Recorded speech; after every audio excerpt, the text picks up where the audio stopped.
On the night of her engagement, Bella Hadid thought her life was about to begin. A 5-star hotel, a powerful family alliance, and the man she loved waiting upstairs. But one wrong elevator button, one wrong room, and one mysterious stranger changes everything. By morning, her fiancé has publicly abandoned her. Her family has turned against her, and the world believes she's a traitor. But Bella knows the truth. She was set up, now with nothing left to lose. She's about to uncover a betrayal far deeper than she ever imagined. A 5-star hotel in city was packed with famous people. Tonight was the engagement ceremony of Zayn, the son of Ali Enterprises, and Bella Hadid, the second daughter of Hadid family. "Zayn, which room are you in?" Before the wedding ceremony began, Bella felt dizzy and then left the banquet hall to pick up the phone. 8607. In the phone, Zayn's voice sounded cold, as if he had suppressed his feelings and love for her in the past. "Kate said you want to give me a surprise before our wedding." Bella's lovely dimples showed up on her blushing face. "Are you thinking to make me yours? But for the first time, I'd like to keep it until we get married. We've been waiting for 2 years already, after all." "I'm not joking with you. Come up quickly." Zayn hung up the phone. He couldn't wait to have her all ready. Bella blinked her eyes and thought, "I am only 19, will it be?" It doesn't matter, right? He will soon be my fiancé. She still loves Zayn very much. Bella staggered along the corridor of the hotel. Her delicate and beautiful little face blushed because of tipsiness. She was wearing a short champagne-colored Chanel dress, which showed her curvy figure. She was charming and lovely. "It's strange. I didn't drink much." She patted her forehead and her vision gradually blurred. In the banquet hall, she didn't intend to drink at all. But just now, Mrs. Hadid insisted that she should have a drink with her guests and some prominent people. Walking into the elevator, Bella pressed the button for the 6th floor while feeling dizzy, but she did not expect to have accidentally pressed the 8th floor button. The 8th floor of the hotel is the floor for the VIPs.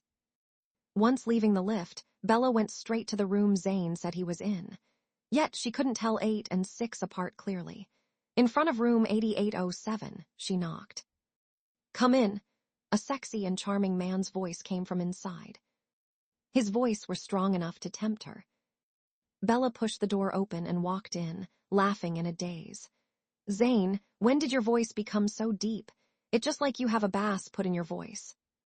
The room was not lit, but one could still vaguely see the luxurious furniture of the house, as well as the king-sized bed. It was a presidential suite. There was a strong man's perfume, scent in the room. "Zayn," she moved forwards while leaning over the wall. Then she collapsed on the big, comfortable bed and asked, "Where are you?" She felt a sudden heat that made her uncomfortable. Bella tugged at her clothes. The sound of running water came from the bathroom. A while later, a tall figure came out. In the dim light, the man was wearing a bathrobe. The muscle on the bare chest is vaguely showing with the water drops slipped down from his chest. He was a breathtakingly handsome man. In the dark, the man looked at the Bella with his brown eyes, and his voice was beautiful and magnetic. "Who are you?" "Hot." Bella's tender lips were slightly opened. "I want to take off my clothes." After the glass of wine that her foster mother gave her, her whole body felt like it was heating up, and now her consciousness was getting more and more unclear. The man tossed the towel that was used to wipe his hair aside and pulled her arm. "Get up! You're in the wrong room." "Zayn, I thought you want me." Bella wrapped her arms around the man's neck and chuckled. "I'm here. You have to be responsible for me." Bella pulled him down, and he quickly held one arm out to support himself, yet he was still almost on top of her.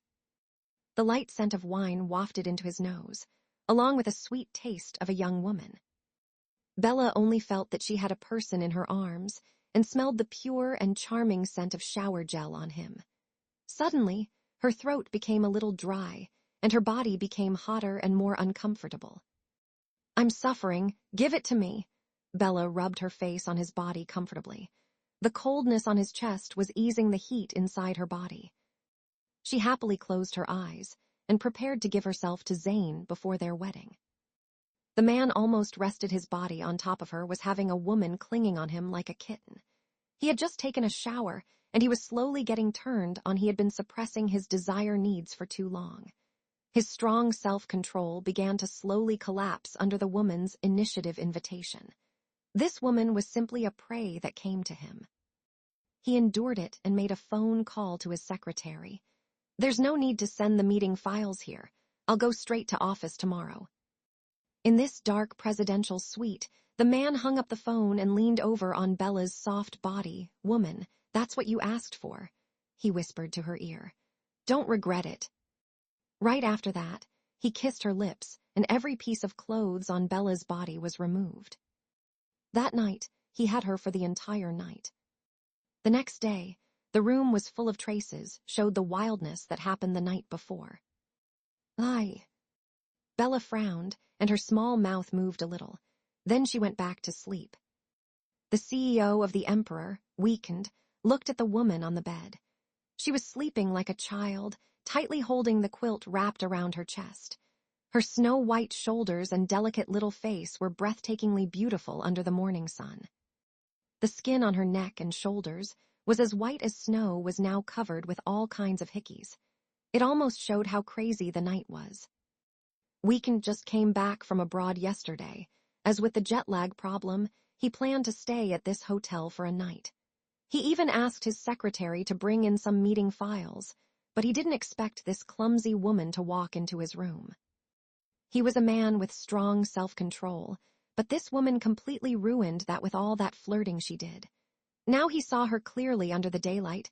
This woman looked surprisingly pure, with shoulder-lengthened short curly hair and long eyelashes. She was lovely yet playful. Looking at Bella on the bed, Weekend looked over her bag and found her ID. Bella had it. "I'll be in the office in half an hour." He made a phone call. "Find out a woman named Bella Hadid and offer her some money. Don't mention me to her." This was a compensation for spending a night with him. After all, he was very happy with this woman last night. After giving instructions to the secretary, Travis lifted Summer up and took out the suit jacket underneath her. "Zayn," Bella mumbled. Weekend stopped his movement for a moment. "Zayn." He looked at Bella, whose eyelashes were flapping slightly, and saw a light red butterfly birthmark on her snow-white skin behind her shoulder.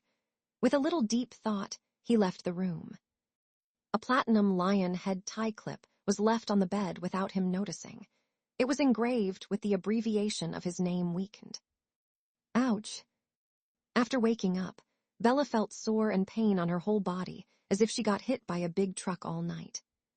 She looked down and saw the hickeys all over her body. She immediately thought about the engagement ceremony, which was supposed to happen yesterday, along with Zayn's call, and what happened to the engagement? Bella rushed out of bed to wear clothes. Damn, what happened to the engagement? With too much strength, she fell on the carpet when she got out from the bed. Damn. She screamed with pain. She looked up and found that she was in a luxurious presidential suite, which was extremely gorgeous. There seemed to still have the pleasant scent from last night and the smell of a man in the air. She still vaguely remembered the craziness happened yesterday, but she couldn't remember it very clearly. She only remembered that she responded to Zayn's unstoppable needs. Zayn, thinking of this, Bella immediately called out and scanned the environment of the surrounding hotels. However, Zayn was not in the room. She was the only one in the room. While wondering what happened, her cell phone rang. It was Alfred, the helper of her family. "Hello, Alfred. How was my wedding with Zayn last night? What happened later?" Bella asked anxiously. She had too many questions, such as why she was here alone. "Miss Bella, your phone finally got through. Please don't come home. You didn't come back since you left the hall yesterday. Now Zayn is going to break off the engagement. He and Kate." What? Bella did not understand the situation at all. Yesterday, it was Zayn who asked me to leave. What happened to him and Kate? "Miss Bella, you'd better watch TV by yourself. In short, don't come home now. Your dad is mad." After Bella putting down the phone, There was only one sentence in her mind. Zayn is going to break off the engagement. Why? Didn't he ask her to come to this room yesterday? Bella dragging her sore body to turn on the TV. The Zayn family was one of the top real estate companies in the country. The TV showed a press conference held by the Zayn. Zayn is here announced to the media that the engagement with Bella Hadid, the second daughter of Hadid family, has been cancelled. The charming man said in the press conference. After Bella left for the wedding yesterday, she was with a man all night. This kind of cheating and improper woman has nothing to do with me from now on. Kate Hadid, the eldest daughter of the Hadid family, stood next to Zayn. The reporter asked the beautiful woman standing next to him, "Then may I ask Miss Hadid, will the Hadid family give the Zayn family an explanation for the affair of Miss Bella?" "This is a personal problem for Bella. It has nothing to do with our family." Kate stood very close to Zayn. She was as beautiful as snow. With a polite smile, she said to the reporter, "Although Bella is the adopted daughter of our family, she has been living outside all along. Hence, we can't interfere much with her daily life. However, the shares Bella has been taken back, and my father is also very disappointed with her behavior. We may break off all relations with her." Watching the press conference on TV, Bella was shocked. Zayn accused her for cheating before marriage, and the Hadid are taking back her shares. Thinking of the glass of wine that Mrs. Hadid gave her last night, the document that Kate took for her to sign when she was drunk, was it the document she used to transfer the shares under her name? After realizing what had happened last night, Bella called Zayn with her trembling hands. "What else do you have to say?" Zayn sounded distant. The warmth and love in the past no longer existed. "Zayn, what do you mean?" Bella said. "What do you mean I had an affair on my engagement last night? You were the one who asked me to." "Room 8607, he said. "But where have you been?" "What?" "Bella Hadid, you are more despicable than I thought," he said coldly. "I called you last night, and it was a man who answered it.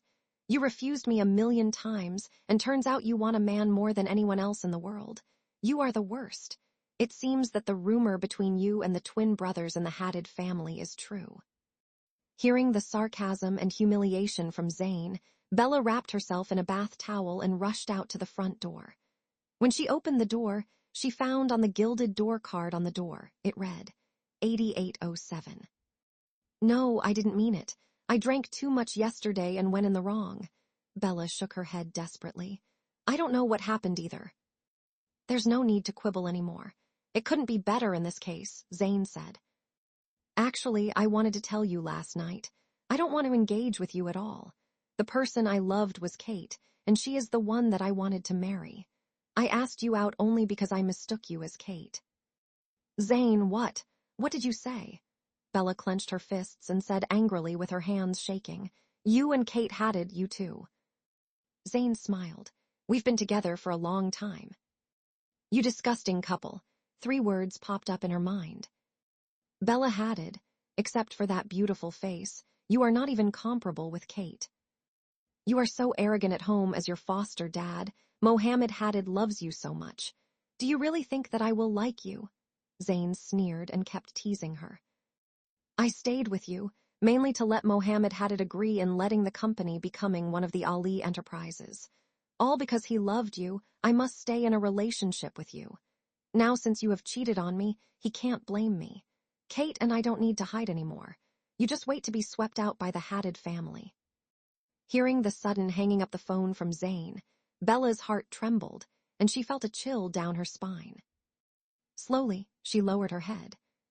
She leaned against the door and sat on the ground, smiling. It turned out that Zayn had always been in love with Kate. Did such a cheesy plot fall on her? He was with her because he wanted to Hadid Limited. So, who was the man last night? Bella realized it suddenly. She dried the tears in her eyes and looked around the room. She stopped when she saw the bed. "Whose tie clip is this?" Bella picked it up and took a closer look. The design was very unique and simple. She sniffed the platinum tie clip, and it had a scent of Armani perfume for men. Outside the hotel, They were already packed with paparazzi who were waiting to take photos of Bella after she left through the safe passage of the hotel. She made a phone call to Alfred. She sat in a coffee shop while looking at the skyscrapers in the distance. City was a prosperous international city. On the electronic screen of the highest international trade building in the city's operating center, a financial interview of the CEO of the Emperor was playing. It was Weekend, the CEO of the top 1 international company in America. This man had achieved today's business miracle by virtue of his unique vision, and frequently caught that Bella, and he had been together in hotels. This is another rumor that says that Weekend is gay. The man in the business meeting was wearing a sharp silver-gray suit and showing 3/4 of his beautiful face. He was showing half of his body, and his thin lips were slightly raised. He exuded the charm of an indifferent noble that made people fall in love with him. At the bottom corner of the screen, there was his name, Weekend, CEO of Emperor.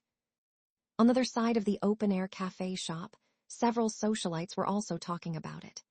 I heard that Weekend went to the United States last month to attend a rich chamber of commerce, and today he returned home.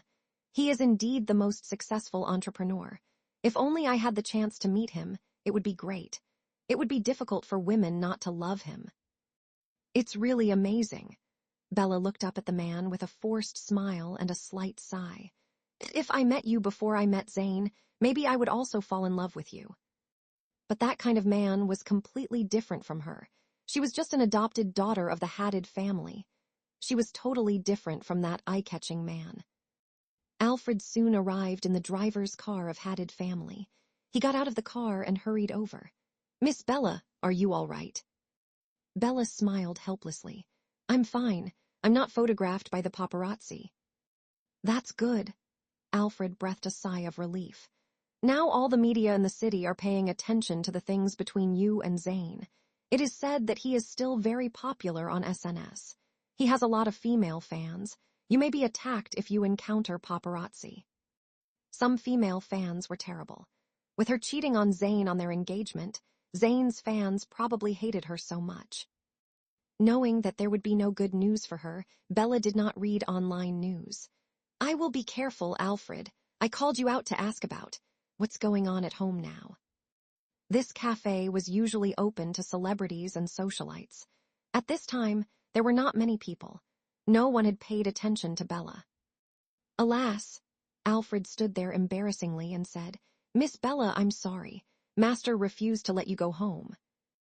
Does Dad really want to break off the relationship with me? Bella remembered what Kate said at the press conference and smiled. Alfred was embarrassed. "Where did you go last night, Miss Bella?" "Zane asked me to go to him." "What?" "He said it on the phone today." Bella smiled innocently to hide her bleeding heart. "He loves Kate, and it's not me that he wants to marry. Last night, I left the ceremony just to give him a grand reason to break up with me." Alfred was shocked. "Sure enough, Mr. Ali and Miss Hadid." "They set me up." Bella clenched hands trembled slightly. "They drugged me and set me up to leave the ceremony banquet."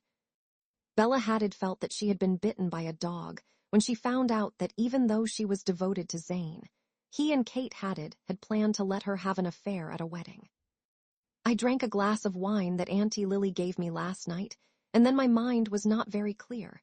I received a phone call from Zane and left." Bella recalled the situation last night. "When I woke up today, Zane said in the press conference that I had an affair before marriage, and Kate said the Hadid family has taken back my shares." "But didn't you personally sign it and give up the shares to Miss Bella, then transfer them to First Miss?" Bella sneered. "That's not true. She told me that the documents from the company had been signed for me when I was unconscious last night." Kate had actually transferred Bella's shares to herself. It was really an amazing skill of White Lotus. In the Hadid family, Uncle Alfred believed in Bella. When he heard this, he broke out in a cold sweat. "Miss Bella, why don't you go back to the Hadid family with me to tell the old master about the situation? It's not a trivial matter." "Is it helpful? Will Dad believe my words?" Bella knew that in order to take away her shares, Kate must have planned it with Zane for a long time. At this time, A car stopped outside the cafe shop. Two men in suits got out of the car and glanced at the open cafe nearby. Their eyes were fixed on Bella. "Are you Miss Bella Hadid?" The two men walked up to Bella with files in their hands. One of the men had gold-rimmed glasses and looked like a secretary. He took out a check from the folder. "My name is Travis Scott, and I am a secretary. Here is a check for Miss Bella to accept. As for the reason, our master said that we just need to tell you the number of room 8807 in Kingsort Hotel last night, and that will be enough." Room 8807. Bella was shocked. Wasn't that the presidential suite she had come out of this morning? Was it the man who had slept with her last night? Bella looked at the check. Did this mean that he had paid her for the night? She restrained the savage rage in her body and stood up with a sweet smile. "Please wait a moment." Bella was quite familiar with this cafe. She walked to the front desk of the cafe and said, "Please give me an envelope and a pen." "Okay." The receptionist gave her a celebrity-themed envelope. She filled some money into the envelope, tore a leaf of paper from her notebook and wrote, "You've been helpful. Here is a tip." After writing the letter, she walked out with a perfect smile and handed it to Travis with both hands. "I've been waiting for a long time. Please tell your master that I don't need the check. I'll give this to him to make sure that he didn't need to thank me." The secretary and another person gave her a strange look. "If this is Miss Bella's order, I will go back and tell our master. I will also deliver this letter on your behalf." No wonder he was a professional senior secretary. He spoke and acted without any hesitation. After watching the car leave, Bella held her hand and said, "HMPH, everyone has money." After using her, he wouldn't come and see her, and now he had asked someone to send money to Bella. What did he take her for? If he wanted to sleep around, it was she who had slept with him. "Second miss." Alfred looked at the car and felt frightened. "I think that secretary called Travis Scott looks familiar. Did anyone?" "You offend." Bella took out the platinum tie with a lion head and looked at it. It was engraved with the letters weakened. An abbreviation of a name. "What the hell?" Bella sneered. "Nothing, let's go, I'll go home." The Emperor Multinational Group, building, in the Economic Development Zone of City. On the 68th floor, in the office of the CEO. Weekend stood in front of the glass wall with a panoramic view. With one hand in his trouser pocket, he answered the phone. He wore a white shirt and a well-cut gray gentleman's vest, which showed his perfect figure and noble temperament. An elegant young man sitting on the sofa behind him was reading information on Bella Hadid. Bella Hadid, female, 19 years old, the Hadid family's adopted daughter. She is currently in college, and her sexual orientation is normal. A year ago, she had an affair with the Hadid family's third and fourth young masters, but Director Hadid personally clarified this rumor. This Miss Hadid doesn't live with the Hadid family usually. She is a lover of Zayn, the crown prince of the Ali Enterprises. They are regarded as a couple of rich and powerful families that are the most enviable in recent years by the online media. The man continued. Yesterday, she was engaged to the crown prince of the Enterprises in City in a 5-star hotel and cheated on him that night. This morning, Zayn announced that the engagement with her had been cancelled at the press conference. At present, it is the focus of the tabloids. Hey ha ha ha. The man laughed and said, "President, I didn't know that you had a taste for beautiful girls, ha ha ha. This Bella seems to be only 19 years old." Weekend stood in front of the huge floor-to-ceiling wall and continued to make a call. His light brown eyes looked down over the entire city, and his voice was beautiful and clear. "I will consider letting Emperor try not to have conflicts with Ali Enterprises as much as possible, but I won't consider marriage now. You don't have to threaten me with the excuse that you won't take medicine." He hung up the phone of the old master of the Ali family, directly, and walked gracefully to the sofa area. "What's wrong? Ali family say that you're married again." Rajab looked at him. "I'm bored," Weekend said. The assistant brought in a cup of American coffee and left with a bow. Weekend gracefully picked up the glass and took a sip, as if he didn't care about the words of the Ali family at all. Emperor and Ali Enterprises are the biggest brands in the country. Old Master Ali must want to avoid business disputes, Rajab said. And it is said that you are gay. The Ali family must be anxious about your marriage. Maybe they will consider asking you to marry a European aristocratic daughter. After that, Rajab thought of something and touched his chin. But why don't you marry Weekend? Marry you. Weekend raised his cold eyes and glanced at the man. President Ali, it's rare for you to make such a joke. As his friend, Rajab complained, you said that I have blocked you from getting serious with a girl many times. I am not queer. Look at these boring media magazines. He quickly pulled out a magazine with the cover showing two passionate men sitting together. Weekend, the CEO of the Emperor, and Rajab were in the same team again. At that time, I was holding a swimming beauty with my left hand, but these media reporters stopped other people because they wanted to write a joke about the young master. Weekend did not pay attention to this gossip news. He lowered his eyes and continued to drink the fragrant black coffee. If you want to stop the rumors, you can find a woman. I haven't been lacking women yet. You're not short of females, Weekend, and you still slept, Miss Bella. Rajab quickly raised Bella's document in front of Weekend again. For example, now you have slept with the girl and ruined her reputation. As a man, you should shoulder this responsibility and marry her. What's more, she is a famous beauty. It is said that she is more beautiful than Kate Hadid, who is considered the most beautiful woman in city. If you marry her, you will shut the Ali family's mouths and kill two birds with one stone. When it came to Bella Hadid, Weekend was a little starstruck, and the beautiful girl lying in bed in the light of the morning sun came to mind. Her face was as beautiful as an angel's, her skin was as white as jade, and her body was soft and supple. They had been so crazy yesterday that they could have devoured each other. But looking at the information on Bella in front of him, Weekend recalled the sensual images in his mind and frowned. I'm not interested in the little girl. It was an accident last night. How did he know at that time that the girl was only 19 years old? Okay, just pretend that I didn't say anything. Rajab spread his hands and gave up. Outside, someone knocked at the door of the office twice, and Secretary Travis Scott came in.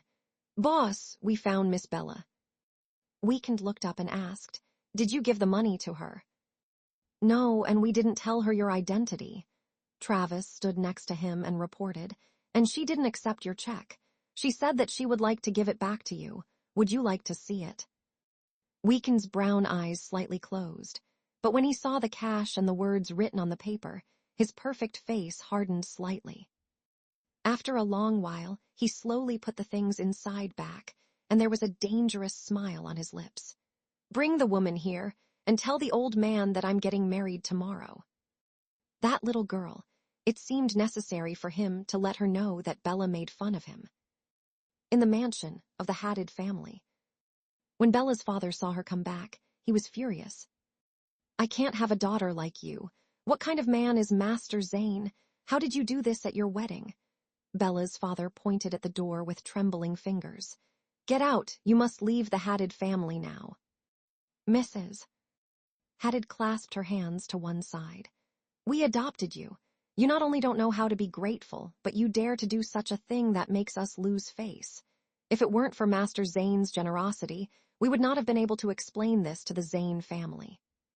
Bella clenched her fingers and looked at the servant of the Hadid family, who lowered their head. Kate was not there. Dad, I said last night, it was Zane who called me to make me leave the banquet hall. At that time, I drank the wine that Auntie Lily gave me and didn't know what was going on. Bella glanced at Mrs. Hadid. Unlike her father, who had always taken good care of Bella, her mother had never liked her, so they treated each other like guests. She only calls her Auntie Lily. Mrs. Hadid's face changed slightly. Bella, what do you mean? Do you mean I did something bad to you? Bella looked at her and said, I also hope you didn't do such a thing. Mrs. Hadid hated Bella's straightforwardness. She turned back and Mohammed Hadid's arm gently.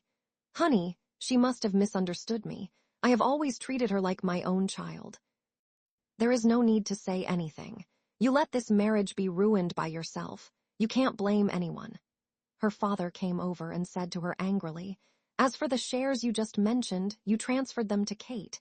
She said that you signed it yourself. Since you wanted to give them to Kate, you'd better not regret it." It was Kate who asked me to sign the contract with the company's documents while I was out of sorts. Bella, you can't blame Kate for no reason. She treats you like her younger sister. Mrs. Hadid smiled and said, "She will be sad to hear you say this." "As a sister," Bella sneered. "Auntie Lily, your words are so strange. Do you really think I am your biological daughter and her younger sister?"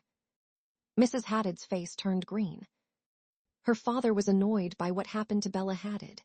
Now the gossip media are talking about Bella. He turned back and said to Alfred, "Give her some money and don't let her come back again." Bella looked at her adopted father. In fact, he had treated her well since she was a child. "Since you don't believe me, I'll go. Take care." She shook hands with him. Her father was so angry that he turned his back and never looked at her again.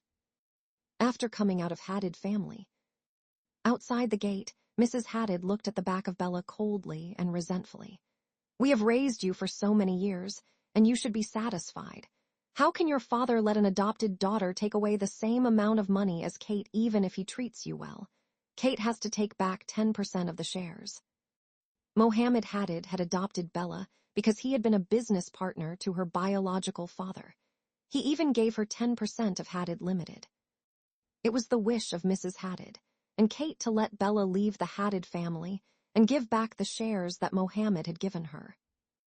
Bella smiled slightly. "Aunt Lily, you must have known that Kate was with Zane, right?" Mrs. Hadid paused and said without any shame, "They are a match made in heaven. You are just an adopted daughter of the Hadid family. What hope do you have to be a match for Mr. Ali?" "So, was there something wrong with the glass of wine that you gave me yesterday, Aunt Lily?" Bella followed her aunt, clenching her fists. "You are lucky. Last night there were people waiting for you outside the elevator on the 6th floor of the hotel. You couldn't go to the room where Master Ali had asked you to go, and someone was going to take you to another room," Mrs. Hadid said behind her. "But Kate said you didn't go to the 6th floor last night, did you? But no matter where you went during the wedding last night, it is a fact because Master Ali has confirmed it." Bella gritted her teeth. She was glad that she went to room 8807 on the 8th floor yesterday. She had even been willing to sleep with a stranger. "I'll get it back. I don't care if it's not me, but Auntie Lily." Bella turned back to look at the delicate and elegant Mrs. Hadid with a smile. "You're very ugly today, as ugly as your heart. You better pray that Dad and the others won't see you like this." Mrs. Hadid's face changed immediately. "Bella, you are nothing without the Hadid family. What right do you have to talk to me like this? Remember what you said today. You will regret it." Bella walked to the car next to her. Mrs. Hadid was very angry. When she saw Bella leave, she calmed down a little bit. That night, Bella went back to her room outside and received a phone call from a friend who told her that she was involved in an affair at the wedding. F*CK, judging by the sanctimonious appearance of the one platinum rich second generation in the city, he is such a jerk. After understanding the situation, the friend on the other side of the phone cursed.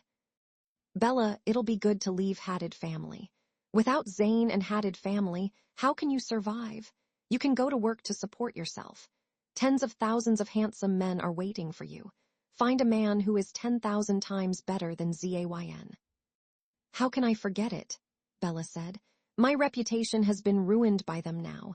I will be chased by paparazzi when I go out." "You can't deal with Zane and the Hadid family.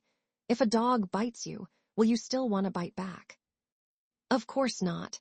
The pen that Bella had been using stopped for a moment. "But I will fight back."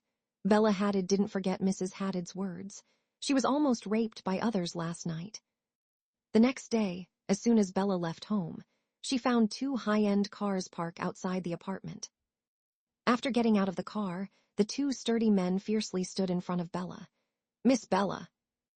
As soon as Bella saw this scene, she asked immediately, "What are you doing?" The 2 men took a photo and looked at it. "It's you, Boss Weekend wants to see you. Come on, get in the car with us." "What are you doing? Where are you taking me? You've mistaken me for someone else. Bella was afraid of being kidnapped, but it would be useless to resist.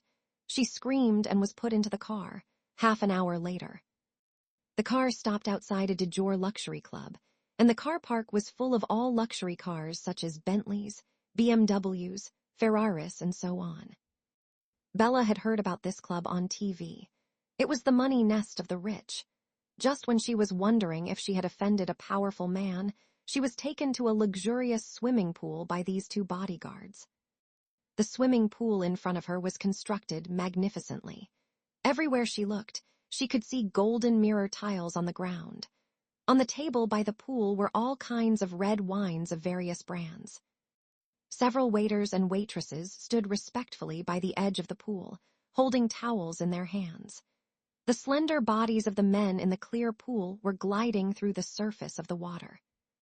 Bella suddenly saw the secretary named Travis standing by the pool. She slapped her forehead and had a bad feeling. Seeing Bella, Travis said to the man in the pool, "Boss Weekend, I've brought her here." The man was swimming in the water, sinking and floating, stretching his graceful muscles on his arms and shoulders. He had the nobility of an emperor, a sexy, high-ranking temperament. When he heard Travis's words, the man broke out of the water. His sexy body, which was like a celebrity's sexy figure supported by the railings, went ashore. "Boss Weekend, your towel." "Your water." Blushing shyly, the waitresses affably went forward and handed over their gifts. The slender and sexy body of the man was swaying in front of Bella, and her eyes were bulging. The most important thing was his face. Weekend. It was the president of the Emperor. Weekend. Check. A man in front stood in front of Bella. Bella raised her head. After being checked from head to toe by the detector, she was taken to the man. Weekend was sitting in front of her with a beautiful and sexy figure that could make one's nose bleed. He was wearing only a pair of swimming trunks and a blue velvet towel on his shoulder. His handsome face was wet with water dripping down. Bella Hadid. He flipped through the information in his hand. The beautiful voice was penetrating, which made the woman's ears feel numb. The Miss Bella who has just been pushed out of the Hadid family is optimistic, intelligent, beautiful, and fearless. Are you going to marry me? Huh. Bella had been waiting for her punishment with her head down. When she heard this, she did not respond at all. This is the best job in the world, being the president's wife of the emperor. He put her information down and looked at her little face with his slightly upturned brown eyes. We won't interfere with each other after we get married, but you have to give birth to a child for me, so we will have some alone time every month. You can calculate the time we will spend together. Bella Hadid's eyes widened. She waited for a long time before turning around. This man was the master of the secretary Travis Scott. That was the single man who had had sex with her on the bed that night in the engagement hotel. That man was Weekend. Is he the president of the No. 1 multinational corporation in America? And then she gave him 500 yuan as a tip yesterday. Looking at the handsome man in front of her, Bella began to feel fear because she had heard of his supreme position in the domestic business circle. Now, there were nearly 100 countries in the world that used the intelligent technology products of Emperor. This man could be said to be rich and powerful. In city, even the Ali family had to give him some respect. Bella slowly bowed her head, and her heart began to thump. For what? Didn't the outside media say that Weekend is gay? Why would you marry a woman? No, that's not the point. The point is that the president of the emperor actually wants to marry you. Who is he? Who are you? You are just an adopted daughter driven out of the Hadid family. Why would he marry you?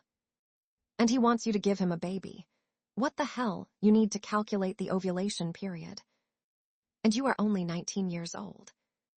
You must refuse this terrible thing. You couldn't even give birth to a baby at such a young age. Bella screamed in her mind. Weekend did not answer her question about his sexual orientation. You have no room to refuse. You have been kicked out of the house by the Hadid family and lost your reputation and economic resources. You were set up by your ex-boyfriend and sister to cheat before marriage. Your reputation is in tatters. If you can't get rid of this sin, you will be marked for the rest of your life. And I need to get married for shut my family's mouths. As my wife, you will get a salary every month. You won't have to worry about life and survival. I'll arrange for people to solve the trouble Zayn Ali has created for you. It won't do you any harm. Finally, he looked up at Bella with his handsome and perfect face and said in a commanding tone, "If you marry me, I can avenge you." Hearing his words, Bella was a little stunned. Indeed, this man was the perfect match for a nation's unmarried woman. If she had the chance to marry him, it would be lucky for her. But why me, Mr. Weekend? She was not stupid. If you want to marry a woman, the young ladies who want to marry you would line up for it. Why don't you choose a woman with a higher status to marry? Why me? Because you are ordinary. Weekend looked at the girl and replied domineeringly. She felt a few arrows in her chest. She puffed out a mouthful of air. Mr. Weekend is so straightforward. The corner of her mouth twitched. Are you saying that you just want to marry a woman and shut your family up, to cover up your identity as a homosexual? This was what she guessed. That was why the president of the emperor wanted to marry an adopted daughter who had been driven out of the house by Hadid family. If she wanted to take revenge on Zayn and the Hadid family with his strength, her method would be to marry this man and be his wife. She looked up and there was Weekend's handsome face, which made people feel depressed. His facial features were stunning. His eyes were light brown like amber, and the corners of his eyes were slightly upturned. When he looked at people, they seemed to be unable to look away. I won't answer your question. You can think about it yourself. Weekend looked at Bella and seemed to doubt the logic of this girl. You don't have to ask for anything else. Anyway, if you marry me, it will be 10,000 times better than being an adopted daughter of Hadid family. Oh, I just want to be a good wife and have a baby with him in the future, so that he can continue to play with the men outside. Is it enough? Bella Hadid thought of such a matter. An idea popped up in her mind. An idea of such a concept immediately popped up in her mind. I have to think about it again. Bella was a little nervous, but she was also a little moved by the conditions offered by this man. But will we really be husband and wife in name in the future? And is it true that you will take revenge for me? If you marry me, I can get a salary every month. Will you always help me if I need you? You can say that, Weekend said decisively. Looking at the president of the emperor in front of her, Bella was afraid that she would fall into a trap. Then, will you bully me in the future? There was a hint of interest in Weekend's eyes. After asking, she regretted and lowered her head with a red face. I just want to be sure that you will fulfill your promise, and I will not suffer losses. Weekend looked at the little woman indifferently. We will live separately after marriage. As just now, nominal couples, one day every month, you will help me give birth to a child. As for money and your life in the future, you don't have to worry about that. I, Weekend, am not short of money at all. His faint voice revealed the luxury and generosity of the president of the multinational group. But when it came to giving birth to a baby, Bella was very anxious. Mr. Weekend, can I think about it again? Before that, yesterday. She glanced at Travis next to him. Didn't you see what I asked your secretary to give you yesterday? Can you give it back to me first? He hasn't seen, God bless, she thought. You mean this? He picked up the star film envelope with 500 pails. Bella's eyes widened and she was shocked. Did he look at it? Speaking of this, Miss Hadid, can you explain it? You said that I'm good at it. He looked through the envelope between his fingers. Thinking that they had been pestering each other for a night in the hotel, the smile on his lips became deeper and deeper. Are you very satisfied with that night? Shirted with her nakedly. What a slutty man. No, Bella blushed. I mean, Mr. Weekend, you left in the morning with great skills. I have to think about marriage again, then I'll go first. No one knew where Bella got the courage from. With a blushing face, she rushed up to grab the envelope from the man's hand and ran away. Weekend looked in the direction in which Bella disappeared without a trace. This woman was quite bold. President Weekend, Travis asked him. You want someone to follow her. No need. Are you really going to marry this Miss Hadid? She is just an adopted daughter of Hadid family, and she was only 19 years old. That's it. Looked at the information on Bella Hadid next to him and seemed to have changed his mind of not wanting to marry her before. Now she has broken off with Hadid family and has become an orphan. Without relatives and friends, marrying this girl is very convenient for me, and there is no need to disturb the outside world. Otherwise, it would take at least a year to get married to a daughter of a prominent family, who was on the opposite side of her family. Weekend didn't want to get married, and he didn't want to make a big deal out of it. Then, Travis was stunned. President Weekend, you just said that you want her to give birth to a baby. The most important thing is Weekend smiled coldly. Teach her a lesson. Travis Scott understood that because of the 500 RMB tip from Bella Hadid. Weekend had deliberately threatened her about giving birth to a baby. After Bella came out of the Dior Luxury Club, Travis called her to check her information, including phone number. Miss Bella Hadid, President Weekend said that you will only have half a day to think about it. You should answer to him before 4:00 the afternoon. After that, you and President Weekend will hold a wedding immediately. What? Bella shouted. What do you mean that we are going to hold a wedding right away? How could it be so fast? But after sending the message, Travis hung up the phone without saying a word. Bella looked at her mobile phone and widened her bright almond eyes.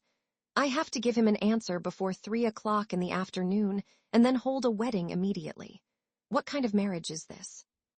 Isn't it said that weddings of rich and powerful families will take about 7 to 8 months? This was not the usual kind of routine. Bella had no idea, but it was obvious that Mr. Weekend was not giving her much time. She made a phone call to her friend with shaking hands. Hello, Zoya, listen to me. If I tell you that I may get married, would you think it's strange? Do you think I'm crazy? No, I wouldn't. Zoya, her friend on the phone, was very calm. She thought it was a joke. I know that you can't reassure about the relationship between Zayn Ali and Kate, so it's not strange for you to have a crazy imagination. But Bella, don't think about it. Don't do stupid things. Yesterday, you said that you could survive after leaving Hadid family, and you could find a better one without Zayn Ali. I'm not kidding. Bella's lips moved a little. I mean, it's true. I may really get married, but it's a marriage of convenience between the other party and me. Are you out of your mind? Zoya shouted at once. Are you serious? Don't make light of your lifelong happiness. You're only 19 years old. Who are you going to marry without even graduating? My adoptive mother said that I was nothing when I left Hadid family. Bella's bright eyes were full of reluctance. Then I'll show them that I'm not nothing without them. Are you mad? Zoya was extremely anxious. Bella, listen to me. You don't have to sacrifice your happiness even if you want to take revenge on Hadid family and Zayn Ali. Zayn Ali is even less worthy of making you do this. Have you found a rich old man? I'll talk to you later. Bella hung up the phone for the time being. She had wanted to call her friend to find some comfort, but Zoya was even more anxious than her. That's right. Anyone who heard that she had just been engaged in an affair at the wedding and to married now would be anxious. But at least he's not an old guy. Bella recalled the handsome Mr. Weekend. In this fast-paced modern society, money was almost omnipotent, and Emperor had a market value of tens of billions. It was definitely the number one in America. One thing that the man was right that she would marry him. It would not be a bad thing for her. After all, there were so many socialites in the country who wanted to marry him. For her, it was like instantly getting the most powerful backing. It is fine to have such a marriage. In the end, Bella sat down next to a park and sighed. Who cares? I'll marry him and be the wife of the president of the emperor and be pathetic. Besides, I'll get a salary. It's not bad when I think that carefully. With this thought in mind, Bella searched for Zayn Ali's information on Wiki with her mobile phone. Most of the people on the internet said that he was the president of the emperor, the developer of the DS system, and ranked on the Forbes list. As for his emotional life, most of the news was, Rumor has it that his family is urgently urging Weekend to get married. After all, he is the only son of the family. Even his family is anxious about the rumor that he is gay. Recently, the street reporters have taken photos of Rajib going in and out of the emperor. Many people have speculated that this is the reason why there are no women around Weekend. Does he not like women? Otherwise, with his status, it would be impossible for him to stay single for all this time. Looking at the gossip news on the internet, Bella Hadid slowly lowered her head and looked at herself. Was he really gay? Then that night with him. Did he treat her as a man? No, it was impossible. Berla looked at her chest and said, "Although it's not much, I have a B cup at least, and I'm sure that it won't be a problem in the future." Bella quickly reassured herself and continued to click on news of Weekend. When she saw 29 years old written in the basic information, her eyes suddenly widened. What? 29? Isn't he almost 33 years old? I'm only 19. I won't do it. No matter how handsome he was or how rich he was, when she saw that the president of the emperor was much older than her, she began to give up. Bella sent a WeChat to her friend. "Zoya, you're right. I can't get married casually, and the guy can't be old man or an uncle." After that, he turned off the phone and took a taxi back to her apartment. In the apartment area of the Star Garden.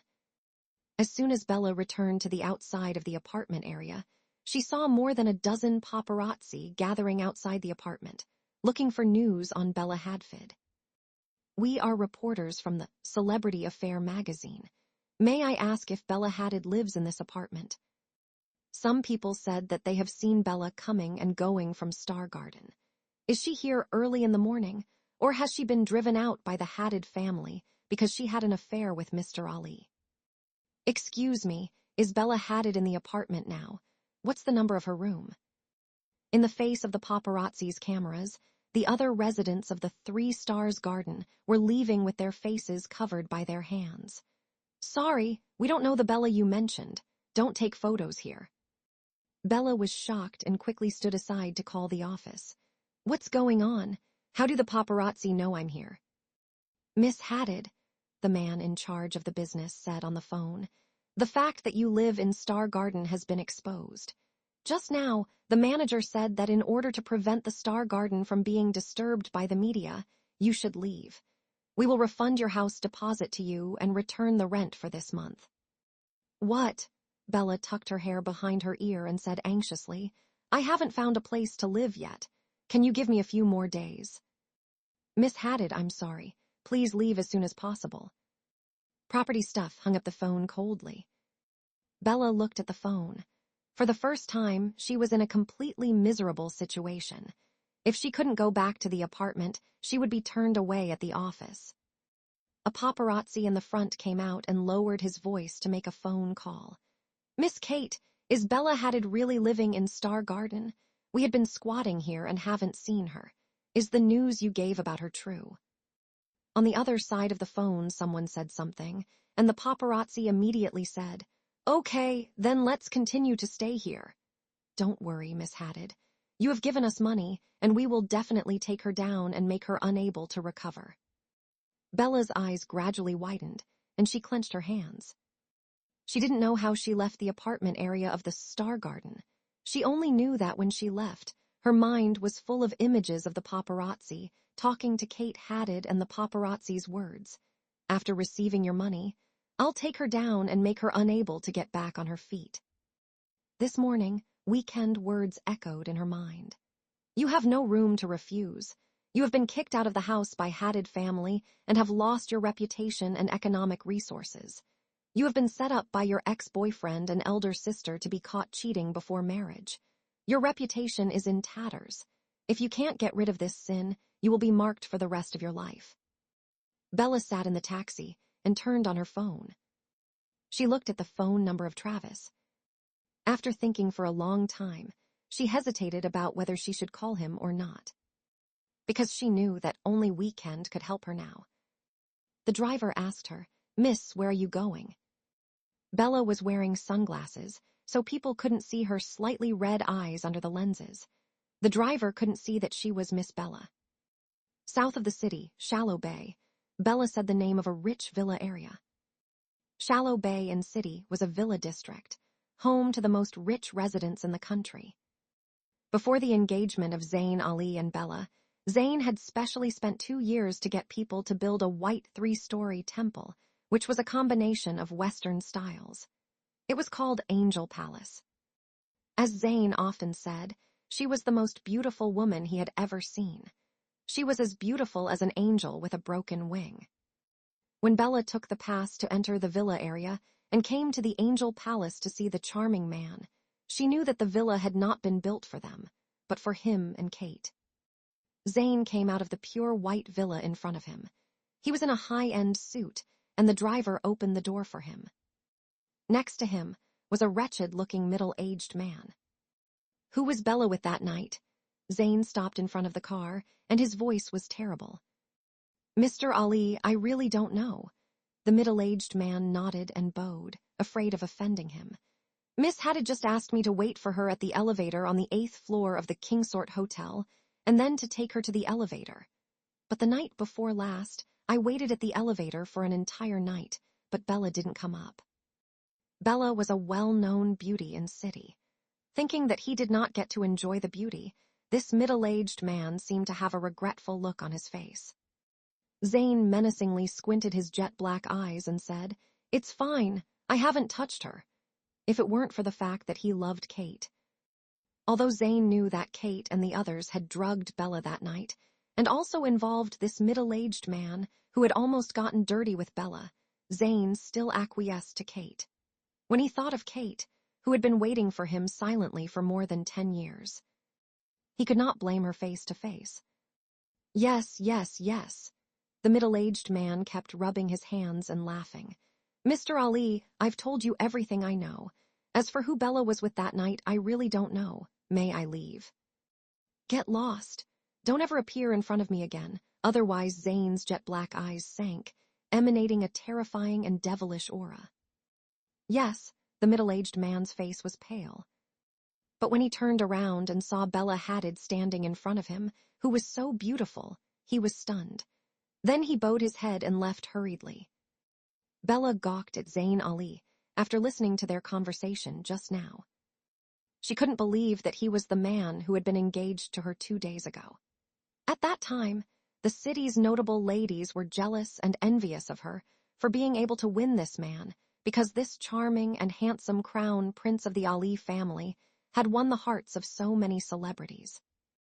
Zayn's driver bowed and said, "Mr. Ali, at 7 o'clock in the evening, it will be time for dinner with the mayor. The government's bidding has drawn the attention of many real estate businessmen. It's said that the people from the emperor also have intentions. No matter what, I swear I'll get that piece of land. Tell Kate that I can't eat with her tonight." As soon as Zayn finished speaking, he saw Bella. The hand he had put on the door froze for a moment, and then he donned a knife-like smile. "Bella, how dare you come over?" She looked at the handsome man who had been successful in the business world and who had entered the board of the Ali Enterprises board of directors at such a young age. She smiled. "Zayn, I remember that when I first met you, I was also attracted by your confidence. You are always determined to get what you want, and you are completely different from the second-generation rich who only know how to drink and party. You have ability, career, ambition, social status, and a good temperament, and you came after me. I was very honored. I thought you were sent to me by God, and I really wanted to give you everything." On the night of the engagement, she almost gave herself to him. Bang! Zayn slammed the door with a shake of his hand. The high-end Dior suit outlined his charming male figure. He walked towards Bella with an evil smile on his face. "Did you hear what I said just now?" "Sure." Bella looked at the man with her slightly red eyes, and her lips trembled slightly. "I was an idiot, so I believed that you were engaged to me because you loved me. But now there's nothing different about the result, is there?" He looked at her mockingly and slowly approached her. "I wasn't wrong about you." "The result is different." She glared at him with hatred. "I have been set up. If Kate and Mrs. Hadid hadn't drugged her, She wouldn't have left the wedding ceremony and had sex with someone that night. She wouldn't have ruined her reputation. It's useless to say anything, Zane laughed coldly. I'd like to ask who was the man with you that night. It's the biggest failure of a man, if a man can't take care of his own woman. Thinking of the man's words on the phone, Zane felt as if he had been insulted. He wished he could find out the man who had slept with Bella. Who in city would dare to speak to him in such a manner? Tell me who was that man. He suddenly pinched Bella's chin, and his eyes were filled with anger. You don't have the right to ask about him. Bella looked at the cruelty and anger on Zane's handsome face. With the triumph, she slowly smiled. He is 10,000 times better than you. Whether in appearance, charm, or status, you can't compare to him. We'll marry him and become his woman. Zane looked at the beautiful Bella in front of him with sarcasm. He laughed and said, Are you going to marry him? Bella, how thirsty are you to marry a man at the age of 19? Clap. Bella slapped him in the face. No matter how hungry and thirsty I am, it's not your turn. I was blind to fall in love with you, you be *starred. I believe in your sweet talk. Zayn Ali, such a man with a high status, had never been slapped, let alone be slapped by a woman. Damn it! Zayn returned to his almost twisted face, grabbed Bella, and held her wrist tightly. Bella, you damned woman, how dare you hit me? You are just an adopted daughter of Hadid family. If you leave Hadid family, you don't have any background or chips. Do you know what the consequences of angering me will be? Bella was hurt by his pinch. Zayn, let me go. You don't have the right to touch me again. Not qualified. Zayn raised Bella's beautiful face, stroked her lips affectionately with his fingers, and slowly smiled. When I asked you to come up that night, didn't you prepare to come up and sacrifice yourself happily? You used to say that you wanted to get married and then have sex. It turns out that you have been pretending to be reserved. Don't you think you're cheap? He got close to her ear. Tell me, who's that man that night? I have said that you are not qualified to ask him. She looked at the man who she had loved for 2 years with tears in her almond eyes, shy and hateful. Zayn Ali, you're shameless. Falling in love with you is the most despicable thing I've ever done in my life. As expected, a person would not suffer a loss when he or she did not want to. He or she would never know how despicable he or she was. It was clear that he was with Kate first, but now he came to question her for cheating. Zayn's face suddenly sank. Really? His gloomy eyes darkened. Listen to me carefully. If I hadn't mistaken you for Kate before, I wouldn't have looked at you, a lowly adopted daughter like you. When she heard his words, Bella felt a sharp pain in her heart. Zayn, don't go too far. He smiled sarcastically and looked at her charming face, which was not worse than Angie's. Do you really think that I built this villa for you? Do you know why it's Angel Palace? It's not because I said you looked like an angel, but because I called you Kier and she's my name. Bella's eyes were ruddy and she smiled bitterly. Ha, I should have thought of it earlier. Angel was written in the name of instructor Kate. Hadid family's Miss Kate had an angel-like name.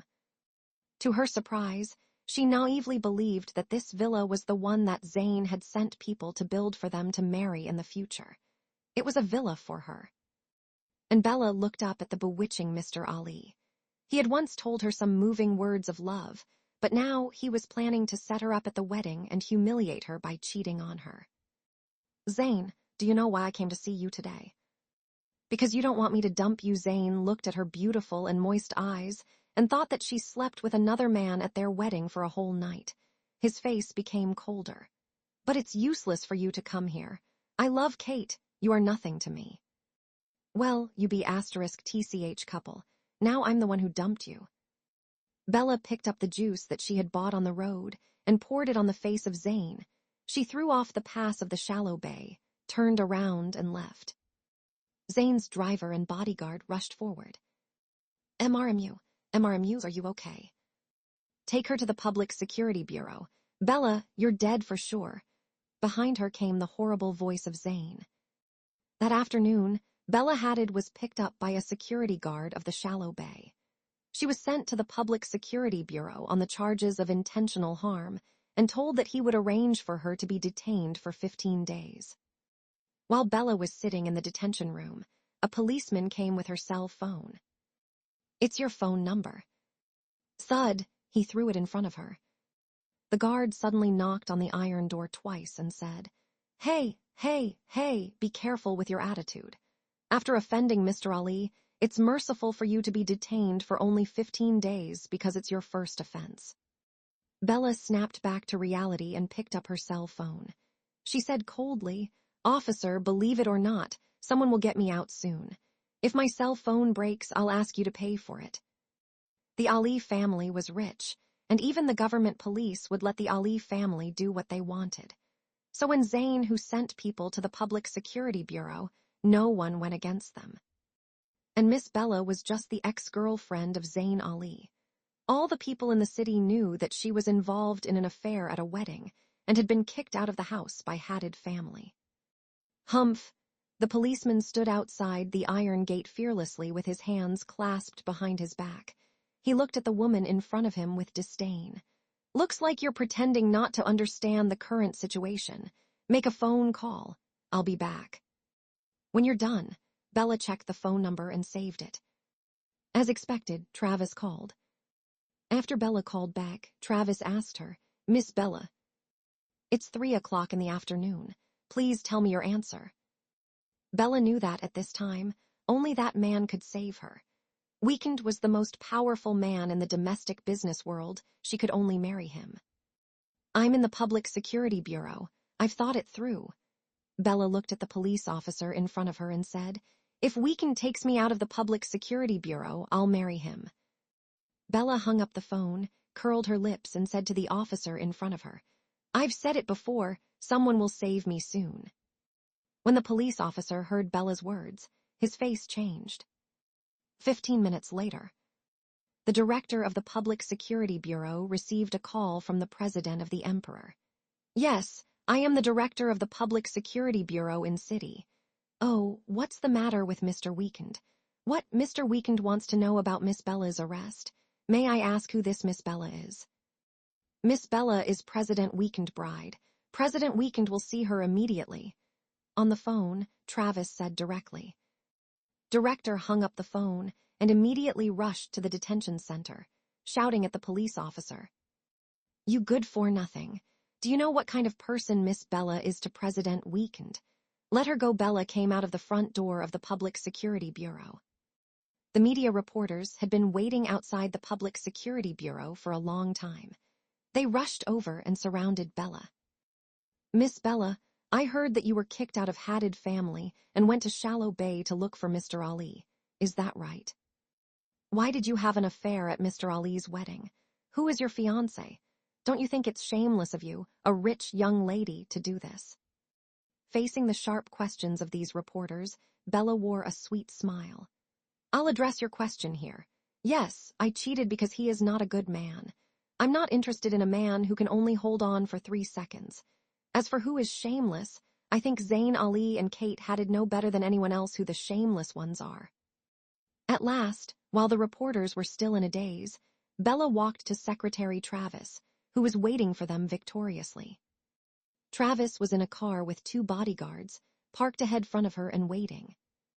When he saw Bella Hadid coming, Travis stood coldly in front of the car and said, "Miss Bella, I'll give you a warning here first. President Weekend doesn't like it when others create trouble for him." Bella smiled.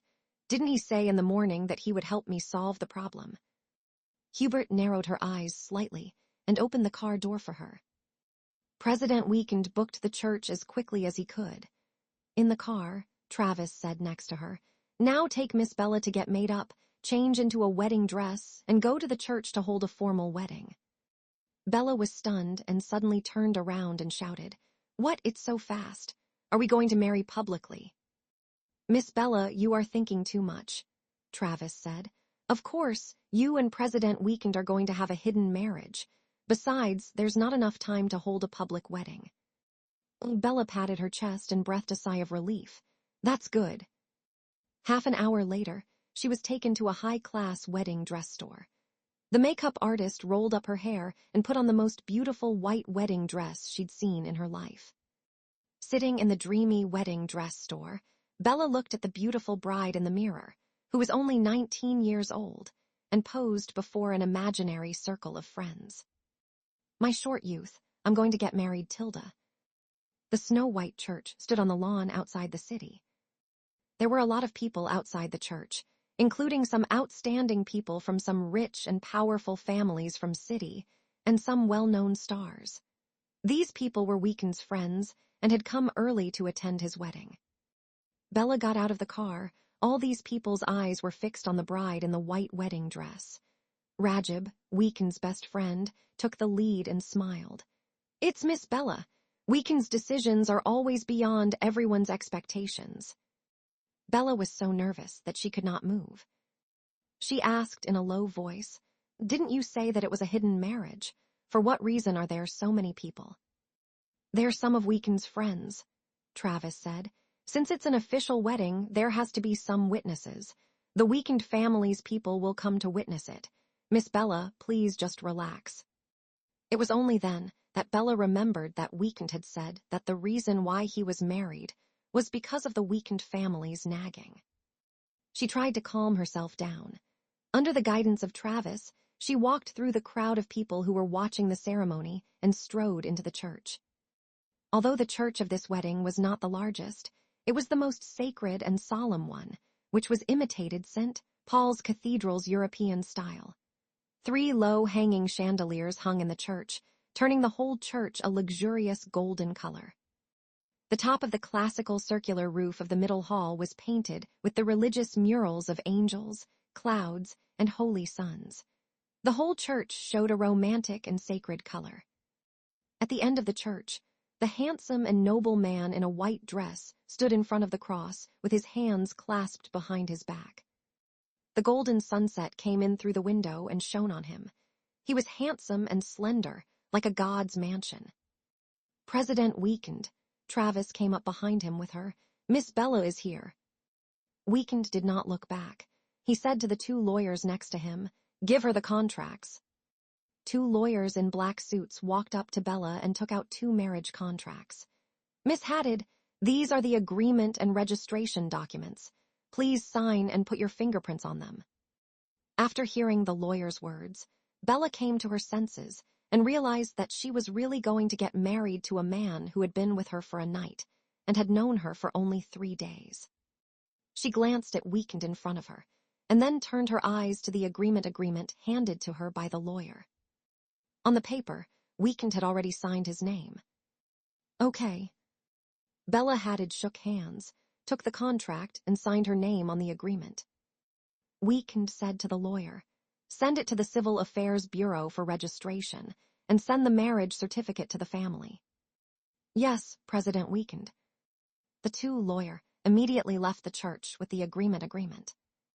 Weekend said to her, "Come up." "Oh." Bella walked up with him obediently. She wanted a 19-year-old girl to face the wedding. She said that she really didn't know what to do. Weekend's body was completely white, and even his leather shoes and tie was the most clean snow-white noble. Only his chest was marked with purple lavender. Like him, Bella was also dressed in a white wedding dress. This was the wedding dress that Weekend had specially ordered, which was the most expensive one available. She also wore lavender on her chest. The flower language of lavender, waiting for love, protect love. Weekend raised his face slightly and looked at the sacred cross in front of him. "Did you go to Shallow Bay to look for Zayn Ali?" Bella straightened her back. "Yes, so what?" "Without my permission, you can't go to him alone." Weekend glanced at her from the corner of his eye. "I'll make this clear to you first. You can't deal with him by yourself. The Hadid family can't even do anything to the Ali family, let alone you." Bella clenched her fists. "The Public Security Bureau said that you deliberately hurt him and poured hot water on him." "I was wrong." Weekend just glanced at her in surprise. "I should have taken the sulfuric acid with me to ruin his face." Bella smiled. "Anyway, he is shameless." Thinking of what Zayn Ali had said to her at Shallow Bay today, she felt both hatred and pain in her heart. Weekend drew back his gaze from her slightly powdered face and said indifferently, "Forget it. I don't need any advice from someone your age. Anyway, you have to report to me what you are going to do in the future."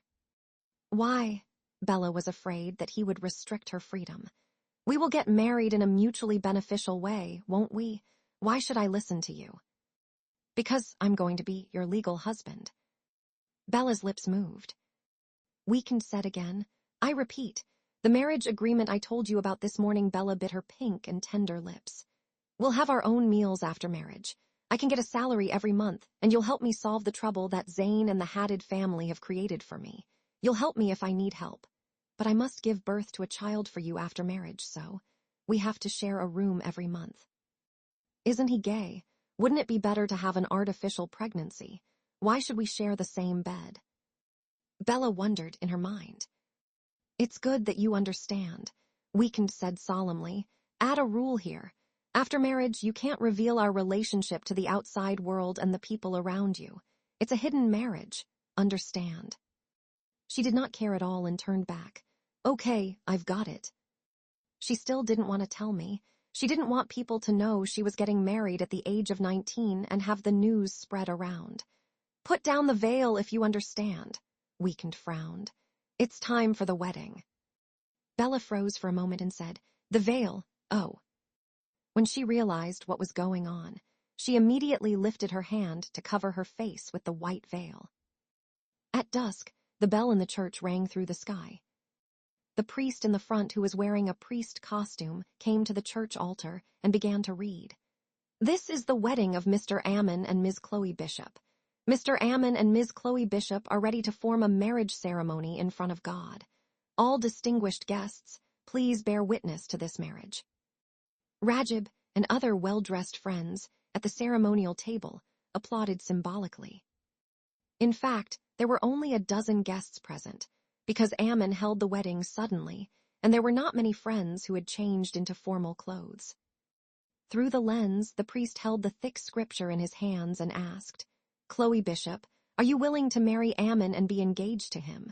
Will you have and hold from this day forward, for richer, for poorer, in sickness and in health, for better, for worse, to love, honor, and cherish? Till death do you part?" Chloe clenched her fists tightly. Chloe, 19 years old, had not graduated from university. In her most beautiful and brilliant youth, she walked into the church of the wedding with a man whom she had known only a few days ago without the witness and blessing of her relatives.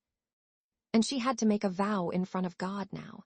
She was willing to let this man become her legal husband, to get engaged to him, and to be loyal to him for the rest of her life. She was going to get married and become someone else's legal wife. What would happen to her in the future? Zayn Ali's face flashed in front of Chloe. When he pursued her, he said, "Men are all unfaithful, but it depends on his woman. Any man can be loyal when he met a woman he really loves. So other women are no longer important to me because I meet you. I only love you." But he lied to her.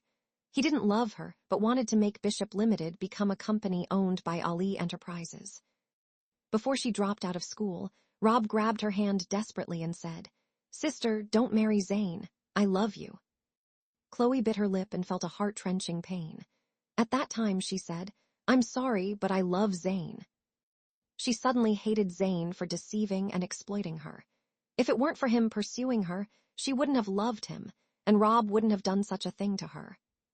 Now, her father in the Bishop family, who always doted on her, also broke the relationship with her and drove her out of the Bishop family. She had no way but to get married. She had to rely on this nominal marriage. She raised her face and sobbed. "I do," she answered hesitantly, and her voice was almost inaudible. A big warm hand held her hand. It was like a warm stream of warmth flowing into her heart. Chloe's eyes widened, and she looked at Ammon, who was holding her hand next to her. "Don't be distracted," he said in a low voice that only they could hear. "It's not a bad thing for you to marry me." Chloe calmed down, took a deep breath, and said in a louder voice, "Yes, I do."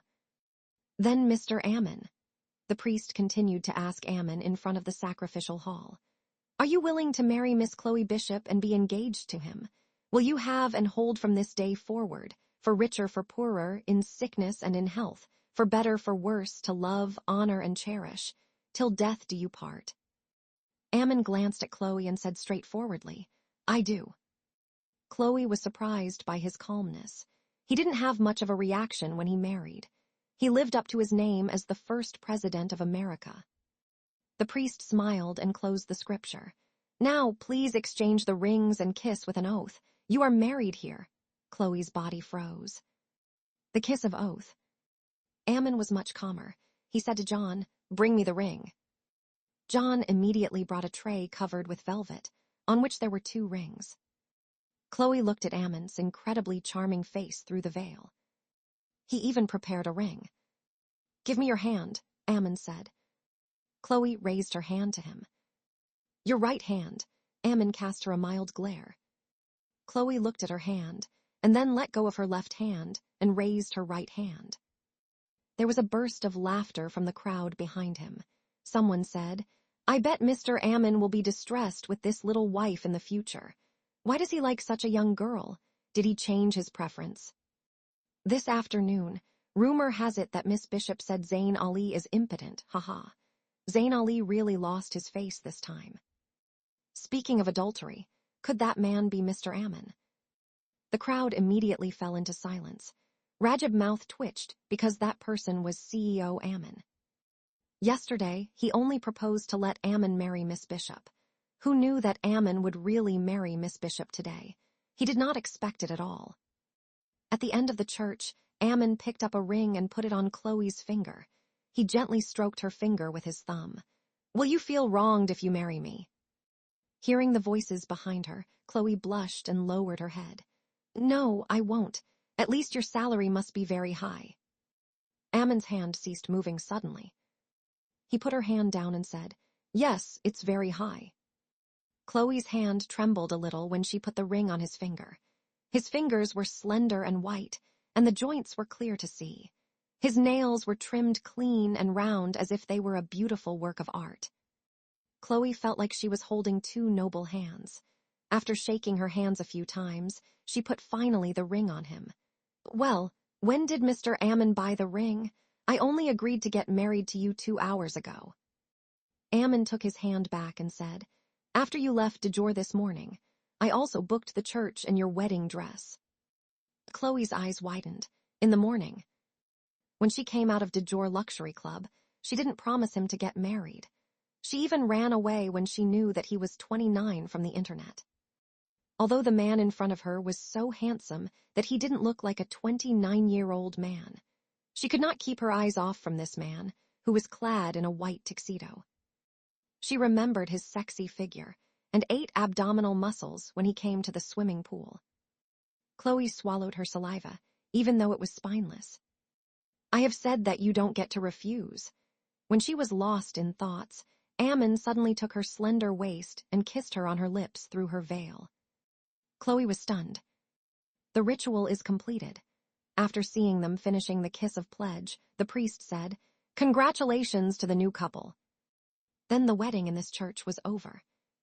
Ammon walked down the steps of the church, surrounded by his friends who all came from rich families. He wore a long white tuxedo that reached his legs. He seemed tall among others. A smile appeared on his usually aloof face. His teeth were white. He was as gentle as a nobleman should be. Chloe looked at this handsome man, with a bit of blankness in her eyes. She should not have said that he was a middle-aged man. Even if he was still the most handsome middle-aged man in the world. Even those young celebrities on TV were far less handsome than him. Hearing the congratulations from these friends of the top wealthy families, Ammon just smiled and said, Since you have come, surely you have brought gifts to us. Hurry up and bring them to us. Rajab and those people were congratulating him for marrying a beautiful little wife. When they heard this, they were stunned. What? No, President Ammon, you suddenly informed us that you were going to hold a wedding. Did you call us over just to take our red packets? Do you think so? Ammon smiled and looked at them. He was not as cold as usual. The expression on his face was gentle and charming. However, the more gentle his attitude was, the more terrified the others would be. This President Ammon is trying to squeeze money from us. He was clearly the one of the few in the whole country who didn't lack money. What did he mean by being tight-lipped? He was the president of the emperor. The others looked at each other. They shook their heads and sighed. Hey, President Ammon is really cunning. When I heard that President Ammon is going to get married, I specially refused the contract worth tens of millions of dollars and changed my clothes. I didn't expect that we're going to make a fortune. President Ammon has always been cunning. We can't defeat him. Thank you for coming. I'll invite everyone to dinner tonight. Ammon gave full play to the evil nature of the first president of America. He turned to smile at John and said, John, let my wife accept the money of these few people and report it to me later.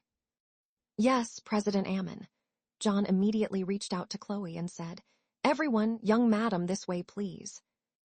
Rajab and others immediately looked in the direction of Chloe. Chloe was standing outside the church in a white wedding dress, looking at the shining ring in her hand. When she saw those people coming towards her, she was so scared that she shrank. What do you want? Rajab first picked up a check with 2 fingers. Miss Chloe Bishop, congratulations. I wish you and President Ammon a happy wedding. The others also filled the checks and handed it to her. None of them dared to miss. Mrs. Ammon, congratulations. Rest assured that President Ammon will not let you down. I wish you and President Ammon a happy new life. May your nights be rich, and your love is endless, Tilda. Chloe was flattered and hugged a pile of checks totaling 1,000,000 RMB. Thinking of what she said in Zayn Ali just 3 seconds ago, she blushed to her ears. Ammon looked at Chloe, the silly girl, smiled and turned back to the housekeeper, who was sent by the Ammon family to supervise the wedding, said coldly, See, I am married. That is my wife. The lawyer will send the marriage certificate to Ammon family after the Civil Affairs Bureau is done, and tell them do not bother me in the future. The housekeeper of the Ammon family bowed. Okay, young master, please take the time to bring young madam back to the Ammon family. Chloe looked at the incredibly large check in a daze. She was at a loss.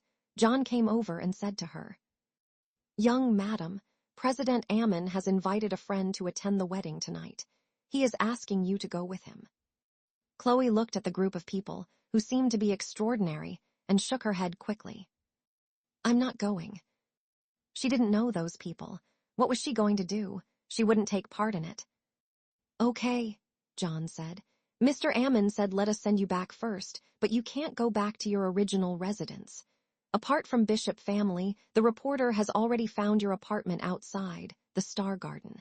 Since you are married now, can you move to Mr. Ammon's residence? Chloe was a little nervous. Go to his place. Yes, replied John. Mr. Ammon has 3 private residences in the country. There's a castle in the southwest region. There's the White Knight Palace in Heavenly City and a private villa in Shallow Bay. Where do you want to live? These were the most luxurious mansions in the country. He even has a castle. Even Chloe, who grew up in Bishop family, was a little surprised to hear that this man owned so many properties. As expected, he was the CEO of a company worth billions of dollars, and his identity and status were based on that. But Chloe didn't know how to get along with Ammon. After a month of being roommate, would it be best to avoid being together at ordinary times? Then, Chloe with a sob, where's the place where he lives the least? John thought for a moment and said, then it may be the Shallow Bay. Is not it the regal district where the Zayn Alice Angel Palace was located? That afternoon, Chloe was sent to Shallow Bay by John and Ammon's bodyguard to his villa, the 9th Dragon Villa. The reason why it was called the 9th Dragon Villa was because Shallow Bay was divided into 9 regions. Each region had a few luxurious residences. If one could buy a villa or a piece of land here, they would already be considered one of the richest people. However, that Zayn Ali was able to build the Angel Palace at that time had caused a stir in city. Ammon 9th Dragon Villa had occupied an area completely. He had purchased the entire 9th district of Shallow Bay. Not bad. Sitting in the living room of the 9th Dragon Villa, which was as luxurious as the palace hall, Chloe stared blankly at the luxurious decoration around her, which seemed to be shining with golden light. "It's not in the same area as Zane. Will we meet again in the future?" "Young madam, what did you say?" the housekeeper asked her. Chloe came to her senses and said, "No, nothing." The middle-aged housekeeper's name was Bucky, and he was the private Bucky of Ammon's residence. After sending Chloe to Shallow Bay, John informed Bucky to come over. After that, Bucky arranged for her to live here. "Okay." Hearing that she was fine, housekeeper Bucky continued to say, "According to the young master's account, I have already asked someone to prepare 2 bedrooms. Young madam's future clothes, shoes, hats, jewelry, and cosmetics will all be custom-made by the brand. There are 2 cards. One is the bank card the young master prepared for young madam, and the other is the universal black card of the young master. The black gold card was recognized as the king of the world's top cards. There was no upper limit to the card amount. But the cardholders were the world's political officials and the rich nobles whose wealth could compete with that of the country." Chloe glared at the rumored black gold card. "Why are there only 2? What do you mean?" Bucky said, "Mr. Ammon said that this card is young madam's salary card. In the future, your monthly salary will be transferred to this card, and the pearl money you received at young madam's and young master's wedding today has been stored in it. Of course, if young madam feels that it's inconvenient, you can exchange it for credit cards." Chloe fell silent. "All the money at the wedding will belong to me. As for this black card, Mr. Ammon's intention is to let young madam keep it. Young madam, if you need it, you can use it any time you want." Chloe couldn't describe her mood at this time. After being driven out by the Bishop family, she thought that she would become an orphan and an office worker. Like Zoya, she worked all day, worked hard to support herself, and paid her college tuition alone. Why did she suddenly get married? So she didn't have to worry about money. Looking at this gorgeous mansion and the 2 cards in front of her, Chloe suddenly had an illusion that Ammon had picked her up when she was in her lowest state. No. When she was in her lowest state, she was taken into the wedding hall and promoted to Mrs. Ammon. Chloe screamed in her heart to correct her own thoughts. "Mr. Ammon also said," Bucky interrupted her thoughts, "because young madam went to meet Zayn Ali without this consent today, in the future you must report to him about what you are going to do. You will be grounded for a week from today and can't go anywhere." "What?" Chloe was shocked. "What do you mean by grounded? I'm not free now that I've married him." "Young madam, you just need to remember this once. You can still live your own life during the week. After all, you and young master had a marriage agreement before the wedding, so you can live your own lives together." Bucky seemed to know the reason behind her marriage with Ammon. Although the young master and young madam are secretly engaged and you can live your own life after marriage, your behavior can't bring trouble to each other. In particular, young master is a big shot in business. Young madam, please remember what you do. Don't bring any negative influence onto him." Chloe snorted. "Does it mean that he can cause me trouble?" "Young madam is homeless now, and your reputation has been damaged. You have lost the residence and status. Your life can't be any worse. No matter what, the young master won't cause you any inconvenience." Chloe's head sank. "That's enough. Why didn't he say it so directly? Besides, young master's life is self-disciplined. He has no affair with women outside. Young madam can rest assured about this." Bucky was very proud. Chloe snorted in her mind. Even if he doesn't have sex with a woman, it doesn't mean that he won't have sex with a man. "Young madam," Bucky saw that she was lost in thought. "Remember." "Oh, go on." Chloe came to her senses and said, "I see, I'm grounded for a week." "I'll ask someone to move your things into the Star Garden tomorrow," Bucky said thoughtfully. "And there's one more thing, I've just notified the doctor." "What?" Chloe was shocked. "Doctor? Why do you call a doctor?" As soon as she finished speaking, the servant came in with a female doctor. "Bucky, young madam, the doctor has arrived."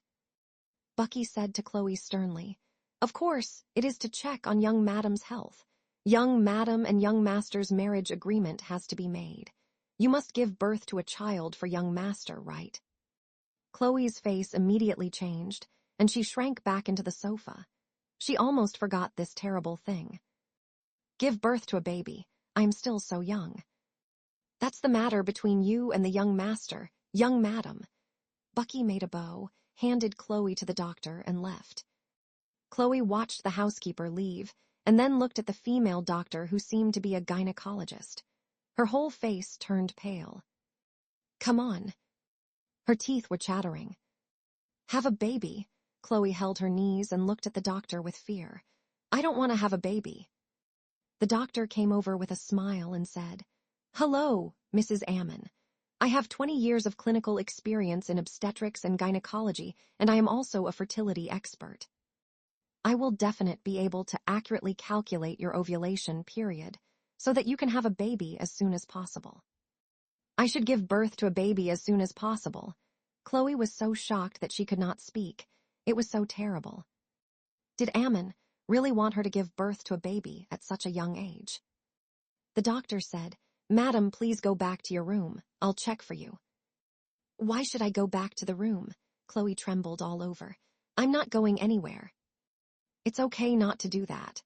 The doctor took out a medical journal, a record of the female biorhythm cycle, and a pen.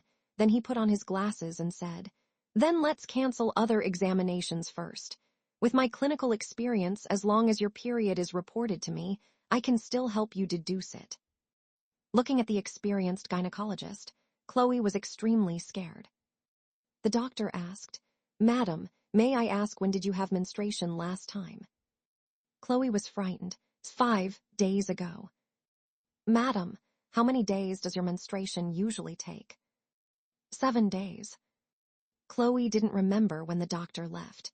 When she was sitting alone in the big hall, it was already dark outside on Shallow Bay, and she was caught in the fear of giving birth to a baby. Roar tilde tilde. There was a beep coming from her WeChat. Chloe picked up her phone and checked it. It was from Zoya, who had called Alfred of the Bishop family several times this afternoon. She clicked the voice message on her WeChat and put the phone by her ear.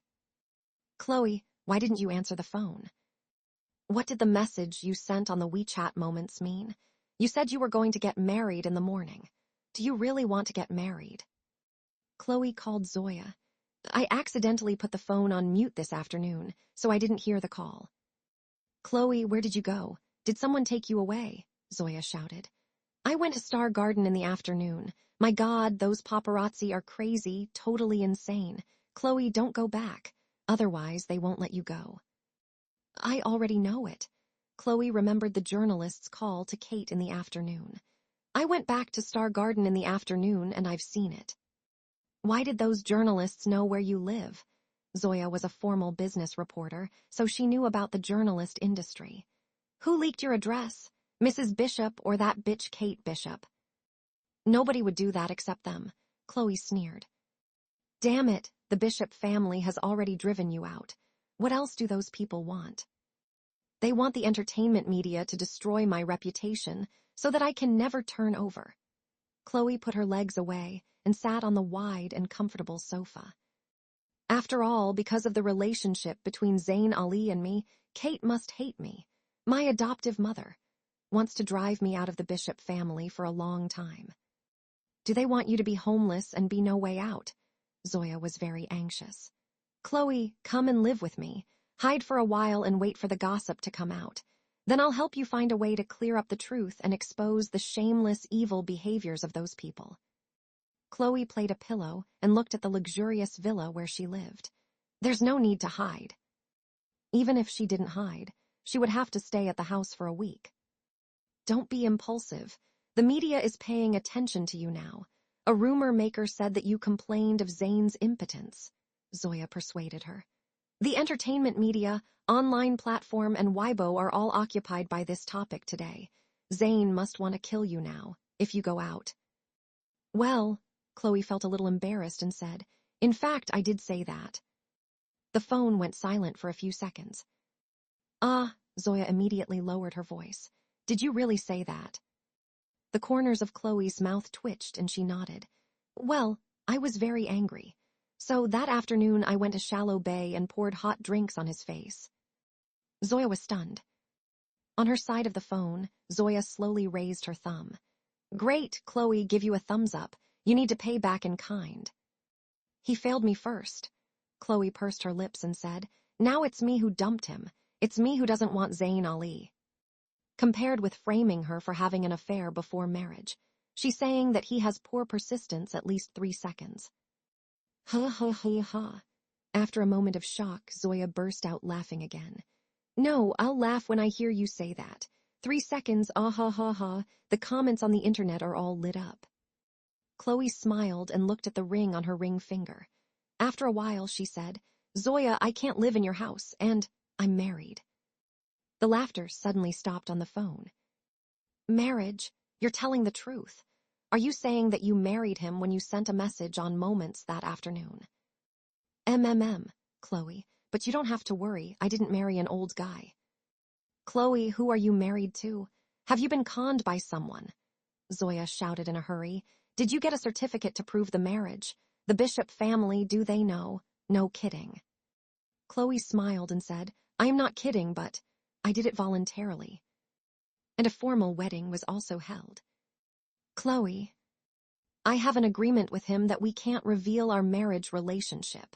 By the way, looking at the beautiful diamond ring on her finger, Chloe said with her eyes turning red, let me take a picture of my wedding ring for you. It's very beautiful. After hanging up the phone, Chloe took a picture of a ring and sent it to Zoya. And she showed the photo to her Moments and told others that she had married calmly. In the photo, the shining ring on her white jade hand was particularly beautiful and could tell the value of the diamond at a glance. When the photo was released, her friends and college classmates immediately caused a sensation. They all asked her whether she had a rich boyfriend or was it a picture she found on Baidu. When Zoya sent a message to her again, Bucky came over. Young madam, you'd better use your mobile phone carefully. Don't tell me you've forgotten the marriage agreement between you and Mr. Ammon. Chloe sighed and raised her mobile phone. I didn't say anything. It's just a photo of a hand in the sun. Does it mean that I'm with Ammon? No one could connect her with a man like Ammon. But WeChat will expose your location. Bucky was very clear about the current technology. Chloe was stunned and her smile froze. Well, I'll log out. And she did. That night, in the Angel Palace of Shallow Bay. At night, the white villa was brightly lit, like the Crystal Palace. Under the bright, white lights of the villa, Zayn Ali's face was gloomy and cold. He looked at the back of his hand that had been burned. During the day, Chloe had thrown a hot glass of liquid onto his face. He blocked it with his hand as fast as he could. As a result, his handsome face was saved, but the back of his hand was burned severely. Chloe, that damn woman. Zayn gnashed his teeth with a grim smile and tried his best to suppress his anger. She thinks she is so bold that she dares to talk nonsense in front of the media. Do not let me catch her and see if I kill her. The doctor was changing the gauze for Zayn Ali, and he was afraid that he would annoy the important figure in Ali Enterprises. Mr. Ali, look at your wound. You should apply some more medicine for a few more days. Kate Bishop, sitting next to Zayn, had long hair down to her back. Her face was as white as snow, her lips were red and her teeth were pearly. She was as beautiful as Snow White. Even the current stars in the entertainment circle were not as good as 1/10 of the beauty of Kate Bishop. She turned back to the doctor and said, I know. I'll change the best medicine for Zayn every day.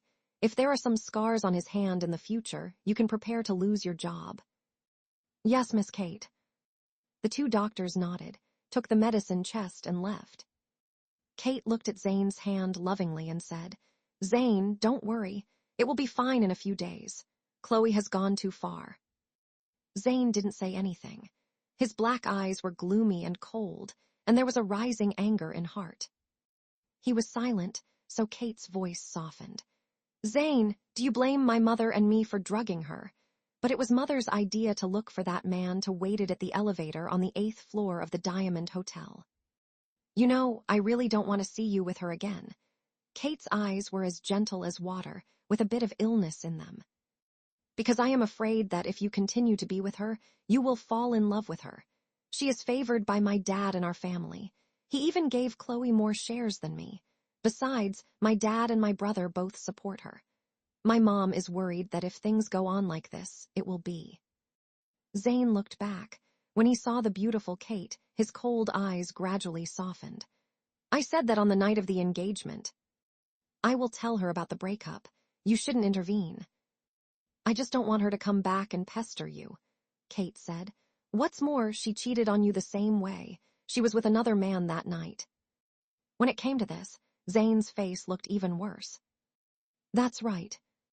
Chloe was still having an affair at their wedding, which was an indisputable fact. And today she even said in front of the media that you are. Kate held Zane's hands tightly. Chloe Bishop must have seen you cancel the engagement with her unilaterally. She held a grudge in mind and ran to Shallow Bay to hurt you. She also slandered your reputation to others. Zane did not speak but snorted coldly. Chloe, 3 seconds, right? Just wait and see. Sir, an assistant next to him hung up the phone and spoke to him. They have called the media company. They will delete the news about you in the shortest time possible. As for the Public Security Bureau, the city director said that the person who rescued Miss Chloe Bishop was. Seeing the assistant hesitation, Zane's voice turned cold. Who? It was the president of the Emperor. It was the man that America's first transnational group, the business community, and the tech world all know. It was Ammon. Zane's face immediately darkened. Does Chloe know that man? There isn't any evidence to show that Miss Chloe knew Ammon before, the assistant said, but the director did say that Ammon's secretary called him personally. Humph, that is why. How could that Public Security Bureau dare to let the man go that I sent? Zane laughed. His smile was evil and dangerous. So it's that man. In the entire city, and even in the country, the only one who dared to oppose the Ali family was the Emperor. Ammon was the supreme ruler of the Emperor. When Kate Bishop heard that Chloe knew Ammon, her expression changed. Kate never expected Chloe to know Ammon, the president of the Emperor, and that he had also rescued Chloe from the detention center of the Public Security Bureau. Kate blinked her clear eyes and asked, "Where is she now?" The smile on Zayn Ali's face disappeared bit by bit. "Have you found her yet?" "Not yet." The assistant looked at the iPad and said, "There is no news about her movements from this afternoon to now. She did not go back to Bishop family or the Star Garden. The reporter found the Star Garden, and I guess that she will not go back." Zane squinted his eyes. The reporter go to her apartment. "Humph, it seems that the paparazzi's nose is quite sharp now," he sneered. "They even dare to find out private houses." Kate pursed her lips and said, "After all, the paparazzi know the Star's houses can be exposed. They can naturally find Chloe's place. She should be hiding now." The assistant looked at the IPAD and frowned again. However, Chloe's moments updated half an hour ago and sent a photo. Zane immediately took over the iPad and looked at it. Indeed. In the photo, it was an expensive diamond ring with nearly 10 carats. But Zane recognized that it was Chloe's hand. Because her fingers and nails were very beautiful, without any flaws, and holding them can feel soft and boneless. Because he had held the hand of Chloe countless times, her sense of direction was not very good. He took her hand to walk through many high-end shopping malls to stop her getting lost. He is 10,000 times better than you. No matter in appearance, charisma, or status, you can't compare with him in city and even in the country. And I will marry him and become his wife. What Chloe said to him at Shallow Bay today emerged in front of him. Looking at the diamond ring Chloe wore on her ring finger in the photo, Zane didn't speak for a long time. Finally, he gritted his teeth and said word by word, "Find her. Find her all over the country. You have to try your best to find her out for me." "Yes, sir," the assistant nodded. Kate did not know why he was in such a hurry to find Chloe. She was jealous and gently held his hand. "Zane, this must beautify by P.S. She deliberately sent an expensive ring to show off her power. Now that she has been driven out of Bishop family, has no job, how can she buy a ring?" Zane looked Kate for a long time. Finally, he stroked her long hair down her back and said with an evil smile, "Why are you nervous? Even if I find her, it doesn't mean anything. You are my girl." Kate was relieved. She smiled gently and said, "Yes, I know." They were each other's first love. When it came to first love, people always had an irreplaceable feeling. During this period, Zane thought Chloe was that girl, so he was with her. In the end, Kate came back from abroad and told Zane that she was the girl he loved. "Didn't your father agree to let the Bishop Limited fall into the hands of the Ali family?" Zane had absolute confidence and plans. "Then, on the press conference of the Ali family, we can announce our engagement publicly." "Really?" Kate immediately raised her head and looked at him happily. Zayn Ali lifted her chin and abandoned the face of Chloe in his mind and kissed her on her lips gently. "I've said you are my lover." At night, Chloe Bishop sat in the living room in 9th Dragon Villa and dare not sleep until very late. The starlight was shining outside, the night was charming, and it was the wedding night. "Young madam," Bucky persuaded her, "young master probably doesn't remember to come back so soon. You can sleep early." Chloe heard that Ammon would come here today. She didn't dare to sleep. Will he come here? Isn't he rarely here?" "Yes, it's not often. Young master seldom comes to Shallow Bay, but you and young master are newly married. Of course, he would live here with you." This villa was very quiet, and there were very few servants. Bucky said Ammon was not used to living with too many servants. Chloe turned on the 10-inch high Emperor Intelligent TV in the living room and watched it for a while. The holographic projection was in the air, and the gossip entertainment was playing something about Zane. Today, there was a media reporter who interviewed Miss Kate Bishop. Miss Bishop directly responded about the reasons for an affair at the wedding.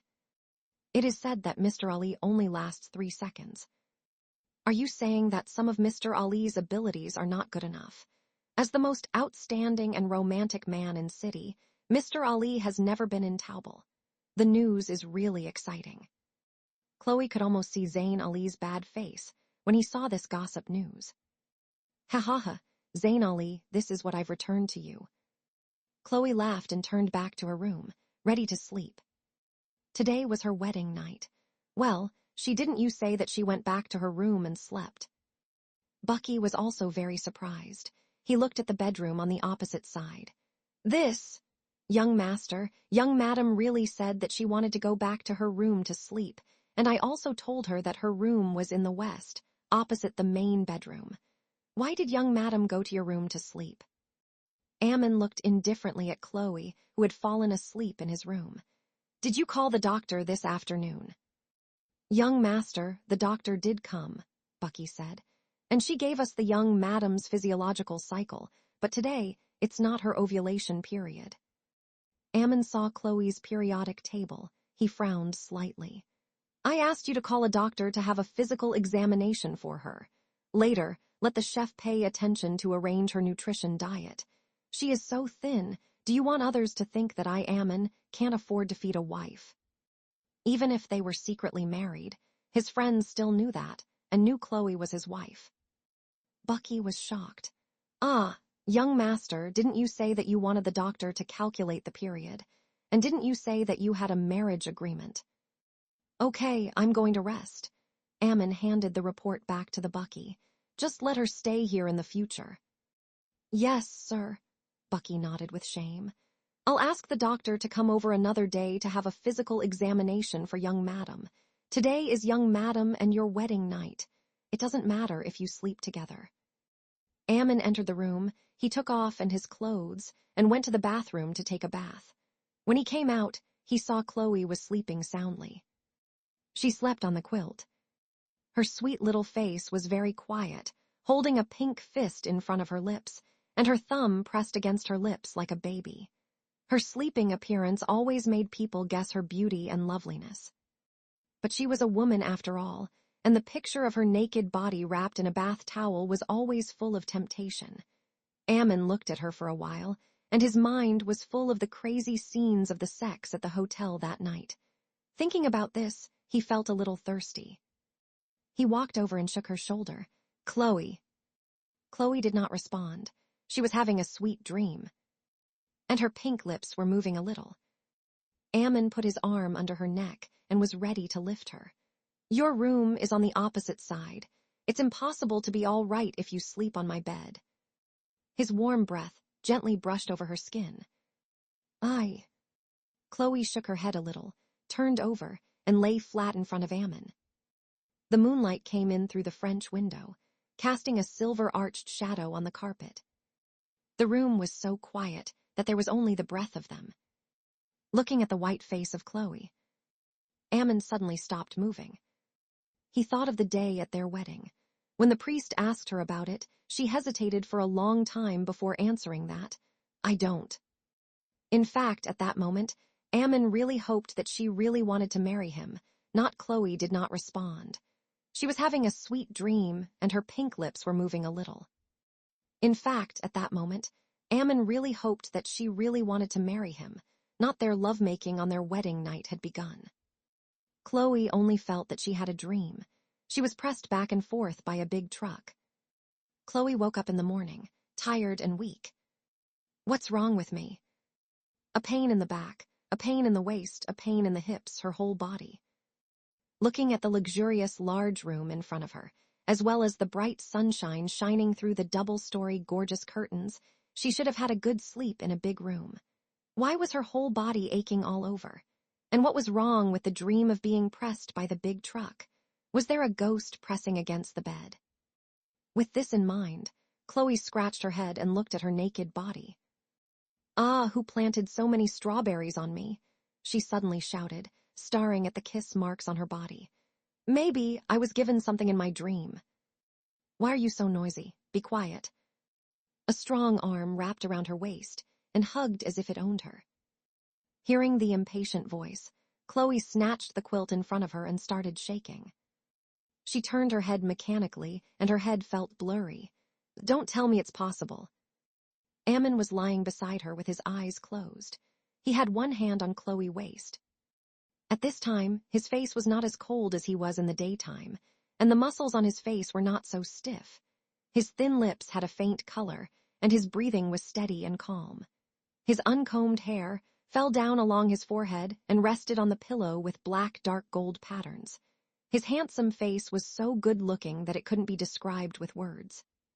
Chloe looked at him and kept quiet for 3 seconds. Finally, she swallowed her fear and roared with all her strength. I was asleep. In the room, Chloe rolled out of bed and casually picked up the towel and wrapped it on her body. She looked at Ammon with a changed expression. What are you doing in my room? Why do you follow me to sleep and do this to me? We have a marriage agreement. Ammon hated being disturbed when he slept. He had a serious issue of being woken up. He suddenly opened his brown eyes and said coldly, Chloe, look carefully. This is my room. Didn't you want to sleep with me when you came to my room? Chloe looked around and shouted again. Then she ran to the door with her clothes in her arms. Bucky, who was outside, heard the sound and came up to knock on the door. Young master, young madam, are you up? All of a sudden, the door opened from inside. Where is my room? Chloe asked the housekeeper, with her blood-red eyes wide open and wrapped in a bath towel, holding her clothes. Bucky immediately lowered his head and did not look directly at her. Young madam, your room is the one across from us. Chloe rushed into the opposite room with a gust of wind. Ammon was sitting on the bed with his eyebrows wrinkled. His face was obviously angry.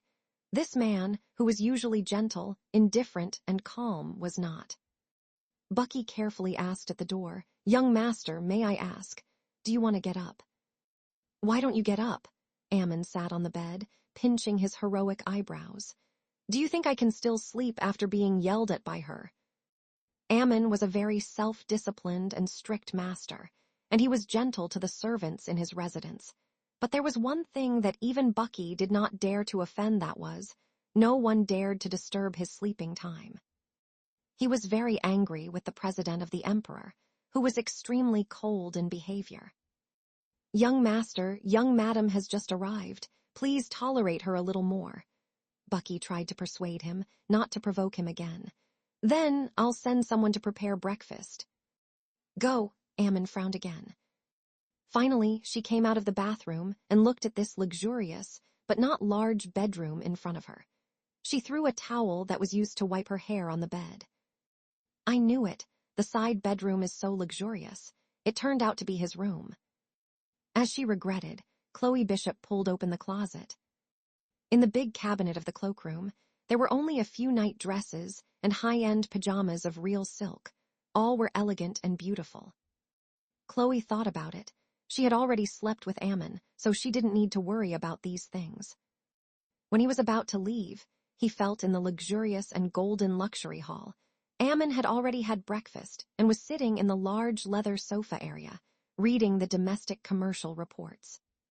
He was wearing a white shirt, a completely custom-made Armani black vest and long trousers, and his tie was also black. He was very handsome. The luxuriousness of a high-ranking person was not missing in the words of the ancient American. It was as if he was a man that people looked up to. I'm coming down, Ammon said flatly without raising his head. Chloe clenched her fists, strode over, and sat down on the sofa opposite Ammon with a fragrant breeze. Mr. Ammon, she tried to maintain her politeness. You were too aggressive last night, weren't you? If it weren't for the fact that he had servants under the roof, he would not have to be humble. This was also his villa. He was so tall and she was so petite, she couldn't beat him. Otherwise, she really wanted to fight with him. What the F***CK? Ammon gave her a faint look. It's you who came to me by yourself. The fire is strong, endure it. Chloe gritted her teeth. Then how can I be your legal wife?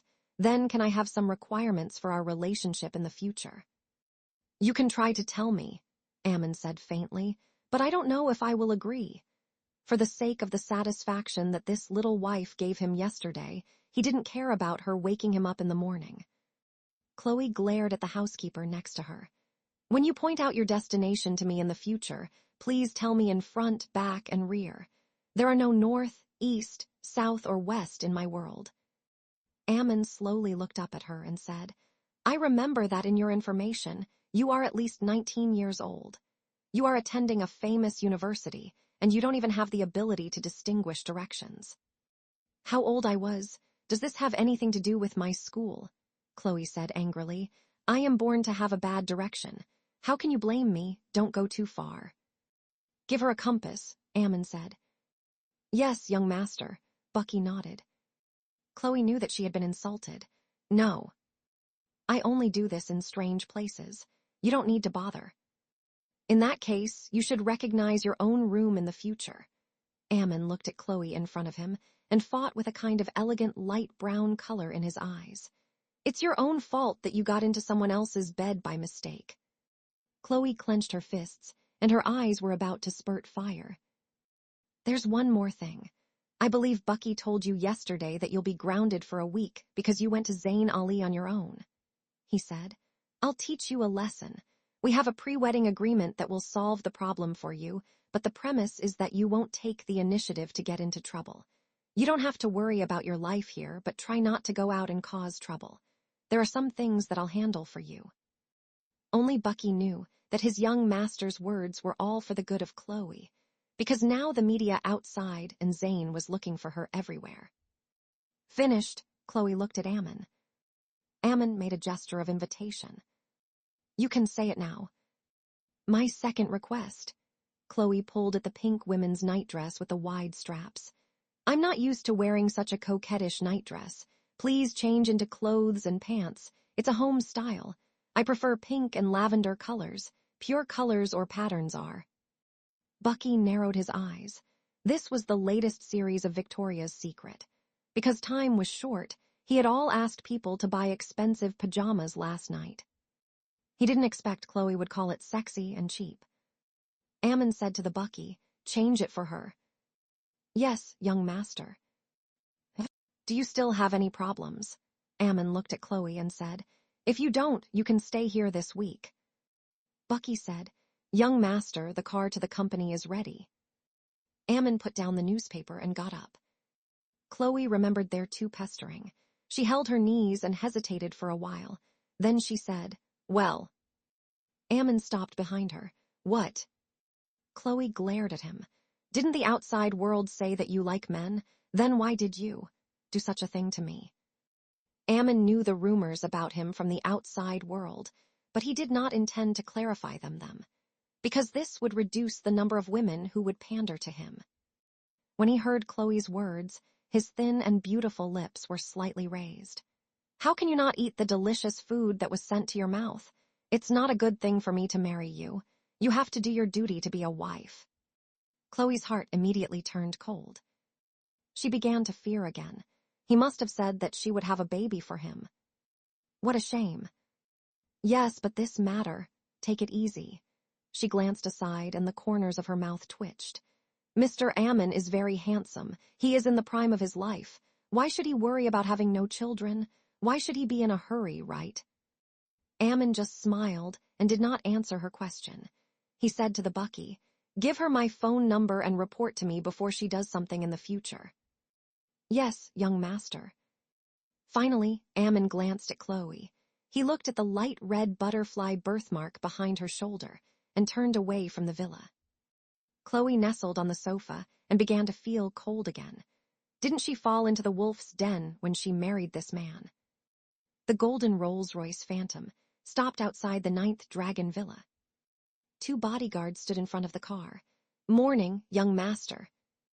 Ammon stood in front of the car door and said to Bucky behind him, "Watch her. Although I don't know why she wants to live shallow bay, since she married me, I will not allow her to have any contact with Zayn Ali." Bucky was a little surprised. Is young master worried that the young madam asked to live here in shallow bay because of Zayn? Ammon's eyes were slightly cold. There is a suspicion. Before he married this little girl, he had asked people to look into her personal information about Bishop family and her past with Zayn. Bucky said, "Perhaps young madam is still not used to getting along with young master, so she chose a quiet place. Young master, don't worry too much." Ammon did not speak. His elegant brown eyes reflected the beautiful sea view of the shallow water in the distance. He smiled gently and said, "It's better to do so." Otherwise, when he was about to leave, he felt. Chloe sat in the villa hall and felt ashamed, thinking of what Ammon had said just now. She asked the netizens on Weibo, "I want to ask everyone a question. If a gay has sex with a woman, what does that mean?"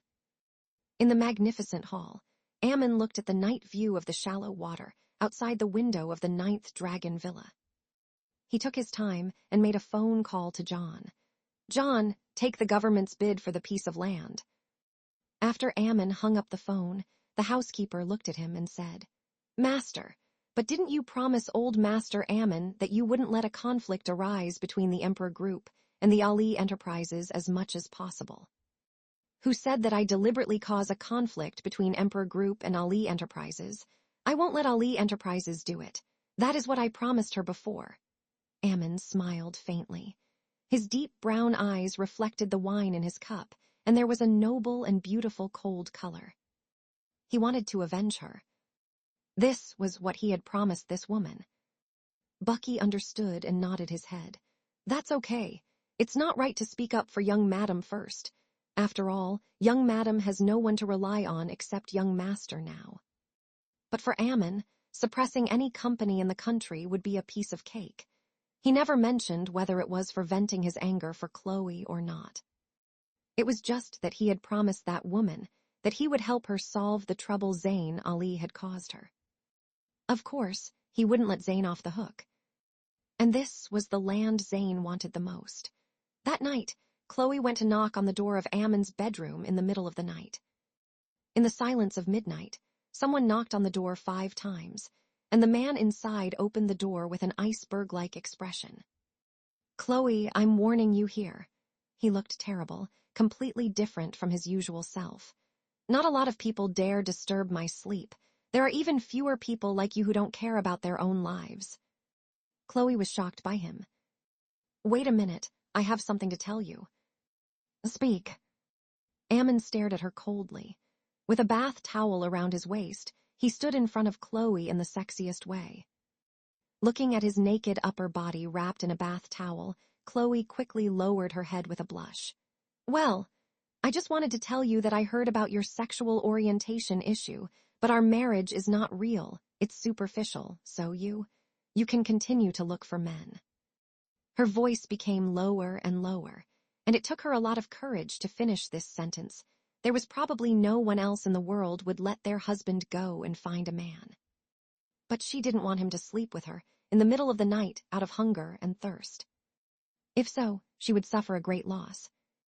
Ammon couldn't believe it when he heard Chloe's words. He narrowed his eyes slightly and said, "Look for a man? Why would I look for a man? What are you talking about?" Chloe suddenly raised her little face again. "Aren't you? I slept with you twice and held a wedding." Ammon looked at her coldly from above. "My sexual orientation should be clear to you." Boom, boom, boom, boom, boom, boom. The door of the room was slammed shut in front of Chloe. What a big temper.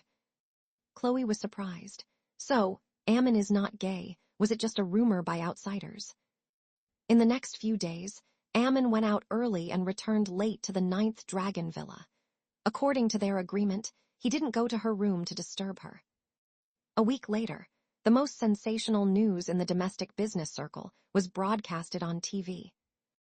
Emperor Group won city government's bid for land, which caught the Ali Enterprises by surprise.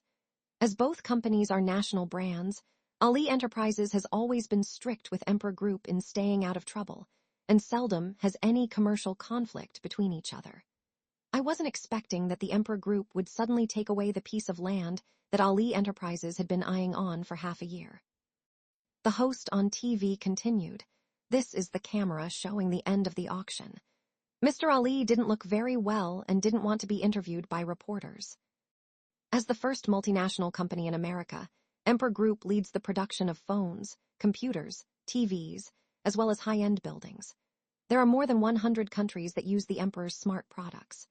In addition to innovation in science and technology, the Emperor Group is also involved in high-end hotels, chain-end hotels, chain-end shopping, and insurance.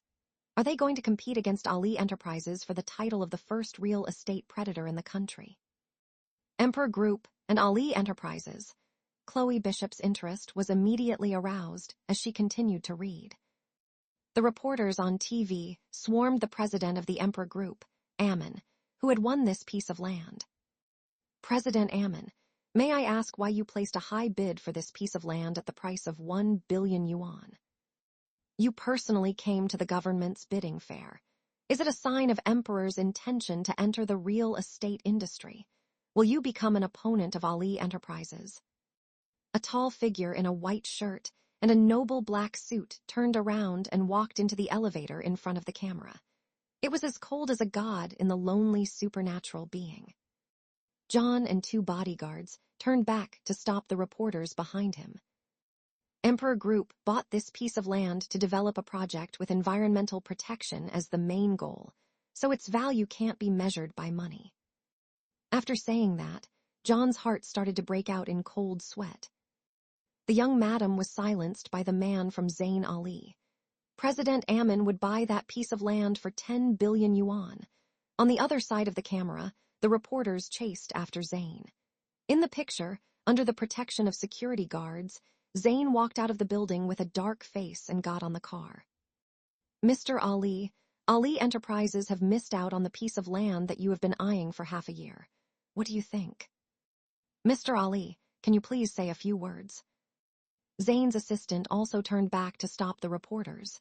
"Everyone, please wait a minute. Mr. Ali cannot be interviewed right now."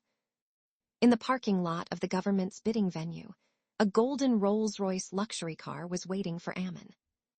After Ammon got in the car, the Rolls-Royce immediately left under the protection of security guards in the venue. The reporters outside kept taking pictures of the luxury car. Inside the car, John asked Ammon, "President Ammon, I know that you acquired this piece of land for the young madam, but what are you going to do with it now?" But for Ammon, spending 1 billion yuan was not a big deal. He said, "The price of housing is getting higher and higher, and it's not bad to add more value to it.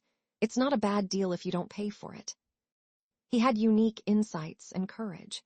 This was the president of the first multinational company in America, and he had the wisest business sense. John was a little dumbfounded, but he couldn't help but laugh it off. The Ali enterprise will definitely die of anger. They have a food and entertainment company in the west of city. Buying this piece of land definitely means that they were going to build another skyscraper in the east to create twin buildings. It would become the largest trading point of the Ali enterprise. If the Emperor Group bought it, the value would increase. This was a way to kill a man without paying with his life. Ammon's thin lips lifted gently. The biggest selling point in America in front of me is to offend me, even if the Ali Enterprises Emperor Group in America will give them a lesson. The first conglomerate in America, the Emperor Group. With the company's market value, the company's stock price, and Treasury Finance Emperor Group had won against the Ali Enterprises. The most important thing is that this is what I had promised Chloe. It is a given that Zane would be facing a little obstacle. Ammon looked out of the car window with a slight smile on his lips, despising everything. He remembered the reason why Chloe refused to tell him to quit school that night, and his eyes darkened slightly. Yes, President Ammon. John understood what he was doing. In the magnificent hall, Ammon looked at the night view of the shallow water outside the window of the 9th Dragon Villa. He took his time and made a phone call to John. John, take the government's bid for the piece of land. After Ammon hung up the phone, the housekeeper looked at him and said, Master, but didn't you promise old Master Ammon that you wouldn't let a conflict arise between the Emperor Group and the Ali Enterprises as much as possible? Who said that I deliberately cause a conflict between Emperor Group and Ali Enterprises? I won't let Ali Enterprises do it. That is what I promised her before. Ammon smiled faintly. His deep brown eyes reflected the wine in his cup, and there was a noble and beautiful cold color. He wanted to avenge her. This was what he had promised this woman.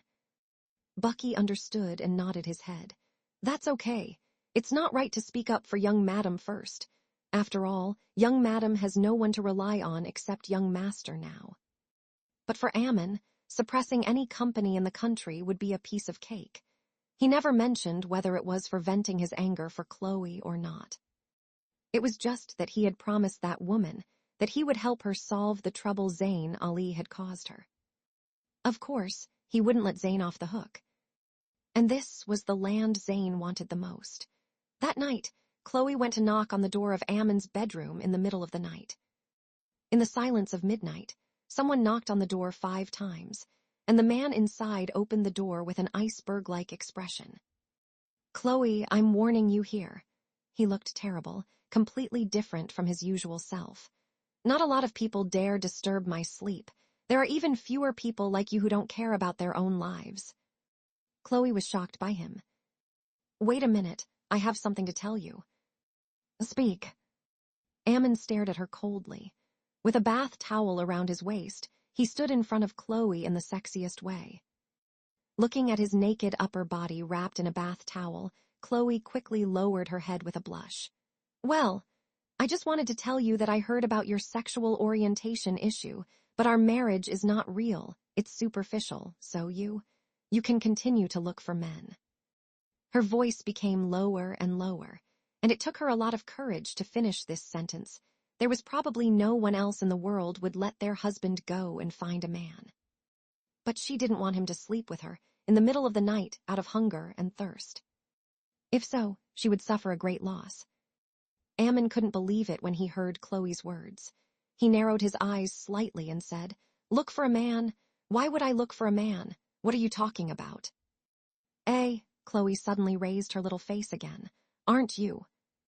I slept with you twice and held a wedding. Ammon looked at her coldly from above. My sexual orientation should be clear to you. Boom, boom, boom, boom, boom, boom. The door of the room was slammed shut in front of Chloe. What a big temper. Chloe was surprised. So, Ammon is not gay. Was it just a rumor by outsiders? In the next few days, Ammon went out early and returned late to the 9th Dragon Villa.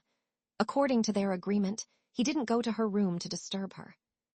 A week later, The most sensational news in the domestic business circle was broadcasted on TV. Emperor Group won city government's bid for land, which caught the Ali Enterprises by surprise. As both companies are national brands, Ali Enterprises has always been strict with Emperor Group in staying out of trouble, and seldom has any commercial conflict between each other. I wasn't expecting that the Emperor Group would suddenly take away the piece of land that Ali Enterprises had been eyeing on for half a year. The host on TV continued, "This is the camera showing the end of the auction. Mr. Ali didn't look very well and didn't want to be interviewed by reporters." As the first multinational company in America, Emperor Group leads the production of phones, computers, TVs, as well as high-end buildings. There are more than 100 countries that use the Emperor's smart products. In addition to innovation in science and technology, the Emperor Group is also involved in high-end hotels, chain-end hotels, chain-end shopping, and insurance. Are they going to compete against Ali Enterprises for the title of the first real estate predator in the country? Emperor Group and Ali Enterprises. Chloe Bishop's interest was immediately aroused as she continued to read. The reporters on TV swarmed the president of the Emperor Group, Ammon, who had won this piece of land. "President Ammon, may I ask why you placed a high bid for this piece of land at the price of 1 billion yuan? You personally came to the government's bidding fair. Is it a sign of Emperor's intention to enter the real estate industry? Will you become an opponent of Ali Enterprises?" A tall figure in a white shirt and a noble black suit turned around and walked into the elevator in front of the camera. It was as cold as a god in the lonely supernatural being. John and 2 bodyguards turned back to stop the reporters behind him. Emperor Group bought this piece of land to develop a project with environmental protection as the main goal, so its value can't be measured by money. After saying that, John's heart started to break out in cold sweat. The young madam was silenced by the man from Zayn Ali. President Ammon would buy that piece of land for 10 billion yuan. On the other side of the camera, the reporters chased after Zayn. In the picture, under the protection of security guards, Zayn walked out of the building with a dark face and got on the car. "Mr. Ali, Ali Enterprises have missed out on the piece of land that you have been eyeing for half a year. What do you think?" "Mr. Ali, can you please say a few words?" Zayn's assistant also turned back to stop the reporters. "Everyone, please wait a minute. Mr. Ali cannot be interviewed right now." In the parking lot of the government's bidding venue, a golden Rolls-Royce luxury car was waiting for Ammon. After Ammon got in the car, the Rolls-Royce immediately left under the protection of security guards in the venue. The reporters outside kept taking pictures of the luxury car. Inside the car, John asked Ammon, "President Ammon, I know that you acquired this piece of land for the young madam, but what are you going to do with it now?" But for Ammon, spending 1 billion yuan was not a big deal. He said, "The price of housing is getting higher and higher, and it's not bad to add more value to it. It's not a bad deal if you don't pay for it." He had unique insights and courage. This was the president of the first multinational company in America, and he had the wisest business sense. John was a little dumbfounded, but he couldn't help but laugh it off. The Ali Enterprise will definitely die of anger. They have a food and entertainment company in the west of city. Buying this piece of land definitely means that they were going to build another skyscraper in the east to create twin buildings. It would become the largest trading point of the Ali Enterprise. If the Emperor Group bought it, the value would increase. This was a way to kill a man without paying with his life. Ammon's thin lips lifted gently. "The biggest selling point in America in front of me is to offend me, even if the Ali Enterprises Emperor Group in America will give them a lesson." The first conglomerate in America, the Emperor Group.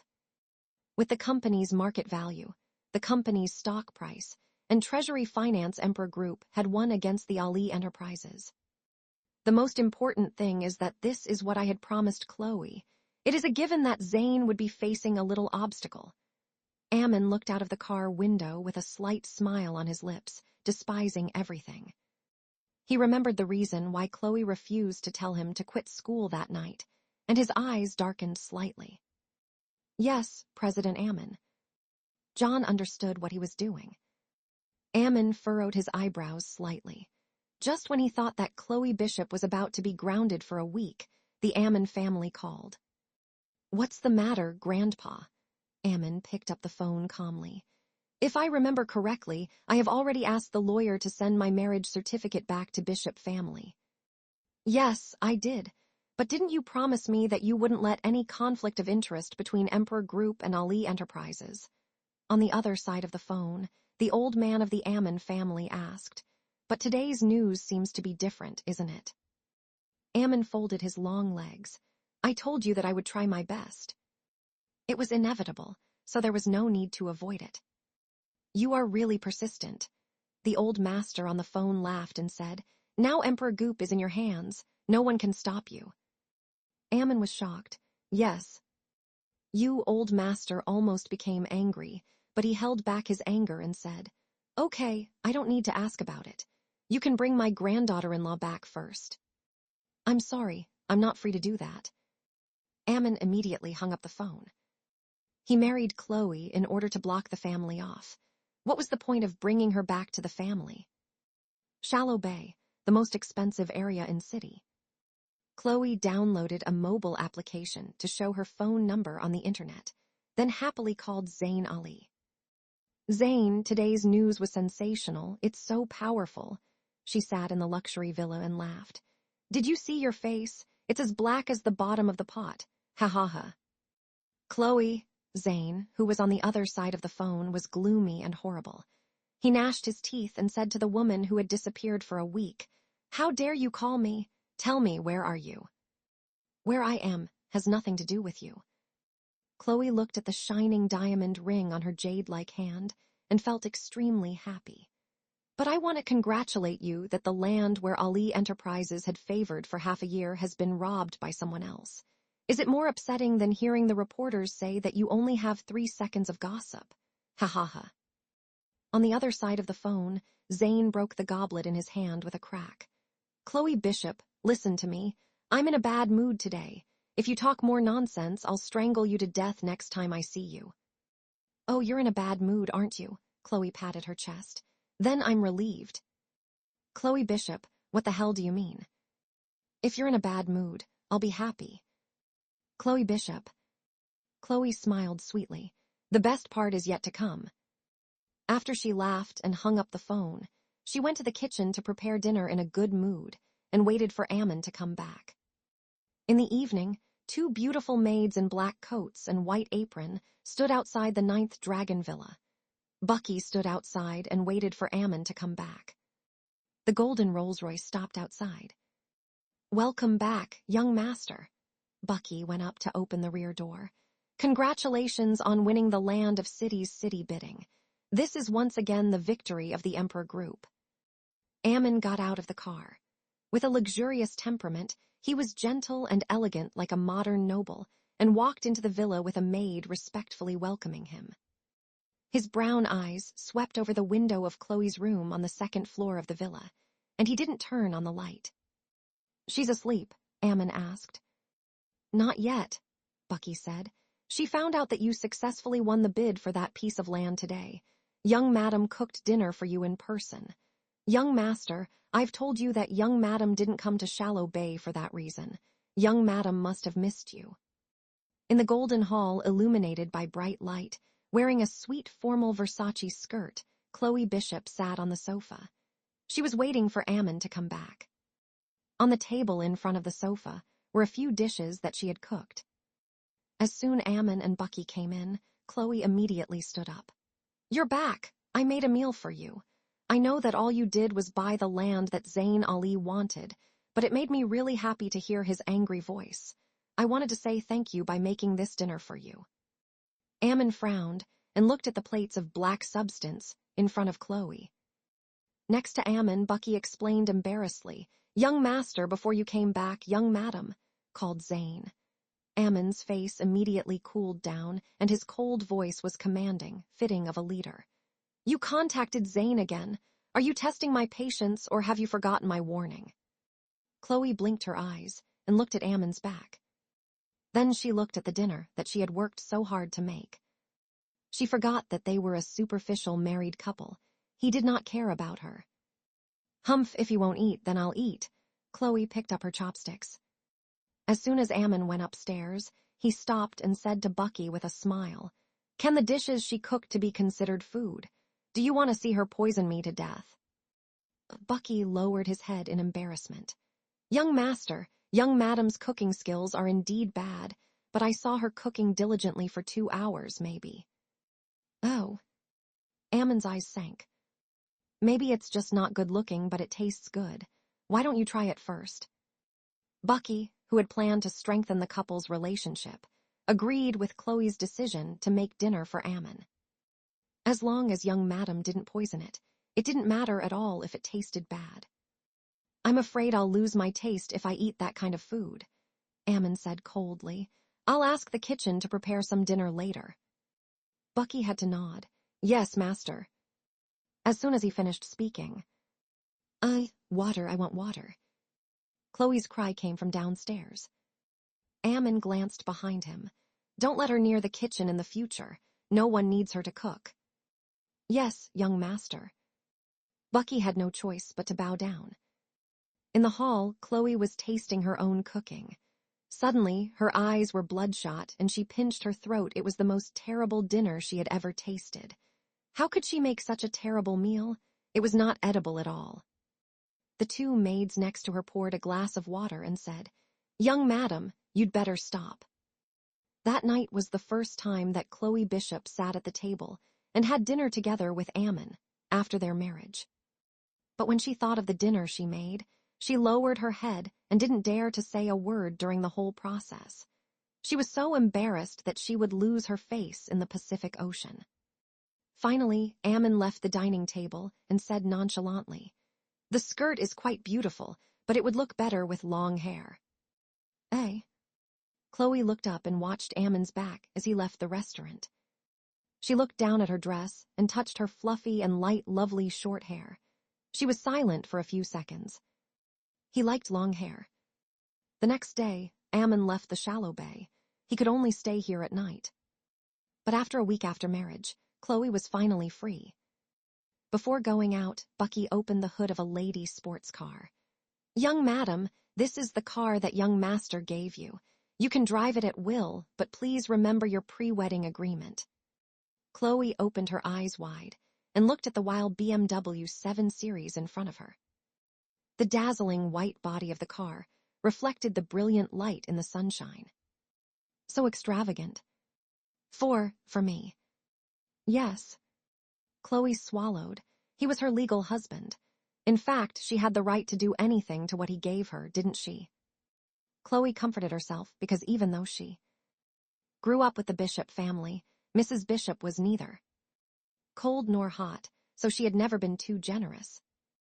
Unlike Kate Bishop's lifestyle with luxury cars, Chloe had never bought her own car.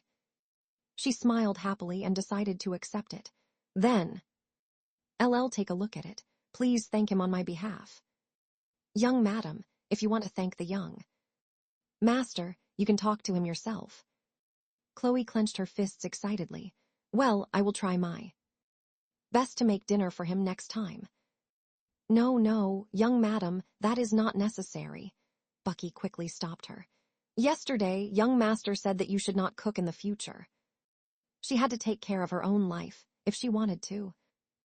Eat the food she cooked. Young master could not lose to this young madam if he wanted to dominate the business world. Chloe was driving out of Shallow Bay when she passed by Zayn Ali's car. Her heart skipped a beat, and at that moment she stepped on the accelerator. With the limited edition American Aston Martin, Kate, who was sitting in the co-pilot, frowned. "Chloe." Zayn looked at her from the rearview mirror and asked, "What's the matter?" "It's nothing. Did you see wrongly?" Kate looked away. "That's right. Chloe is homeless now and has been kicked out of the house by the Bishop family. There was no way she could have the chance to drive such an expensive car." Zayn didn't pay much attention to this and continued to move towards his and Kate's love nest, Angel Palace. After speeding out of the road, Chloe stopped the car on the side of the road and took a breath. Why don't we put up a film again? Chloe's eyebrows twitched, and she looked at the glass window in front of her. Don't take this road in and out Shallow Bay for the time being. Suddenly, a call came from Alfred, from the Bishop family. She hesitated but picked up the phone and said, "Hello, Alfred." "Where have you been, Miss Chloe? I heard that the reporter discovered your apartment in the Star Garden. Are you okay?" Alfred was very worried for Chloe. "Don't worry about the old master's words. He said that he would not let you leave Bishop family on a whim. Whether he is angry or not, it doesn't matter." Chloe tightened her grip on the steering wheel. "Wasn't he the one who drove me out Bishop family? Also, I said I would drop the matter of going to work at Bishop Family Company a while ago." "Alas," Alfred sighed and said in a hurry, "Mr. Ali must be looking for you everywhere now. Be careful." Chloe looked at the beautiful scenery of Shallow Bay outside. She was in the same place as him now, so what? "Come and bite me if you can." "He should be the one to apologize to me. I'll make pay him back later." Chloe knew that there must be a lot of talk about Zane in the media, especially on how she engaged in an affair at the wedding. "Why didn't you bring the money that old master gave you last time? Miss Chloe, where are you now?" "I'll send it to you." "No need." Chloe refused his father's money. "I'm fine now. I don't need his money." "Miss Chloe, listen to me. I have found a job with a lot of money." Cheryl hung up. Even a servant in the Bishop family knew that the Bishop family was worried about her. However, her father never cared about her, even after she left her family. Chloe gritted her teeth and felt her heart was cold. In the morning of the same day, Chloe had an appointment with Zoya, and then she went to the BMW 4S store to stick her glass to the front of her eyes. Zoya's eyes widened as she stared at Chloe, who was dressed in a brand-name suit with a BMW 7 Series behind her. "Chloe, tell me, you didn't get married and you won the lottery, didn't you?" "That's not true." Chloe burst into laughter. "I'm not so lucky. I really got married a week ago." "Who?" Looking at Chloe, who had changed into a rich woman in a week, Zoya's eyes were wide open like a light bulb. "Well," Chloe looked at her reporter friend, Zoya, whom she had met by chance before, "I have a marriage agreement with the other party. He wants to hide his marriage, and I don't want to make it public that I'm married, so I can't reveal who he is for the time being." "Neither can I." Zoya looked at her. "Of course I trust you, but that's not the issue," Chloe said.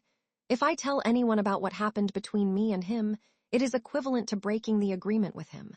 I don't know what he would do to me, given his identity and status. Ammon definitely had the ability to send her back to the Public Security Bureau. He could even suppress Zane and get her out of the detention center just from making a phone call." "Is he a scary person?" Zoya stared at her with her eyes, which could capture the latest news. "The big boss of the underworld." Chloe almost lost her footing. "No, no." Zoya immediately grabbed her shoulder and shouted, "Will you suffer a loss if you marry him?" "Why does he want to marry you? Does he have any hidden intentions?" Chloe said, I'm married to him to give him a marriage on paper, and in return I will get paid." "Another salary." Zoya immediately stopped. Chloe said helplessly, "But the condition is that I can't reveal this relationship to the outside world and give birth to a child for him." The corner of Zoya's mouth immediately dropped. She kept silent, then shouted, "But you're only 19 years old. If you want to have a baby, you're crazy, aren't you?" Chloe shrugged her shoulders helplessly. "You know my previous situation. I must promise him this. Otherwise, she would not have been able to get out of the detention center." After knowing Chloe had a hidden marriage agreement with the man, Zoya felt sad for a moment and stopped prying. Moreover, when she heard Chloe had a very high salary after getting married, Zoya supported her to delay first. Zoya said that she should make enough money first. After that, Chloe Bishop was ready to go shopping. Anyway, she was not short of money now. She was going to spend money to experience her young madam's life. Unexpectedly, just as the two of them left the BMW 4S shop, several cars stopped in front of Chloe's car. Chloe held her breath. "Damn it, who is it?" Zoya shouted. Chloe was afraid that it might be someone from Ali Enterprises, so she reached out her hand to reach for her mobile phone and was ready to call Ammon. Unexpectedly, after several people got out of the car, they came over and knocked on her window politely. "Young madam, please get off the car." Chloe immediately recognized that this person was from the Ammon family. He had greeted her at the wedding. After that, these people took Chloe and Zoya to South Lake Park in city. This was the most popular place in the city for the upper class to enjoy some tea. It was a place for celebrities to gather. In the South Lake Tea House, a tea house with tea culture history of more than 60 years in America. Inside the tea house was a luxurious decoration of antiques, which maintained the style of a retro tea house. It was a place loved by many tea culture lovers and rich people of old age. Chloe was led in by these people. The old water in the traditional Chinese Tang costume greeted them respectfully. "This way, please. That man is waiting inside." They came to a wing with a curtain in front of them. An old man was sitting inside. "Young madam is here," the man who came in with Chloe said to the person behind the curtain. "You are Ammon's new wife, Chloe, the second daughter of Bishop family," the old man inside asked Chloe. Chloe was still looking at the decorations of the most famous tea house in America, sighing about the magnificent decoration inside. When she heard the voice of the old man on the screen, she came to her senses. In the past, Chloe tried her best to maintain her manners. Although he didn't know who this person was, the person met her in a place like this, so he must be someone with high status. "Oh, what do you mean?" The person inside drank tea. "I am the Bishop family's adopted daughter. I have been driven out of Bishop family's house for some reason," Chloe said confidently. The old man inside immediately laughed. "Was there an affair between you and the Ali family's Zanes?" "Marriage?" Chloe had a drop of sweat on her forehead. She did not say anything. It was true that things did not turn out well. It appeared that the entire city had been shocked by the incident at the wedding. The old man inside asked her, "Although I don't know." "The reason why Ammon married you, since he doesn't care about your past, it proves that he has a good impression of you." Chloe smiled and said, "Oh, really?" "Of course, this is on the surface. People say that Ammon is gay as if it is known by the whole country." Chloe could not help but retort in her mind. No, not necessarily. Perhaps it was a two-person relationship. Maybe it's not what the outside world said at all. "Maybe he just fooled the family by marrying you," the old man inside said, "and he also pretended to marry you to show it to the family." Chloe did not answer him directly, because how could she tell an outsider about what had happened between her and Ammon? She glanced at the Ammon family, who had once appeared at the wedding, and said to the person behind the curtain, "May I ask who you are? Are you a member of the Ammon family? Then, why do you call me here now?" "This is the director of the Ammon family," the man inside said. "He represents the Ammon family in attending your wedding with Ammon. Of course, he also reported the process of your wedding to the Ammon family." "So," Chloe asked, "what do you want to say?" "Your wedding looks formal, but Ammon refused to bring you back to his family. There is something wrong with this." Chloe didn't show her obvious smile. Ammon wanted to take her back to the Ammon family. She wouldn't go. "Although he gave your marriage certificate to the Ammon family, I don't believe the authenticity of your marriage," the man inside said. "I prefer to believe that he is acting. You don't have to ask who I am in the Ammon family, but I can tell you Ammon has a very important person in his heart." Chloe blinked her eyes. "Is there a very important person in Ammon's heart?" The old man inside said again, "But now the Ammon family has to eliminate the rumors outside. They can't let him like men." Although Chloe had already suspected that Ammon was not gay, she still smiled stiffly and asked, "Who do you think, sir? What if he really likes men?" "This is why I want to talk to you," he said. "If he is really like what the rumors say, and he is actually gay as his new wife, Miss Chloe will go and adjust his sexual orientation. The Ammon family would never let Ammon fall in love with men." The corner of Chloe's mouth twitched. This old gentleman, we don't know each other, do you? Then. Why makes you think I would do such a thing? She was at ease because as young madam, and she still had a salary. She didn't need to care about whether Ammon was gay or not. Anyway, they were engaged in a contract marriage, weren't they? The marriage of Miss Chloe and Ammon was not what you wanted, was it? The old man inside seemed to know the situation. Chloe froze for a moment. I've asked someone to check. You once entered the Public Security Bureau and was rescued by Ammon. Maybe you had to marry him and cooperate with him in acting. Ammon is a capable president of the first conglomerate group in America. He would never make a lost deal. He must have made some conditions for you. Chloe slowly clenched her hands, pressed her lips together, and did not say anything. The old man said, If Miss Chloe promises me something, I may be able to help you with Ammon condition. Chloe did not know who this person was, but from his words, she could tell that this person must have some status in the Ammon family. Can you do me anything? She asked. Of course. Chloe swallowed. I'm sorry, sir. I don't know you. I can't guarantee the authenticity of your words. The old man inside seemed to be stunned and laughed. Miss Chloe, you are a very cautious and clever person. No wonder Ammon married you. At this time, a man came in from outside in a hurry. Young master's men are coming. As soon as he finished speaking, Bucky walked into the tea house with two people, both with cold expressions.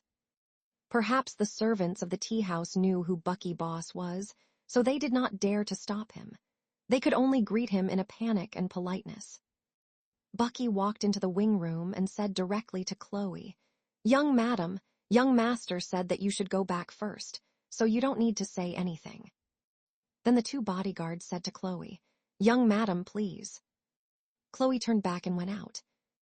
Outside the tea house, Zoya saw Chloe coming out and immediately got up. Chloe, are you okay? Who are these people? I'm fine, Chloe said. Those people. I don't know who they are.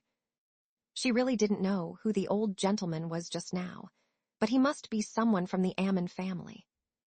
Cheryl looked at Bucky, who came out from behind, and found it hard to say any more words. She said goodbye to her friend. Well, Zoya, I'll go back first. I'll contact you later. Zoya stared blankly at these well-dressed housekeepers and bodyguards who took Chloe Bishop away in the car. She didn't know what had happened. That night, they returned to Shallow Bay. The lights of the 9th Dragon Villa were brightly lit. Ammon sat under the luxurious crystal chandelier like a god and looked at her. As soon as Chloe came back, she was baptized by the man's gaze from all directions. I heard that you have been out for a day. His voice was gentle and pleasant, and the crystal goblet glass in his hand reflected his noble eyes. His eyes were ice cold. When he stared at people, they seemed to be bound by his line of sight. Chloe tried to look as relaxed as possible. Well, I went out with my friends. Are you happy with the car? He continued to look at her. You can change it at any time if you don't like it. Uh-huh, she nodded quickly. I'm very happy with it. Thank you, Mr. Ammon. It's too polite to call me Mr. Ammon, he said. Call me husband. Chloe's blood rushed to her ears at once. Who husband? Chloe, tell me, am I your legal husband?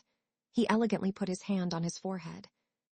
Yes, but I. Chloe lowered her head and did not dare to look at him.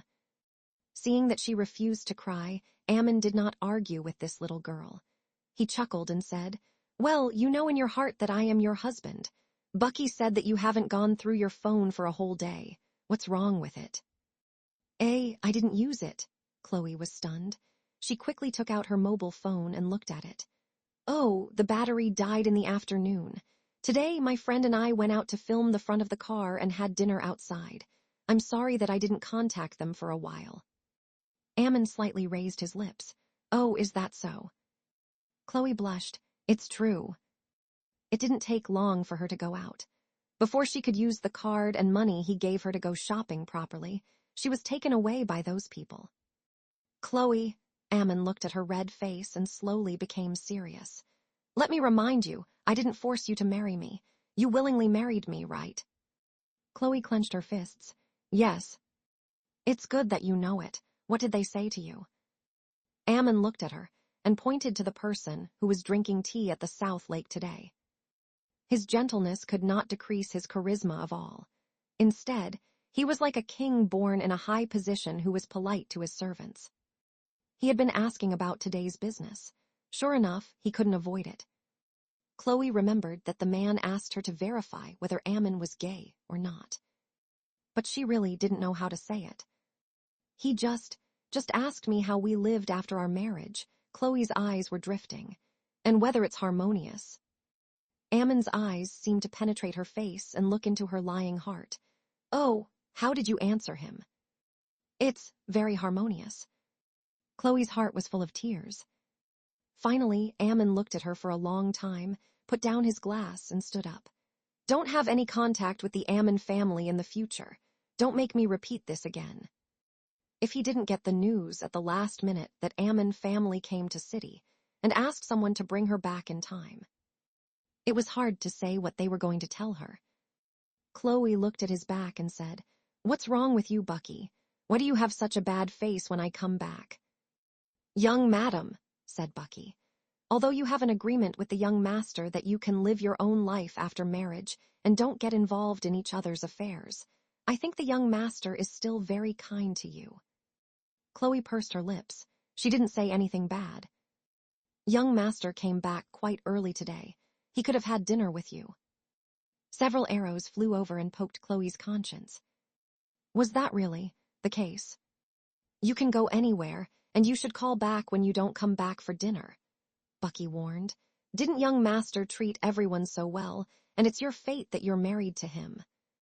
At last, Chloe raised her head. "I know, okay? He just came back, but I was not there. Didn't I have a meal with your young master?" But when they got married, there was no rule that said that they had to have dinner together. That very night, Chloe came out early and knocked on the main bedroom on the other side. Ammon, dressed in a bathrobe, opened the door and looked at her. "What's the matter?"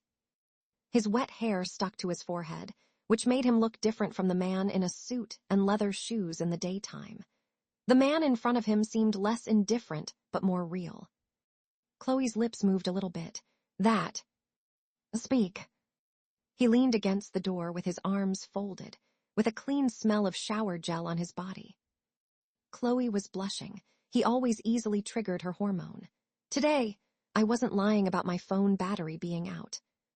"Yes," he responded gently, but he could not hear any emotion. "So. And what happened today? I'm sorry, I know what kind of marriage we are." Chloe shook hands. "If you are not happy, I will not contact the Ammon family in the future. I said that you have a free life after marriage, so you don't have to explain these to me." Ammon looked at her indifferently. "You don't have to care about those people today.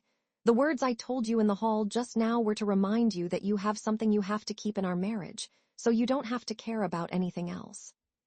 Good night, Chloe." Seeing Ammon about to turn around and enter, Chloe suddenly became anxious. "Ammon."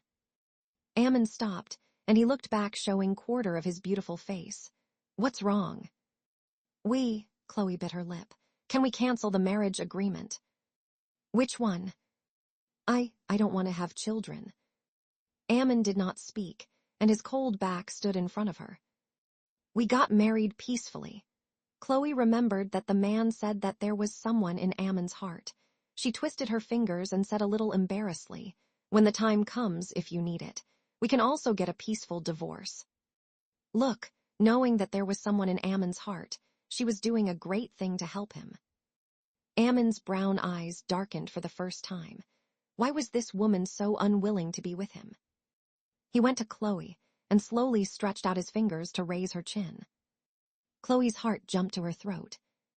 Just as he was getting close to her lips, he stopped and suddenly loosened his grip. "No, you have to give birth to a child for me." Boom, booms, boom, boom, boom, boom. The door was closed. Chloe took a stride on her shoulder. Was there any room for negotiation? After returning to the room, Chloe reached out and touched the place Ammon had touched just now. It seemed that it was still hot. thinking of the lips Ammon had approached to her just. Now Chloe quickly shook her head and waved away the scene. She roared, "Don't be fooled. Don't forget that he is gay. He is gay." In the master bedroom, Ammon sat at the front of the French window while holding a piece of paper. Thinking of what Chloe Bishop said just now, he slowed down his speed of drinking. He picked up the phone and called John. "Go and find out why the old man was looking for Chloe today." "President Ammon, are you saying that old master was looking for young madam?" John was especially shocked when he heard that. "It must be him." Ammon smiled faintly and hung up the phone.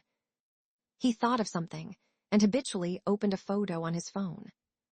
On the photo, there was a little girl wearing a bonnet and a beautiful blue plaid skirt. There was a smile on Ammon's lips, and the expression on his face became soft. After looking at it for a while, he closed the picture and turned off his mobile phone. The next day, Chloe made an important decision. She had to find out Ammon's sexual orientation because she didn't want to give birth to a baby. As for whether she could report to the man, she wasn't sure. It took her a whole morning to make lunch and dress up nicely. She even put on some makeup. "Young madam, what are you doing?" Bucky stared at her with wide eyes. Chloe laughed and stroked her hair charmingly. "I am your young madam. Didn't you mention that I came back too late yesterday? I made a love lunch today to have it sent to his company." Bucky was shocked. "No, young madam, you don't have to do that." "Who would dare to eat the food that you made?" "Why not? Is it wrong for me to care about him so much?" Chloe said. "And I made sure to taste the meal today. Today's meal is completely cooked." "Are you sure?" Bucky complained in his heart. "I don't believe it." "Young madam, young master usually eats outside at noon. Sometimes he would eat with guests, and sometimes he would have special food for the hotel." "Then I'll go there myself to warm him up," Chloe insisted, and went out happily with lunch in her hand. Watching Chloe's car drive away, Bucky, who was behind her, frowned and said, "Young master, take care." This was young madam's love lunch, and it was not easy for us to stop it.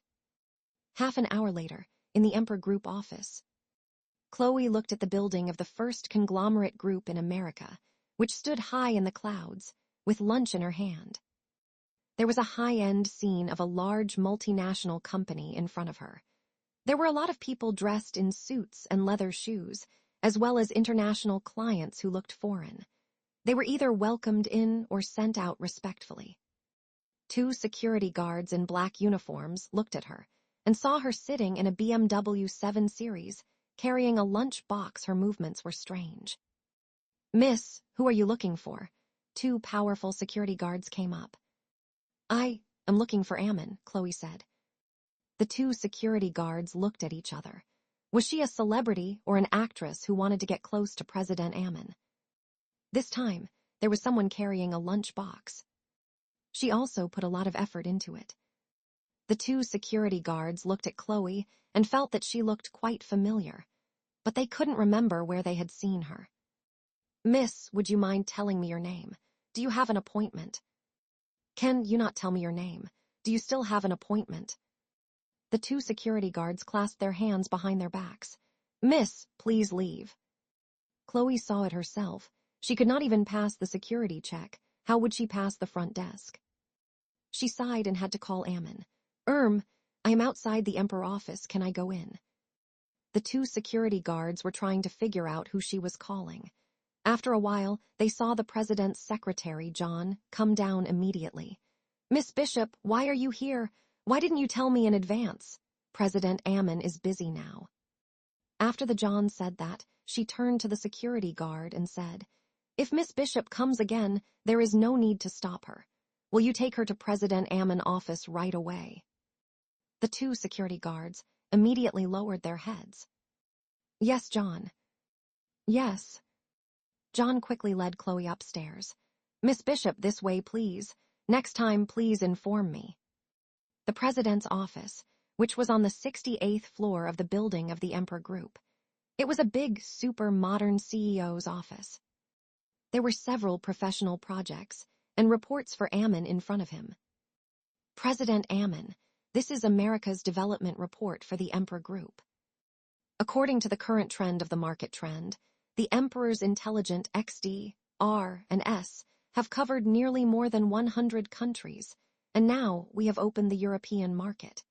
We can continue to develop the technology of the Emperor's Dragons, COD, and Emperor's Dragons Intelligent Company. About the land that President Ammon had bid on a few days ago, it can be used to develop a technical business building or a hotel catering industry. The president of Empire put down the document and said, "Let's talk about it later." "Yes, President Ammon." The others closed the folder and went out one by one. Looking at these senior white-collar elites and this high-quality technology that had changed social communication and production level, Chloe felt small. She remembered a sentence. That was when one person was moving on high-speed day and night, and when the other one was waking up, they had found that the world had changed. Were these the elite teams of the biggest 21st century company of America, Emperor? They were really arrogant. As the president of the Emperor Group, Ammon's image had become bigger and more powerful in Chloe's mind. She really didn't understand why a big shot like Ammon would marry her. It turned out that she was really a lucky dog. John said, "Young madam, President Ammon is inside." "Oh, okay." Chloe came to her senses and walked over, in the chief CEO's office. The best scenery in city was shown through the floor-to-ceiling windows, and the leisure area was near the window. Ammon's office had a vast view. As soon as the elites in the company left, Rajab, who was sitting on the sofa area, came to Ammon with a glass of wine. "Did John go downstairs to pick up Miss Chloe just now?" Ammon leaned against the large desk and took off his glasses. "Rajab, my madam is coming up. Shouldn't you leave?" "Madam, ha-ha," Rajab laughed as he expected. "I remember someone saying that he was not interested in that little girl. Why did he marry her now and call her his madam? It seems that President likes his wife very much." "Is there anything strange that I like my wife?" Ammon looked coldly at this Rajab in front of him. "No, I'm just going to say hello. You and Miss Chloe are getting along well, aren't you?" "Rajab, it's impolite to inquire about other people's marriage life," President said. "Don't be so cold." Rajab leaned over his face, closing in onto Ammon's face. "Let me see what is hidden in President's face that makes women obsessed." John opened the door of the office and said, "President, young madam is here, in the office." The picture froze for a moment. Chloe watched a man and Ammon face to face. At such a distance and this posture, she had read love novels and many years of experience in TV series. They must be kissing, she thought. John was also stunned. Chloe retreated quickly with the lunch box in her hand. "Sorry, I'm sorry. Please continue. I can wait outside." After saying that, she immediately went out and leaned against the office chair while panting. That night, Ammon's words were still in her mind. "I slept with you twice and held a wedding. My sexual orientation should be clear to you." "Ammon, that bastard. He even lied to me." Chloe Bishop gritted her teeth. Her smile was ferocious, and her eyes were full of anger. In the office, Ammon leaned against the spacious office chair with a 360 degrees rotation and said to Rajab, "All right, you can go." As the number one person in the Emperor Group of America, only very few people could talk to him so unscrupulously, but Rajab was a friend. Rajab looked back at Chloe, who rushed out, revealing his shiny white teeth and saying, "Okay, I'll give you 2 time for yourselves. Don't forget my suggestion." Rajab said as he picked up his windbreaker and walked out of the office. John saw him off. "Young Rajab, take care." Hearing this, Chloe thought, Rajab. Could it be that in the rumors in the media, Rajab, who had an affair with Ammon, was he Ammon's mistress? "Miss Chloe," Rajab's voice came from behind. "What's wrong? Didn't you bring a lunch box to send a love lunch to President?" Chloe raised a generous smile on her face and turned back. "Oh, I'm fine. I just came to have a look around." "Wait, isn't this the man who came to my wedding with Ammon?" "Oh, you should take a good look around," Rajab said. "At the end of the day, I gave you and Ammon a red envelope. I didn't expect that he would ask me to give you money. I gave away a lot of money. You guys have to thank me. Chloe smiled. Yes, you're right. That's what a mistress would end up like. Ammon looked at Chloe, who came in with her head down. He did not understand why she was avoiding his eye contact. What are you doing here? Chloe glanced at the side and said, Number nothing, I just came to bring you lunch. By the way, learn the condition. I didn't expect to meet such a big thing. Ammon, you really are gay. I just need to sleep on the spot. Lunch. Ammon looked at the lunch box in her hand. Didn't Bucky tell you that you don't need to cook? I insisted on sending it over. Ammon's eyes darkened. Does Bucky want this woman to cook for him and poison him to death? Chloe reacted and immediately said, Today's meal is different from last time. I've eaten it and it's fully cooked. She wore a delicate, elegant floral dress with elegant stripes, outlining her exquisite figure incisively and vividly. A pair of white pencil-like feet under the skirt was as straight as the pencil. Her thin and creamy skin seemed to be able to give out water with a slight pinch. This little woman was a beautiful and pure stunner. Her presence was enough to arouse men's desires. Especially when she held the lunch box while looking like an obedient daughter-in-law. Ammon didn't want to eat anything but her. But most of the time, Ammon not a man without emotions. He looked at her for a while and said, Put down the lunch box. You should go back first. Oh, take your time. Chloe quickly put down the lunch box. Just as Ammon looked at her back and suspected the purpose of her coming over. When Chloe walked to the door, she turned back and said shyly, By the way, remember to eat and watch this meal. Aiden did not say anything. It's all right, I'll go back first. Chloe flashed and went out. Ammon looked in the direction of Chloe's departure and asked John next to him, What is she doing here? John looked at the lunch box left by Chloe and said, President, didn't young madam just come to bring you food? Ammon looked at the lunch box and rubbed his eyebrows in distress. Really? John said, I didn't expect young madam to be so virtuous as to cook. Virtuous. Ammon thought of the dark substance that night. He frowned deeper. President, did you find out anything about what I asked you to investigate yesterday? Ammon raised his head. Is it the purpose of investigating the old master contact with the young madam? John said. It is said that after seeing your marriage certificate with young madam's, old master was suspicious. These days, old master seemed to have come to city to meet some directors and rich friends. The person who asked the young madam that day is likely to be old master himself. Ammon sneered. That old man is meddlesome. Tell the old man that if he dares to interfere with me and Chloe, the next thing I'll do is break away from them. John nodded. Yes, President. Turning back, John looked at the lunch box brought by Chloe. Then the lunch sent by young madam. Are you going to eat it? Ammon looked indifferently at the lunch box when he thought about how rare it was to see such a young wife send a lunch box. He got up from behind the desk and said, Forget it. Don't order any food now. You can go out. Yes, President.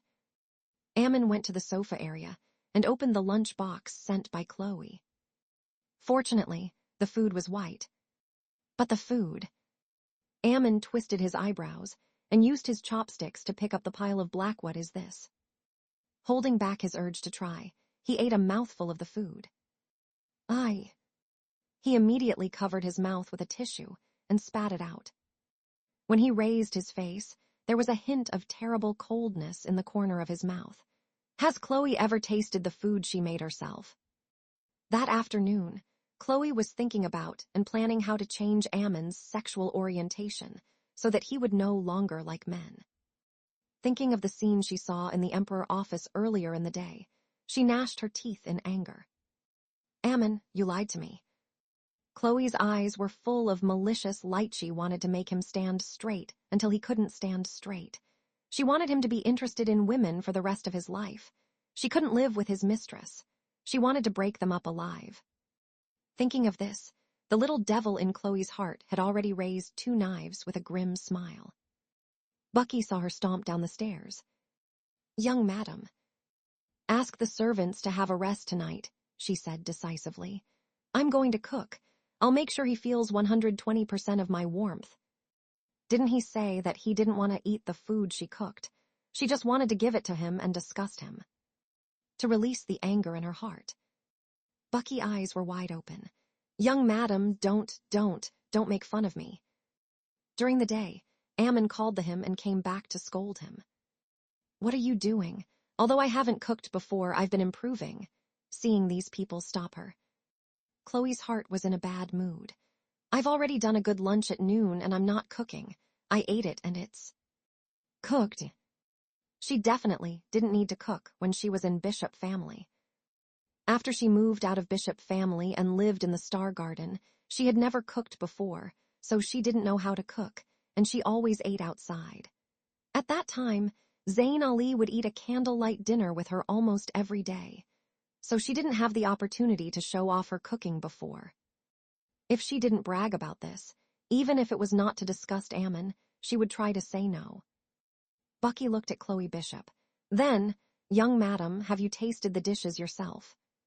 The dishes, Chloe thought for a moment and said, I forgot to taste them. I just taste either the rice or the dishes. Bucky was speechless. The maid said, young madam, young master is back. Bucky turned around and hurriedly went out to welcome him. Ammon walked through the front door of the 9th Dragon Villa. He cast a cold glance at Bucky. He was still immersed in the unforgettable taste of Chloe's dark substance from lunch earlier. Young master, please don't be angry, Bucky said with courage. I told young madam at noon that she didn't need to cook, but she said that she would go to the company to share you her warmth. Ammon suddenly stopped, and a cold smile appeared on his lips. Warmth? Remember to send it to me next time. I'll eat it myself on the way. Bucky did not dare to say another word. What is Chloe doing now? Ammon asked coldly again. Young madam, she's in the kitchen now. Ammon's face froze, and he immediately walked in the kitchen. Ugh. A carrot rolled to the ground, which was not obedient.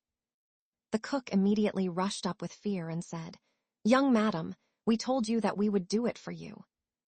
A big hand behind the cook reached out, grabbed the cook's hand, and threw him backward. Get out of my way. Young master, the chef looked at Ammon in shock. As soon as Chloe saw her bleeding hand, she looked up and saw Ammon. You. Ammon looked at her hand, which didn't bleed much, and it lasted for 3 seconds. At this time, several ways to solve it flashed through his mind, including directly cursing Chloe. You don't have any cooking skills. Don't mess with other people's jobs. Do you have nothing else to do?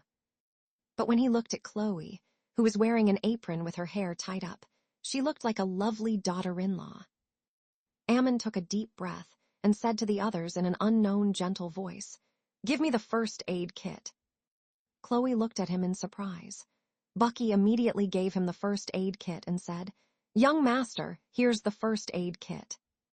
Ammon took out a piece of gauze from the inside and gently bandaged it on Chloe's finger. Chloe looked at his gentle look with her drooping eyebrows. She couldn't believe what she was seeing. You. Don't talk, Ammon interrupted her, putting a few strands of hair behind her ears and gently looked at Chloe's blushing face. You little fool, why did you cut your hand? This is what the servants do. You are my wife and you don't have to cook. Little fool. Chloe was in a fit of trembles. He added, It's the cook's business to cook. You don't have to work so hard. Chloe swallowed her saliva. Then, was the lunch I cooked for you delicious? Ammon smiled gently but did not answer her. He said softly, Promise me that you will not enter the kitchen in the future. Even if you don't cut your hand, I would still feel stressed if you are burnt by the smoke. Bucky and the 2 maids, as well as the cooks, were all petrified. Chloe felt numb from her feet to the top of her head. Was she dreaming? Why did he care so much about her all of a sudden? Ammon looked at her. Is that okay? Chloe nodded mechanically. In the end, she lowered her head and listened to Ammon's words. She left the kitchen and went back to the room to take a bath. Behind him, Ammon breathed a sigh of relief, and there was finally a cold light in his eyes, and the corner of his mouth was raised. Very well, this woman finally obeyed and got out of the kitchen. What would he do if his wife did not listen to him? He loved her, gave her endless tenderness, and looked after her. President, who was 5 stars in the dark, summed up this sentence. Chloe sat in the room and stared blankly at the finger Ammon had bandaged for her. Her face was hot. What? What does he mean? Why did he say that? If he doesn't want to eat my meal, just say it. But even though she said so, she was still a young girl, and her heart was pounding without any explanation. When she came to her senses, Chloe knocked on her head crazily again. Ah, I'm so tempted here. He doesn't want to eat the food you cooked. Don't forget what you saw in Emperor's office earlier today. He's gay. When he was about to leave, he felt since Ammon did not allow Chloe to cook, Cheryl was ready to carry out her second plan. She was going to break the skylight and ask him directly. That night in the restaurant, Chloe looked at him several times in the middle of the way. Under the European crystal chandelier, Ammon's movements were very good-looking, not too fast or too slow. Every moment and every move was like a painting. When Ammon noticed Chloe's gaze, he looked at her and asked, "What's the matter?" Chloe shifted her gaze and thought of Rajab, whom she saw during the day. She hesitated for a moment and said, "What's the relationship between you and Rajab?" Chloe immediately regretted when she asked about it, because they had a pre-wedding agreement that they would not interfere with each other's lives. Sure enough, Ammon's movement stopped for a moment. "Oh, I just asked. You don't have to answer." Chloe bowed her head and continued eating. "Friend," Ammon said. Chloe paused for a moment and asked mysteriously, "Boyfriend?" As soon as she finished speaking, Ammon raised his cold eyebrows. "Chloe, what are you trying to say?" Next to them, Bucky and the 2 maids were sweating. Although there were many rumors outside about their young master. "But young madam, you really dare to ask?" Chloe lowered her head again and quickly went straight to the dinner.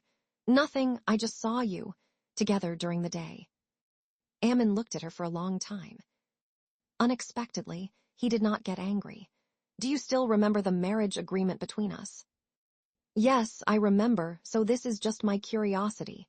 You can refuse to answer," Chloe said quickly, and she began to think that she might not care about this matter anymore.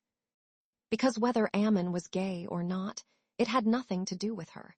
She just needed to be his young madam to get her huge sum of salary every month.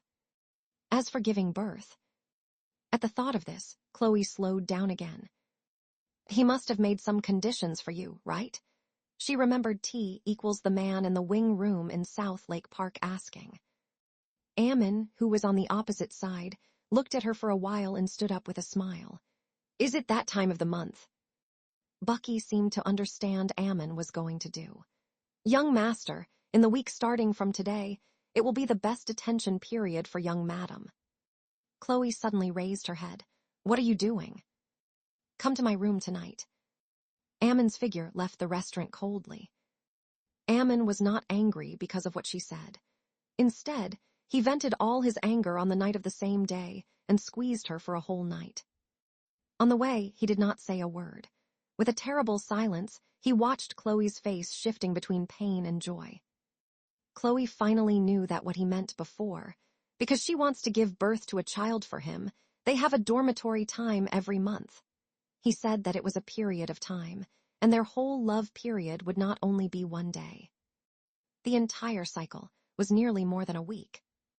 Chloe Bishop finally understood the meaning of "don't trouble trouble until trouble troubles you." A week later, Chloe that her whole body was hollowed out. Ammon was a beast in bed. In the morning, Ammon came out of the bathroom and changed his clothes to tie his tie. Chloe, who had been squeezed for a week, had no strength to scold him. She sat on the bed with her hands on her knees and looked at him. "Beast." Ammon stood in front of the mirror and looked at the resentful eyes of the girl behind him from the mirror. He smiled gently and said, "I'll take it as a compliment." He quickly put on his tie, a white classy shirt, a black tie, and a pair of black trousers, which made him look as handsome as if he had a forbidden desire. But only Chloe knew that he couldn't ever eat enough in bed.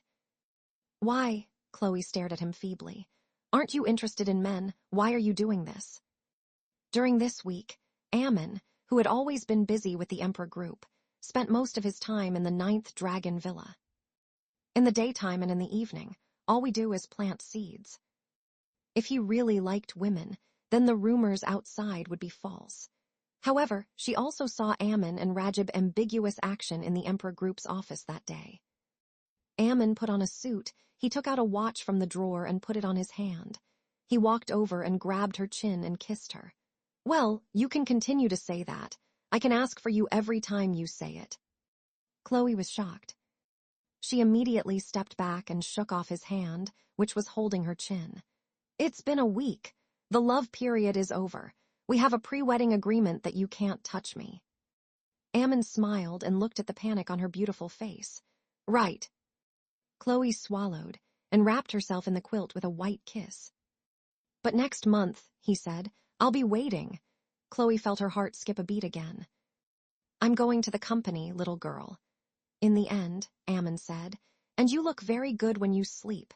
If you are willing to sleep with me at any time in the future, I will definitely dote on you. In the end, when Chloe was stunned, Ammon left the room with an evil smile.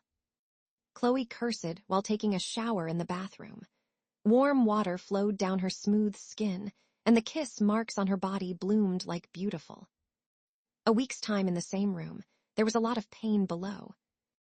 She suddenly remembered that there was something wrong online. It was as if a drop of wind-fire essence had fallen. Damn Ammon, this seemingly holy man. Chloe came down from upstairs.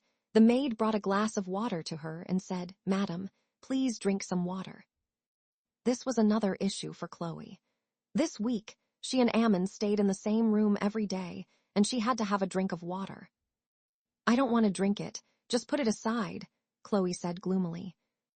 The maid paused for a moment, glanced at Bucky, and said, Young madam, you must drink this water. Young master told you this before going out.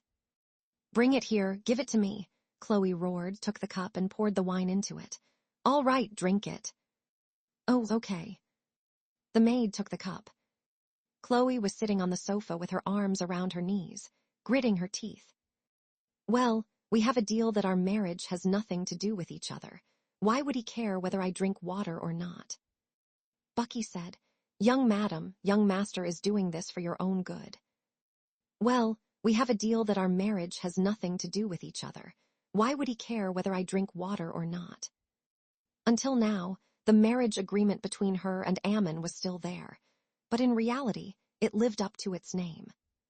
He didn't even care about her drinking water, and Chloe couldn't ignore Ammon's ambiguous flirting with the man while asking for her pervertedly at the same time. When she thought of that day, to verify if Ammon was gay or not, she personally asked him about his relationship with Rajab. She was extremely unwilling to give up after being bullied for a few days. Well, Bucky, Chloe gritted her teeth, I'll ask you directly, is Ammon gay or not? Bucky said, Young madam, I've heard of this rumor from the outside world, but we've never asked young master about it. Chloe threw her pillow on the sofa. What? You don't even know that as his servant. Bucky replied, We are only responsible for serving young master. Did he bring anyone back to spend the night? 1. Churl seized the opportunity and asked, Who? Young madam's you. Chloe froze for a moment. Young master has only brought you, young madam, back, Bucky said again. Chloe roared again, No, I'm talking about men. The two maids looked at each other. A man. Bucky's face was serious. Young madam, do you think I'm qualified? But I'm serve the family. Damn it, Chloe said that she was defeated by them. Forget it. You don't understand what I mean. Chloe wanted to stop investigating Ammon's real sexual orientation, but after thinking about it, she still had to sleep with him next month. Then why should she give up? After checking it out, she said that she might not be able to have a baby. Young madam, although I don't know why you are so focused on this problem. Bucky looked at her. We haven't asked if young master likes men, but we can confirm one thing. Chloe was thinking about the next step. She raised her head and asked, "What can you confirm?" "That young master is definitely interested in women," said Bucky. "Why do you say that?" "If he isn't interested in women, then he can let his young madam do a man-made baby." Chloe licked her lips. This was true, and there was no need for him to catch her and sleep with her when she was ovulating. So young master must be interested in women. At least he's interested in you, young madam. Chloe did not speak. She held her knees and thought for a while. Ammon, is he interested in her? At this time, Bucky went to the side and picked up a phone. "Young master, the documents, right? Okay, I'll send it to you." Ammon seemed to have left a document in the study, and Bucky went up to take it. Chloe was sitting on the sofa. But she thought for a moment and clapped her leg. No. In case Ammon asked her about his sexual orientation in order to punish her that day, so he squeezed her for a week. The netizens also said that it was possible that both men and women could attack her. Thinking of this, Chloe's eyes showed a cruel light again. No, she must continue to investigate. After Bucky came down, Chloe immediately stood up and said, "Do you have any documents? I'll send them to him." "Young madam, why don't you go?" "What can I do?" Chloe took the document from the Bucky's hand. "I know where the Emperor office is. Besides, why are you so nervous this time if I'm not going to deliver the food?" Speaking of the meal, Bucky immediately became nervous. "Well, okay, young madam must remember to send it to the company in half an hour. Young master will have a meeting in half an hour." All right, I got it." Chloe changed into some casual clothes and went out, also wearing a pair of sunglasses and a baseball cap, which made her look sporty. For her, such attire was convenient for a disguise to track an investigation. On the road outside the shallow bay, a black Aston Martin was parked on one side. Inside it, Zane was making a phone call. "You don't have to care about those reporters. I will go there this afternoon and arrange a channel for Bishop Limited's products." As soon as he hung up the phone, a BMW 7 came over swoosh. It quickly passed by him. Zane was shocked. He turned around and said, "Chloe." The car just now had its windows down. He could vaguely see that the woman inside looked like Chloe. Ever since Chloe was rescued from the prison and left him with a lot of trouble, there was no news about her. Moreover, after the land that Ali Enterprises was eyeing on was taken away by Emperor, Chloe even called him gloatingly. But the phone call that night was too short, so Zane didn't have the time to find the address of the caller. Looking at the car just now, Zane called his assistant. "Do you have any news on Chloe?" "Not yet, sir," said the assistant. "We checked her line when she called you last time, and we're sure that she is still in city, but we don't know exactly where she's located." Zane's hands, which were resting on the steering wheel, slowly tightened and smiled dangerously. "Is that so? She's still in city." After hanging up the phone, he immediately turned the car around and chased after the BMW that had just left. But when he tried to catch up to it with a speed of 160 km/h, he could not see the car anymore. Outside Shallow Bay, Chloe's car was parked on a small road. She was gasping when watched Zane's car chase after hers. "Thanks to my wit, otherwise this bastard would have caught up with me." Because she was in a hurry to send Ammon the documents, it was quicker to go out from the main road of the Shallow Bay. She did not expect to run into Zayn again. In the Emperor. 10 minutes before the meeting, Ammon frowned and called to ask Bucky, "Where are the documents?" "Young master, young madam should have already sent it over. Why hasn't she arrived yet?" "Chloe," Ammon frowned. "Young madam insisted on sending the documents to you, already 20 minutes. Ammon hung up Bucky's phone and called Chloe. "Chloe, you can play around, but don't delay my meeting." "I'm not trying to delay your meeting," Chloe shouted on the phone. "I ran into Zane when I came out of Shallow Bay. Luckily, I realized pretty quickly and avoided him. I'm on my way, almost at the Emperor." Ammon was silent for a moment and hung up the phone. John came over and said, "President, it's almost time for the meeting. Do you still have to wait for the documents?" "There's no need." Ammon stood up. I can explain the contents of today's meeting. He squinted his brown eyes. In addition, ask someone to pick Chloe at the door of the company and keep an eye on whether anyone is following her. John nodded. Yes, President. Chloe rushed outside Emperor as fast as she could, right when Ammon and his 2 bodyguards were coming out. Chloe took Ammon's documents and got out of the car. The bodyguard came over and said, Miss Bishop, President has already gone to the meeting. You don't have to worry. Chloe looked at the documents in her hand. The 2 bodyguards glanced behind her, but there seemed to be no car or anyone following her. They nodded to Chloe and said, Miss Bishop, please go inside and wait for President in his office. On the other side of the Emperor, journalists of the 2 commerce newspapers were stopped outside by the security. Ammon was the president of the Emperor, so he could refuse to be interviewed. However, the other elites of the Emperor were well known in the business world, and it was common for them to enter the business newspaper. The general manager of your project promised to accept our interview 2 days ago. A female reporter said, Why do you suddenly refuse the appointment now? We have Emperor's part ready. Please tell the manager again. The security guard stopped him and said, Just now, the general manager called and said that there was a new change in the project. President is going to reevaluate the project at the meeting today, so I can't give a reply to the media reporter now. The other reporter with the biplane on one shoulder was Zoya. She turned around and saw a figure who had been invited in by the 2 bodyguards. Chloe. Chloe entered the building, went to the 68th floor, and sat in the CEO's office, thinking about how to investigate their big boss Ammon in this international company. The secretary brought her a cup of coffee. Miss Bishop, here's your coffee. It will take some time until President meeting ends. Got it. After the secretary left. Less than 10 minutes after Chloe sat down, she received a call from Zoya. Zoya. Chloe, just tell me where you are, Zoya asked directly on the phone. Chloe remembered that she didn't have a phone call after they went back from South Lake Park. Chloe looked at the luxurious office in front of her and said, I'm outside. Did you go to the Emperor just now? Chloe's eyes widened. How do you know that? I am now with a colleague from the newspaper office preparing to interview a joint section of the Emperor, but I was stopped outside. Zoya said, I just saw you go in. Chloe was ashamed.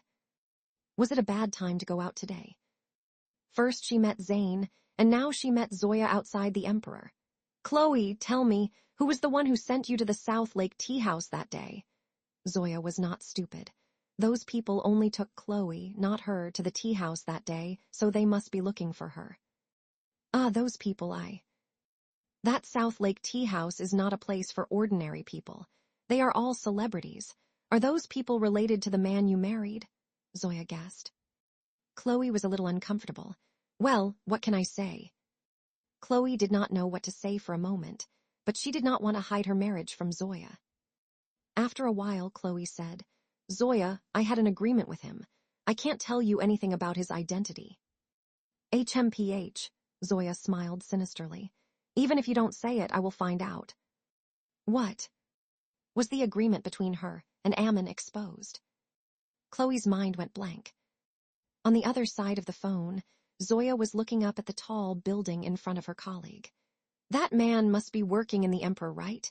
Is he a high-level or elite member of the Emperor? Chloe blinked her almond-shaped eyes and thought, work. Yeah, that's right. Don't worry, I won't tell anyone about you. Zoya said with sincerity, but you have to do me a favor. Chloe nodded and said, well, you can tell me. I want you to interview the general manager of the Emperor. He canceled our interview. You must help me persuade him to do this interview. Chloe looked at Ammon's spacious office. All right, I'll give it a try. After hanging up, Chloe sighed, but she didn't know anyone here. She had come over to check if there were any women or men surrounding Ammon in company. But since Zoya was here, she should help Zoya first. She opened the door and poked her head out to ask about a secretary outside. Hello, may I ask? Miss Bishop, please tell me. The secretary stood up immediately. She seemed to know that their president liked Miss Bishop very much, so she was very respectful to her. Chloe thought for a moment and asked, "Who is the general manager of the Emperor?" "At the headquarters," the secretary said sweetly. "Miss Bishop, the general manager of the project, is surnamed Yang. He is now having a meeting with President." He was also in a meeting. Chloe nodded and said, "Thank you." She withdrew from the door. Ammon worked efficiently. An important decision was made in the meeting of the Emperor, and it was also decided in the 1-hour meeting. After the meeting, Chloe came out of the CEO's office and walked toward the conference room. Elites in suits and ties walked out of the conference room one after another with the report in their hands. Chloe was waiting quietly on the side and making a phone call. "Zoya, the secretary here said that the manager is going out later. I'm waiting outside the conference room. What does that person look like?" "Ah, what does he look like?" Zoya thought for a moment on the phone and said, "He's tall, with a big back and a look of a cunning businessman." Chloe imagined her image and looked forward again as soon as she saw it. Her eyes widened. She saw a familiar figure walking out, standing at the door of the conference room and talking to a woman. The woman's back was turned to Chloe, wearing a tight red dress with hips. She twirled her hair from time to time, showing off her coquettish mannerisms. She took out a square object and handed it to Ammon, who smiled and took it over to have a look. "What?" Chloe's eyes suddenly widened. Ammon was such a beast. The two people in the front walked over. Ammon was elegant and noble, and he said, "It's my honor to be invited by Miss Dior." What was she inviting him to? Making an appointment? Chloe, who was staring at them in the dark, screamed wildly. "President is such a gentleman." The woman smiled charmingly. She walked very close to Ammon and rubbed her chest against his arm as if nothing had happened. "Thank you for coming to lunch with me. I'm very happy. This should be my honor." Zoya's voice came from the phone. "Chloe, did you find him?" Chloe looked at the backs of the two people who were walking to the elevator. She gritted her teeth and held back her tears. I saw an adulterer." Zoya, who was puzzled, suddenly shouted, "Ah, the manager has come out of the company. Chloe, I'll call you back." After hanging up the phone, Chloe followed Ammon and the woman all the way. Outside the Emperor, John was waiting for Ammon in front of the car. Ammon said to the woman, "Miss Dior, please get in the car. My secretary will take you there." The woman was shocked and immediately turned around to hold his arm. "Oh, President, no, you just agreed to accompany me have lunch." Ammon pulled his arm away in a gentlemanly way and said, "Miss Dior, I'm sorry. I still have something to do in the office." He said to John, "John, send Miss Dior over." John also knew that this was a boss's daughter, which was why she had the opportunity to directly approach Ammon with the excuse of coming to the meeting. There were too many of them who were elites and stars and wanted to find Ammon in the Emperor, and John was not surprised. "Yes, President, Miss Dior, please get in the car." John opened the car door. With a snort of reluctance, Dior bit her red lips and stood there. Ammon turned around and made a call to Chloe, who was on the other line. He called the secretary again and asked, "Is Chloe still in my office?" "President, Miss Bishop just put down the documents and went out." Ammon creased his brow. Chloe went home already. Behind him, Dior was unwilling to give up. When she saw his expression was not good, immediately knew that he was probably tired of it. "President, are you free now?" Chloe sat in the car and hung up the marketing call as she watched Ammon and the woman leave. People always said that there's no scandal between him and a woman. It turns out that he's only hiding it. Chloe's eyes were as evil as a grievance. She stepped on the accelerator and left, immediately. In de jour, a high-class leisure area. Ammon's car stopped outside and was parked by a valet who wearing a black riding vest. The others took a 90-degree bow to let Ammon and Dior in. Chloe couldn't believe Ammon would bring this woman here. Because it was the place where they were supposed to get married at. Chloe slammed on the car door and walked toward the gate of de jour. "Get out of the way." "Excuse me, miss, are you a member of this place?" Two attendants beside the golden gate to the entrance blocked her angry face and said, "Please show it." "No." "Sorry, miss," the doorman looked at Chloe, who was wearing a casual suit and a baseball cap. "This place is not for ordinary people to come. Most of the guests who enter here have a year-long membership card, as well as status." Chloe was gritting her teeth, and the charming laughter of a woman came from inside. "Yes, the annual card to come in and out of here costs more than 1,000,000 yuan a year, and the people here are all rich people of city or international members." Chloe lifted her head and saw the woman who was with Ammon. The doorman bowed his head to her and said, "Miss Dior." It was obvious that she was a woman of status. Dior looked at Chloe. She walked towards Chloe with a voluptuous figure like a princess. She walked around Chloe with her arms crossed. "I thought I knew who it was, and it was you, Miss Bishop. Why do this would be a place where women like you think who were kicked out by Bishop family, can come?" Women were different from men. Women were born to like gossip, and they were 10 times more familiar with gossip than men. Naturally, Dior recognized Chloe. "Who are you?" Chloe looked at the woman. "Watch your mouth, you're not the person I'm looking for." Although this woman wore this dress and went to the emperor to have a meeting, and it was obvious that she did it to get close to Ammon, Chloe didn't want to spend any more time with this woman. "Of course not." She tilted her finger and smiled. Her expensive jewelry was shining brightly. "Are you looking for President? Is that right, Miss Bishop?" Chloe said coldly, "It's none of your business." "You followed us from the emperor, didn't you?" She looked at Chloe as if she was looking at a beggar. "I heard that you went to the emperor a few days ago. President saw you, didn't he? It's incredible that Ammon would be interested in a loose woman who was thrown by Zayn." Chloe gritted her teeth. She continued to endure. "Actually, I already knew Ammon isn't gay. He just has too much pride, so he doesn't even care about pursuing any woman." Dior narrowed her eyes and looked coldly at Chloe. "But even so, it's not like Chloe's wishful thinking to be worthy of a man like Ammon. He is a noble man from a noble family like me." "Miss Dior is so beautiful." Chloe suddenly interrupted her with a smile. "I know some of Ammon's secrets and the kind of women he likes. Come over and let me tell you." Chloe turned and walked to the other side. Behind her, Dior squinted her eyes and snorted as she followed Chloe. "Let's see what tricks you can play." Chloe stopped at a place far away to Dior. "Cho, I think you shouldn't think too much about it. You don't deserve Zayn, and Ammon isn't someone you can just daydream about," said Dior as she walked behind Chloe with her hands holding her waist. As soon as Chloe turned around, she took out a taser and faced Dior. Buzz, buzz, buzz, buzz. An electric current started to flash. "Ah!"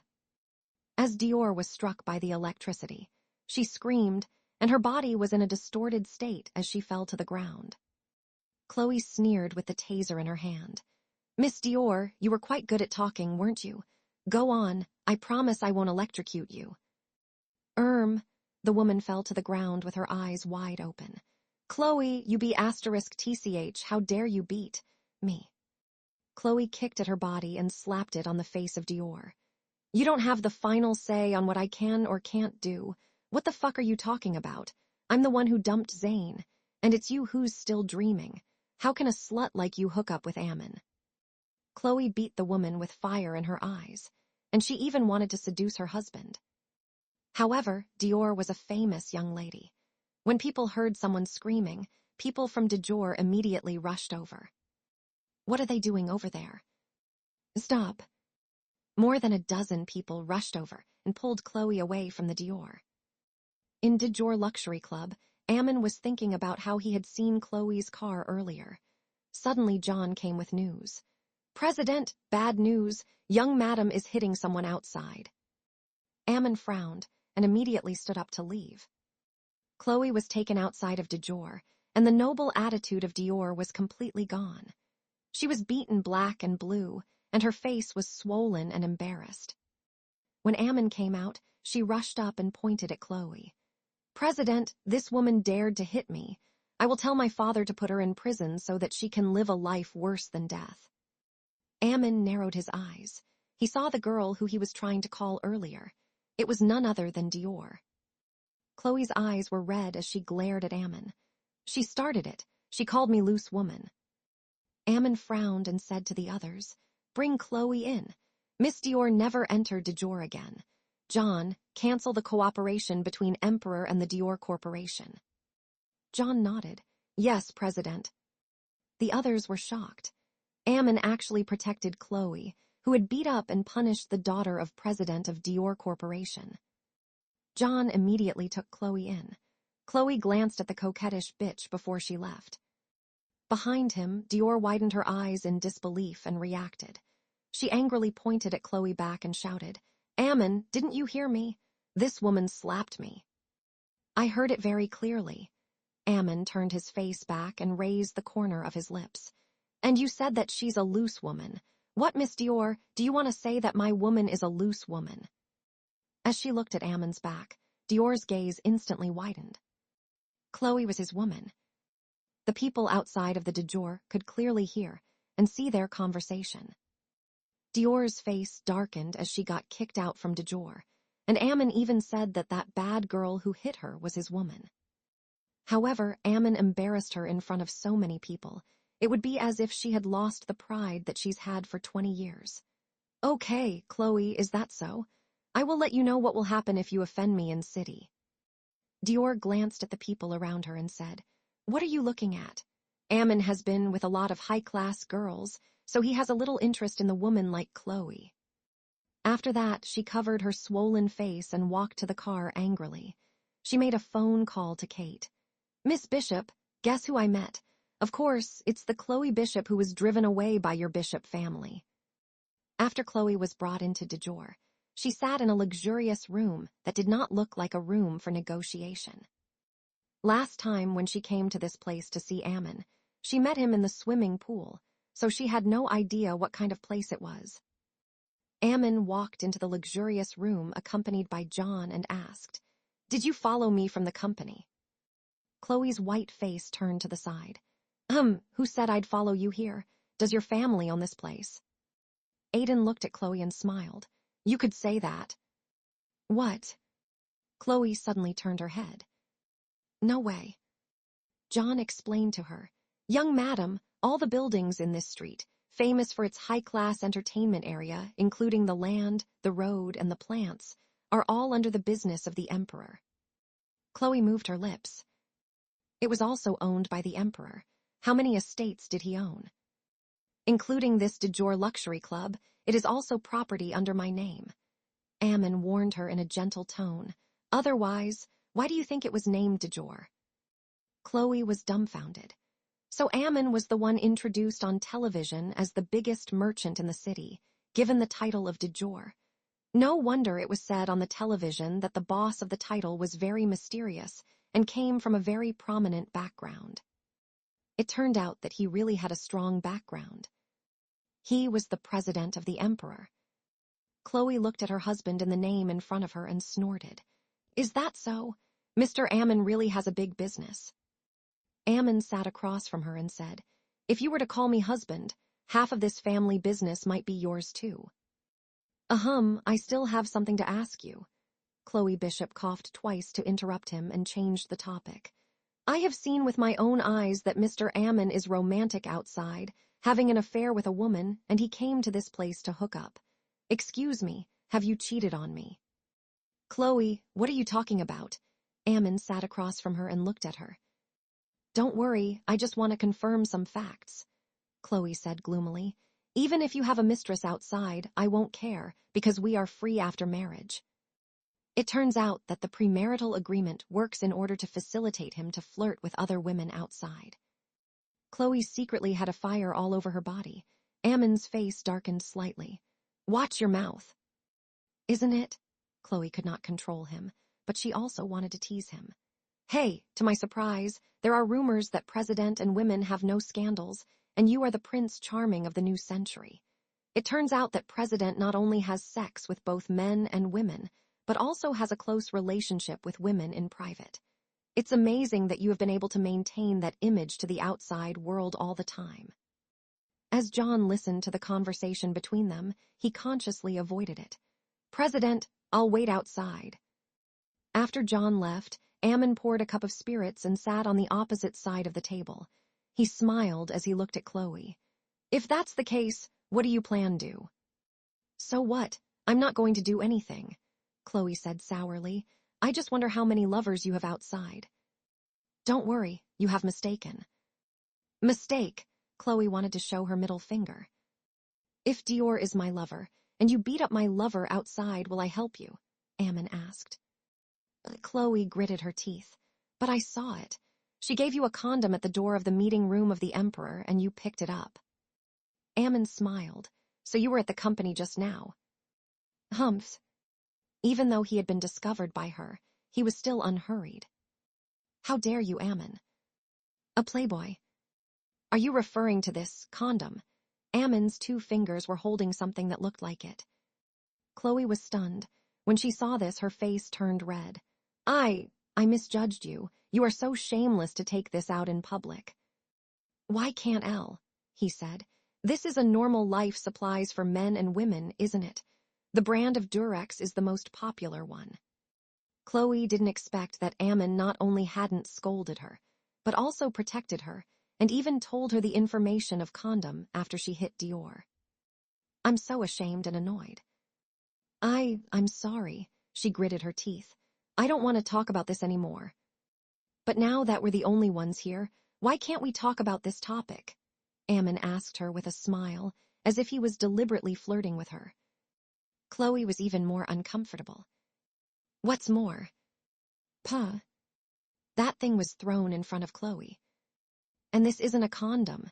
Seeing that the woman's spirit had been crushed, Ammon stood up. "I will accept a woman's condom. What kind of person do you think I am, Chloe Bishop?" Chloe's almond-shaped eyes widened. "Huh, isn't that so?" She immediately picked it up and looked at it.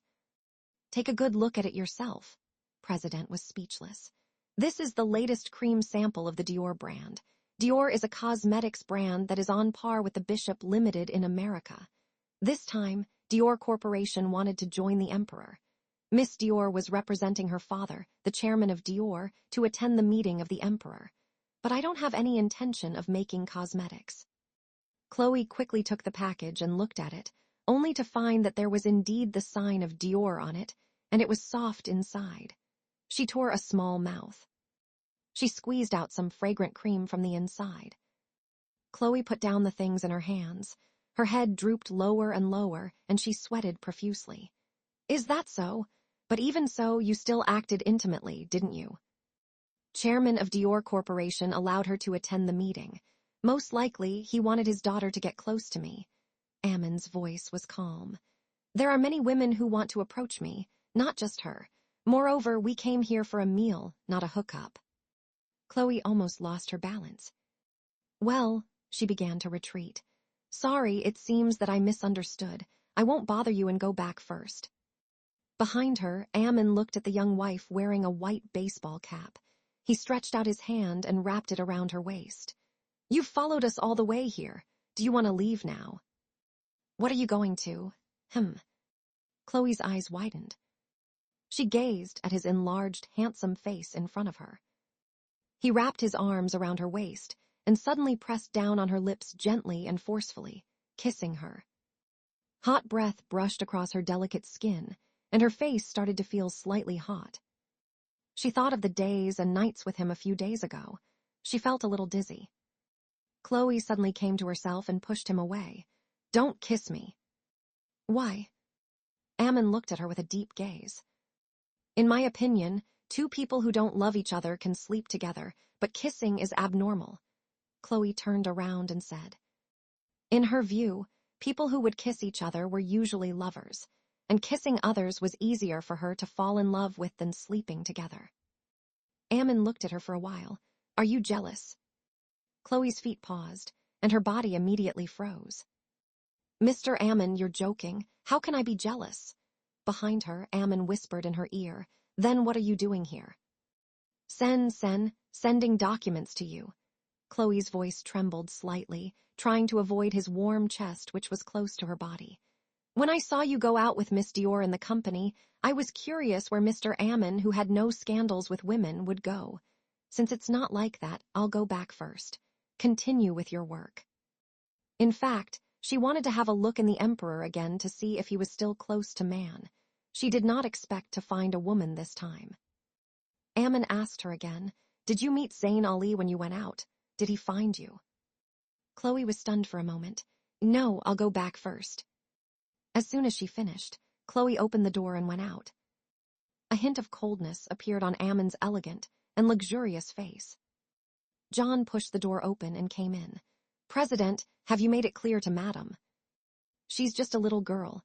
No matter how hard I tried to explain, she would still get the wrong idea." Ammon walked back to the sofa and picked up the thing that Chloe had just called condom. "Go buy some condoms and bring them back to me." John suspected that he had heard it wrong. President, who had always been famous for his celibacy temperament, actually said that he wanted to buy condoms. He was stunned for a while. Then, "President, what brand do you want?" "Buy a box of each of the top 10 brands in the world." Ammon smiled slightly. "She seems to be quite fond of this stuff." Thinking of Chloe Bishop's blushed face just now, he actually felt that it was quite interesting. "Young Madam likes it." As soon as John asked, he immediately lowered his head. "Sorry, President, I'll buy it right away." After John left, Ammon received a call from the chairman of Dior Corporation. Hearing the chairman's words, he said in a cold voice, "It's my words. Your daughter has offended my woman. It's natural for me to forbid her to come to Dior and cancel the cooperation with Dior."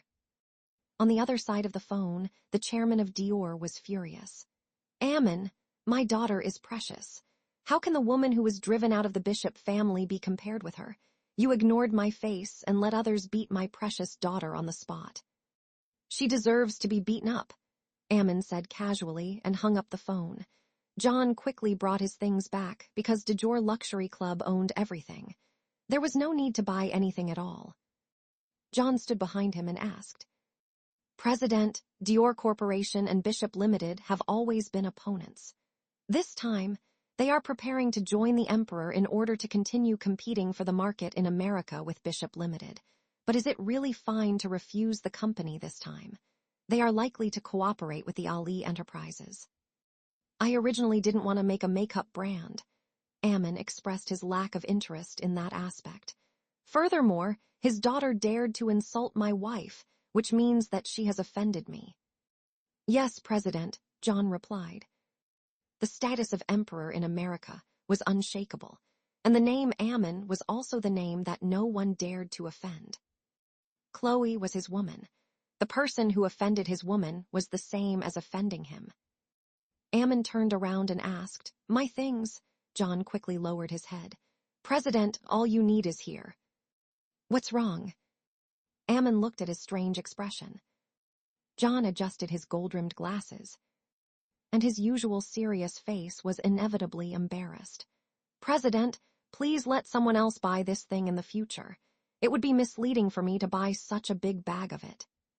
He said in one breath that he wanted one box of each of the brands, so others all looked at him in surprise, thinking that he had such a big demand.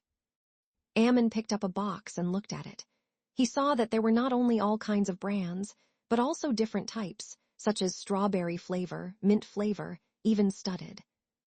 He raised the corner of his mouth slightly. "Maybe I should ask Chloe what does she like." "Shallow Bay, 9th Dragon Villa." Chloe sneezed without warning. "Young madam, are you having a cold?"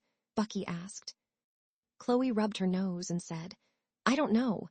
Maybe someone is talking about me outside." As Ammons, Bucky felt that he had the responsibility to promote the relationship between young master and young madam. "Does young madam know young master's sexual orientation now?" Bucky asked. Chloe was stunned and smiled awkwardly. "Bucky, I don't understand what you mean." "Young madam proposed to send the documents to young master. Aren't you just going to the company to inspect him?" Bucky was very wise. "So, young madam, did you notice anything strange?" "Scent strain," Chloe's eyes flashed. Well, I don't think so. I didn't see any suspicious man today. Instead, I saw a woman with him. A woman. But I hit that woman. Ammon is still on my side. Chloe didn't expect this at all. That shouldn't be his mistress, right? A woman. Young madam, what's the name of this woman? She's the daughter of Dior's chairman, maybe. Bucky immediately took a breath. The daughter of Dior's chairman. Bucky only spoke a few words after a long while. Then, young madam, young master really dotes on you. Chloe didn't understand what he meant. It was Ammon's kiss at noon that made her feel confused. But she could marry Ammon, and it was fine for her to be a nominal wife, as long as she could get her salary. The only thing she could not accept was to give birth to a baby, which must be like romantic novels and TV series. After she gave birth to a child, the noble Ammon would give her an amount of money to divorce her. From then on, she would never see her child again. She didn't want this kind of misery. She must find a way to kill off the requirement of bearing.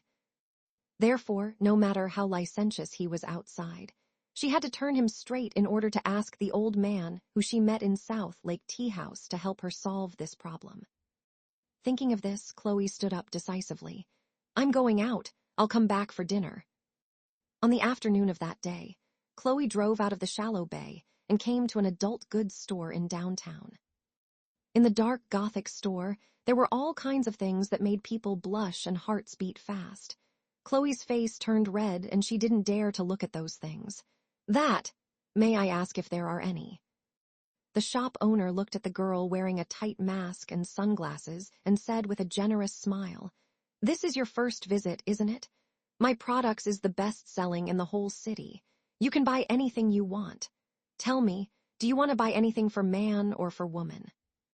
Looking at the man wearing a mouth ring and tattoo all over his body, Chloe covered her mask even tighter. Well, give me 2 magazines for man to read first, and then. More than half an hour later, Chloe finally came out with a big bag. A red sports car stopped in front of them, and a handsome man came over with a beautiful woman in his arms. The moment Chloe ran out, Rajab took off his sunglasses and looked back. Chloe Bishop. The woman in his arms raised her head. Is that Miss Chloe from Bishop family? Rajab, where is she? Rajab recalled that Ammon and Chloe were in a hidden marriage. He pinched the woman's chin. No, I saw it wrong. Let's go, babe. Let's see what you want to play tonight. You're so annoying. Rajab, you'd better be gentler this time. Don't be like the last time. The woman grumbled and walked into this shop in Rajab's arms. Oh, isn't this Rajab? Welcome. The shopkeeper hurriedly invited this VIP customer. We have new theme series today. Rajab did not say anything as he walked in. He looked outside and asked, Who is the woman that went out just now? I don't know, but it seems that the little girl came here for the first time. She is very shy. The shopkeeper smiled and said, Why, is she Rajab's lover? Rajab tilted his lips, hugged the beautiful woman in his arms and said, Don't say these things in front of my baby. She will be jealous. However, Chloe was not his lover, but his friend's young wife. After coming out of the store, Rajab made a phone call to Ammon. President, you definitely don't know where I saw your newlywed wife. It was just too unexpected that I would meet her here. Chloe carried a big bag of things back to the 9th Dragon Villa. She has been hiding on the 2nd floor and watching the movement downstairs. After Ammon came back that night, he sat on the sofa in the hall and took over the tea handed over by Bucky. After he said something to Bucky, Bucky bowed and left the hall. Chloe looked at Ammon, who was alone in the hall downstairs. She immediately clenched her fists and said, Very good. The 2 exciting magazines are under the tea table. Ammon, show yourself quickly. This was her 3rd plan. After tracking and questioning, her next plan was to buy adult magazines for test. Among the 2 magazines, one was a photo album of hot beauties, and the other was about muscular and handsome men. As long as he took one of the magazines, she would know his true sexual orientation immediately. Because in Chloe's eyes, Ammon had slept with her, but she had seen the affair between him and Rajab. She was really confused about his real sexual orientation. In the hall downstairs, Ammon indeed took out a magazine. Chloe immediately opened her eyes wide, grabbed the railing of the outer corridor, and looked down energetically. Which one? Which one? But Ammon was too tall, and his broad shoulders completely blocked the magazine that he was flipping. Just as Chloe was about to squeeze her face out of the railing, a voice came from her side. "Young madam." Ugh. Chloe was scared and fell to the ground. Bucky, who was dressed in a suit, was standing by her side and looking at her. "Young madam, what are you doing?" Chloe quickly laughed and said, "Haha, no, nothing." "Young master asked you to go down, young madam." Oh. Chloe had no choice but to follow behind Bucky and left. After coming down from the stairs, Chloe saw Ammon sitting on the sofa and flipping a magazine in a white shirt from a distance. His tie was loosened a little, and the golden chandelier was shining with broken light, covering his handsome face. Under the thick lashes, there was a pair of elegant and deep brown eyes, which were filled with cool nobility. Chloe lowered her head and looked at him as she walked over, only to see Ammon putting the 2 magazines on his lap. 2 books. Chloe widened her almond-shaped eyes and screamed in her heart. Does he really love both men and women? In front of her, Ammon did not look at Chloe. "You went to erotic shop this afternoon to buy this." Chloe gulped. How did he know where she went? She slowly raised her head. "Yes." Ammon raised his brown eyes to look at her little face and asked, "Why?" Chloe plucked up the courage and said, "No reason. Thank you for taking care of me, President. When I was in the worst time of my life, you took me into the wedding church and saved me. And at noon today, you protected me when facing Miss Dior. I just did my best to buy 2 magazines for you as a gift." After reciting the lines, Chloe stood in front of him and asked, "Which one do you like, President? You can give me the one you don't like." "Tell me, which one do you like? Tell me." Chloe Bishop gritted her teeth secretly, waiting to see Ammon's true colors. To her surprise, Ammon took a look at her, put the 2 magazines aside and said, "Don't worry. Even if I don't like them, I'll keep them. This is the first time my wife has bought a gift for me after we get married. I'll definitely accept it." Huh. Why didn't he play according to the routine? Chloe was dumbfounded. "No. In fact, you don't have to force yourself. Just give me the one you don't like." Ammon stood up and walked towards her. Chloe stepped back. "What are you doing?" Ammon continued to walk towards her. Chloe immediately crossed her arms and made a defensive gesture. I'm not afraid of you. Don't think that you are taller and more powerful than me and you can." His warm lips kissed her. He sealed all her words in her throat. Chloe's mind went blank for 3 seconds, as she looked at Ammon's enlarged face in front of her. Her face quickly turned red. Ammon kissed her soft lips, but he didn't go any deeper. He just stopped on her lips. What are you doing? You can't touch me at ordinary times." Chloe stepped back and her voice trembled. Her brain was dizzy and said, "And I said at noon. Our agreement didn't say that we can't kiss in normal times, and I like it very much." Ammon whispered in her ear, "You have to get used to it in the future." Chloe's mind was in a buzz, and she was stunned again. "Then thank you for your gift, my wife." He smiled ambiguously. "In fact, I also bought you a few gifts. Can I show them to you at night?" Bucky, who was standing nearby, said, "Young master, young madam, dinner is ready." After another light kiss on her lips, Ammon turned to the direction of the dining room. Behind him, Chloe's brain was blank and she stood still where she was. Her face was hot and red, and she didn't know what was going on. The magazine she had bought had not tested Ammon successfully. Not only had she been kissed by him, but he had also told her that their pre-wedding agreement had not stated that they could not kiss each other in normal times. What did he mean? Did he mean that he could kiss her at any time? She fell into a trap. However, Chloe did not see the gifts that Aiden mentioned. After dinner, the fever on her face did not disappear. She reached out her hand to feel her temperature and realized that it was not because Ammon kissed her, but she had a fever. During the whole night, Chloe has been lying on the bed in a daze. She was half-conscious and her body was burning hot. "I'm thirsty." She let out a weak voice.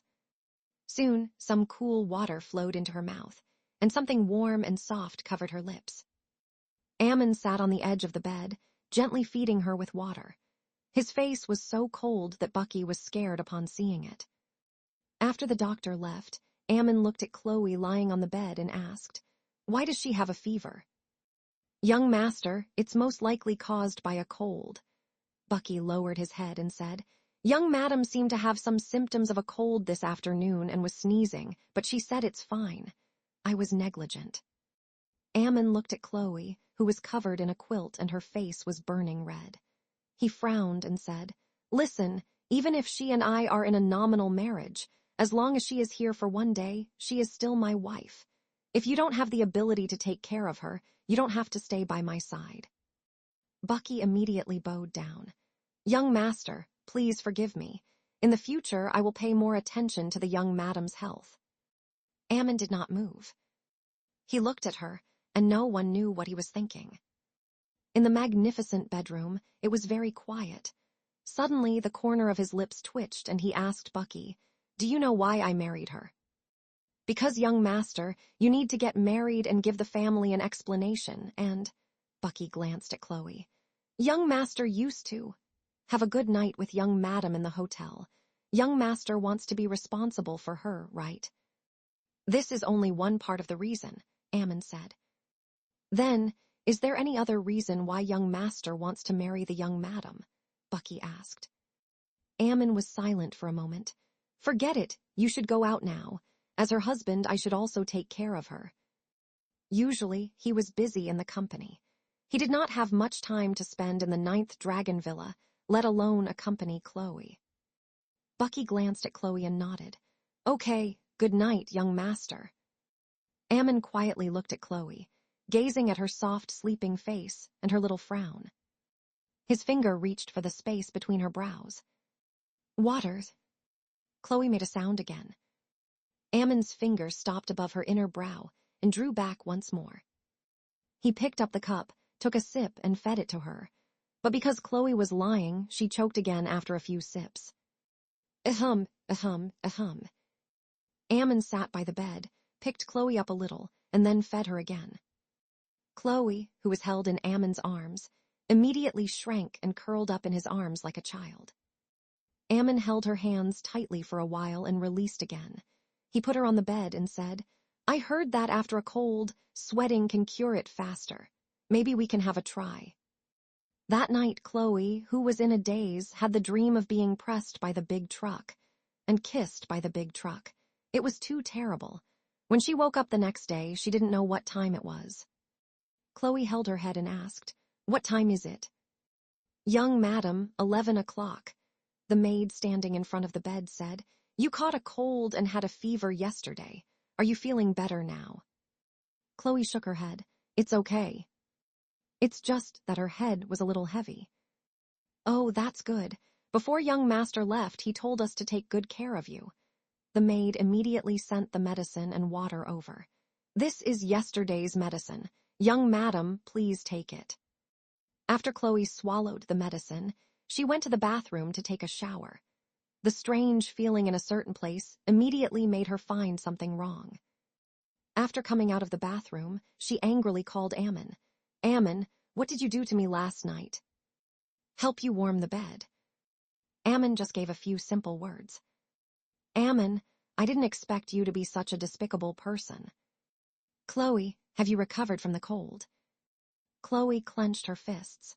"What does this have to do with you breaking the agreement and taking the opportunity to sleep with me?" "Actually, I felt uncomfortable to sleep with you last night." Ammon said a few words that made Chloe furious. "That's because your body was as hot as a furnace. Do you understand? Don't sleep with me if you don't feel well. But because I didn't give up holding you, your fever subsided. Do you understand?" Ammon hung up the phone justly. Chloe threw the hair towel on the ground. How can he be reasonable? Bucky stood outside her room. "Young madam, are you feeling better? Have you taken the medicine?" "Thanks to the young master who always lies." Chloe came out angrily. "I'm all good." Seeing that Chloe was so refreshed, Bucky breathed a sigh of relief. He understood what Chloe meant, so he asked, "Young madam, are you talking about young master spending the night in your room yesterday?" Chloe's face turned red. It turned out that all the servants knew about it. Ammon, that bastard who went back on his words. "Young madam, you've mistaken young master," Bucky said. "Let's not talk about the fact that you're married couple now. The agreements before and after marriage were all made by you two. According to the legal obligation of husband and wife, it's only reasonable for you to be in the same room with young master." Chloe stared at him and said, "What do you mean? Are you going to say that he can break the agreement?" *T, he should respect her after all. "I didn't say that," Bucky said. "Young master is a person who keeps his promises. Yesterday was an accident. You were dizzy from fever. After the doctor left last night, young master insisted that he would stay and take care of you. For him who has always grown up under others' care, it's very difficult for him to act so considerately." Chloe twitched the corner of her mouth and said with a stiff smile, "Do you mean that it's my honor that your young master took care of me when I was ill?" Bucky's expression showed that she should be grateful. "Then, young madam, do you have any other questions?" What else could she ask? She could only think that she was pressed by a ghost last night. If she continued to argue, it would only make her unwise. "Is that so?" Chloe coughed twice. "Forget it this time. He's taking care of me when I was sick." "Young madam, it's good that you understand." Looking at the Bucky's figure, Chloe tried to tell herself that there was no difference between sleeping together once or 100 times. In the morning, when Chloe was cutting flowers in the garden, she suddenly threw the flowers to the ground. "It's still not right. He still violated the agreement." Chloe still felt that she had suffered a loss, and she was so angry that a breath of sulking jumped up and down in her chest. After returning to the room, she turned on the computer and wanted to browse the latest news. According to the commercial report, the piece of land bought by the emperor last time may be used to build the highest-end tech building. After the news that Bishop Limited would join the Ali Enterprises, the chairman of the Dior Corporation yesterday gave up the business partner that he had always intended to cooperate with the emperor and transferred to the Ali Enterprises. This was really surprising news. The gossip news on the internet was also overwhelming. It's Ammon's first time to have a scandal with a woman. Relevant sources revealed that yesterday Ammon and Chloe Bishop were seen together outside the Dior, and Chloe Bishop hit Miss Dior. The netizens on Weibo commented one after another. "Are you kidding me? Will Chloe be with Ammon?" "What does it mean? Does it mean that Chloe charmed Ammon after her marriage with the Crown Prince Ali was cancelled?" "It's impossible. It's impossible. Ammon is a gay. How can he be with a woman?" "I don't believe it. I don't believe that Ammon will like women. He is so perfect that he should be with Rajab, who is also a handsome guy. Only that makes sense." On the internet, a large number of Fujoshi's hearts were shattered. Chloe was embarrassed and her face was stiff. So, if she married Ammon, would she become a common enemy of women? Zoya had obviously seen the news as well. She immediately made a phone call. "Chloe, what's going on with today's news? The media say that they saw you and Ammon outside Dior yesterday." Chloe's eyes looked around, and her sweat was like Niagara Falls. "It's a chance encounter, a chance encounter. Yesterday, I met the daughter of Dior's chairman and beat up that woman." And then, when Ammon saw the injustice, he drew a sword and, no, he helped. "Oh, so that's how it is." Zoya seemed to have understood immediately. "That makes sense. So President saved you from danger. Haha, Chloe, you're now his first gossip girl." Chloe Bishop sweated. "His first gossip girl? What the hell? I thought that Ammon was an impassive gay, and no one could touch the president of the emperor. It turned out that the man had such a friendly aspect. He would help others when he saw the injustice. Good. I feel that his image will be more prominent than ever." Listening to Zoya's words, Chloe looked at herself. Sure enough, do they all think that I'm not good enough for Ammon? Humph, but he took the initiative to marry her. She was also very beautiful, wasn't she? Chloe, Zoya shouted like a lion. Chloe recovered from her anger. What's wrong?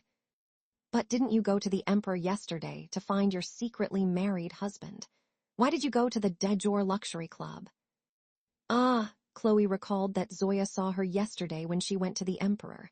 I followed him to the de jour. I thought he had a mistress outside. What, a mistress? Zoya shouted immediately. He had an affair just after he married you. Chloe, divorce him now. No, Chloe quickly explained. I said I thought so. In fact, I misunderstood. Watch closely. Men are like the cat's natural sleek hunters. Okay. After hanging up the phone, Chloe finally let out a sigh of relief. Fortunately, Zoya did not suspect that the man who married her was Ammon. However, how could she watch closely? She and Ammon had a premarital agreement, so they couldn't control each other. Zoya sent a WeChat message. Sure enough, that man is one of the senior leaders of the Emperor. For example, yesterday he followed President to de jour. That's why you met Ammon. Then Ammon saw that his subordinate's wife has been bullied by that Dior and decided to lend a helping hand. Ha ha ha. Chloe replied 3 dots. What a good reasoning. Finally, she had a little relationship with Ammon. Don't worry, I probably know who he is. I'll contact a few entertainment reporters to pay more attention to him. If he dares to cheat on you, I will immediately leak the news to you. Chloe felt a little guilty about Zoya's enthusiasm, but she couldn't tell anyone about what happened between her and Ammon. She could only reply, thank you. In the afternoon, Ammon called Chloe in person. Chloe took a look. The caller's name was Mr. Playboy. Chloe picked up the phone. You, call me. If I don't call you, who should I call? Ammon said directly. Come out for dinner tonight. Chloe could not believe it. Me, I'm going out to have dinner with you. Chloe was confused. This was because normally Ammon would only return to 9th Dragon Villa at night. Usually, he never called her directly, let alone took her out to have dinner. She didn't expect it. This was unexpected. She was so shocked that she even forgot to be angry with him for sleeping with her last night. I'm going out for dinner with you, she said in a shaking voice, but can we? What if someone else? I didn't restrict your actions, Ammon said. In a while, John will go pick you up. Ammon, Chloe was anxious. What's wrong? Chloe squeezed her hands. Last night, did you do it on purpose? Ammon hung up the phone without saying a word. Chloe looked at the phone and didn't quite understand what his silence meant. When she returned to the room, she went to attached cloakroom and looked around. The cloakroom seemed to be so luxurious that it shone. There were all kinds of clothes, shoes, and hats of big international brands, such as LV, Chanel, Versace, and Givenchy. She changed into a purple dress of Burberry and a pair of pointed shoes of the same color. She went back to the room and applied a little lipstick of Givenchy calfskin. Finally, she stood in front of the mirror and looked at herself. Well, not bad. The purple dress made her look elegant and noble, and her skin was white and beautiful. It's just hair. She looked at the hair that had just grown up to her shoulders and remembered that Ammon had told her that long hair was more beautiful. Finally, she used a curling iron to curl the ends of her hair a little, making it more fluffy and cute. This time I don't need to cut my hair. Keep a long hair. Young madam, the maid knocked on the door and asked, are you ready? John is here to pick you up. Okay, I'm coming. Because Ammon invited her out for a meal, she was still rather excited. Chloe immediately packed her mobile phone, lipstick, anti-wolf spray, and other women's objects into the bag. Chloe was taken to the largest restaurant center in City Florum Star Hotel. This restaurant brand was the most famous one in America in the past 10 years. It was founded in France. A year ago, Ammon bought it under the emperor with 2.1 billion yuan. At that time, it caused a sensation. On the 20th floor of the building, Chloe followed John to a VIP room. Young madam, please come in. President Liu has just arrived. 2 young attendants in black vests opened the door from both sides. They made a 90-degree bow and said, "Welcome, Miss Chloe." Chloe walked over with her bag. In the distance, Ammon was sitting in front of the French windows and making a phone call. Behind him, 2 bodyguards were standing seriously with their hands behind their backs, wearing sunglasses and earphones. "Nice to meet you, young madam." The 2 bodyguards greeted her. After Chloe Bishop nodded, they left on their own. Chloe sat at the dining table and glanced at Ammon, who was still calling in front of the floor-to-ceiling window. She said to the waitress, "Where's the menu? Shall I order first?" The waitress glanced at Ammon and seemed to be a little surprised that Chloe was so self-centered in front of Ammon. However, the waitress did not dare to neglect the distinguished guest. "Oh, okay, miss. Please have a look." Chloe was a little hungry. After opening the menu, she pointed to several unique French cuisines and said, this, and a bottle of the most expensive wine. Seeing Chloe's wanton order, the waitress looked at her as if she was looking at the lover of a rich man. But after all, she was the woman who had dinner with Ammon, so the waitress had to nod politely and said, "Okay, I'll go and place the order right away." Chloe took a sip of water and looked at Ammon's back. His temperament was clean and elegant, as if he was a lofty and aloof noble. Everyone would think that he was so superior. Besides, Chloe had never seen him smoke, and he only drank some wine. It seemed that he only drank grape wine. When Bishop Limited officially joins Ali Enterprises, what's the exact time of the press conference? Ammon was asking the person on the phone. Dior Corporation is not a big deal. Pay more attention to the Ali Enterprises. If Zayn Ali makes any moves, report to me. After Ammon hung up the phone, he walked towards the dining table. "Have you ordered?" he asked her. "Yes, because you were busy." Chloe held her pointy chin with her fingers crossed. "Don't worry, I ordered your favorite wine." Ammon glanced at her and said nothing. He picked up the glass of water in front of him. His long eyelashes hung down slightly. The pair of brown eyes below looked very elegant during the day, but they looked particularly deep at night. "Your phone call just now." Chloe Bishop heard that he was paying attention to the situation of Ali Enterprises and Bishop Limited, and she was a little surprised. "Are you asking people to keep an eye on Zayn Ali? Why do you do that?" "Because I promised you that I would avenge you." Ammon smiled faintly, and his brown eyes reflected the slightly surprised expression of Chloe. Looking at the perfect man sitting in front of her and listening to his gentle tone, Chloe didn't dare to say a word and lowered her head to drink water. The waitress quickly pushed the cart up and opened the bottle of La Romani Conti of 1982, which cost more than 1 million yuan. She wrapped the bottle with white cloth and poured both Chloe and Ammon a glass of wine. Chloe wanted to say that she didn't need. But in such an elegant atmosphere, if she said that she didn't want wine, wouldn't it be very awkward? In the end, she raised her face and smiled. "Really? It turns out that you still remember it. I thought you've forgotten about it."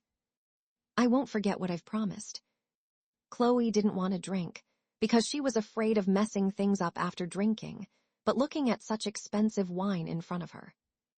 "It's a pity not to drink this wine." "Really, it seems that I was wrong to blame you." She took a sip. "For example, after we got married, you achieved your purpose of giving the family an explanation. Then you don't have to spend time caring about me." "Oh," he raised his goblet and looked at the woman opposite him. "Am I the kind of person in your eyes?" Chloe did not speak, but said in her mind, "It's hard to say. We also have agreements of living in different rooms at normal times after we got married. But didn't you sleep with me when I was sick?" Maybe he had seen her mind. He smirked and raised his glass to her. "This meal is regarded as an apology for what happened last night. You should know a woman's temptation to a man." Like what happened last night, he could not restrain himself from touching her for the whole night, especially when he touched her lips. This little wife kissed him back like a Piri. Temptation, Chloe was stunned. "Yes." Chloe blushed. She is tempting to him. She coughed twice and changed the subject.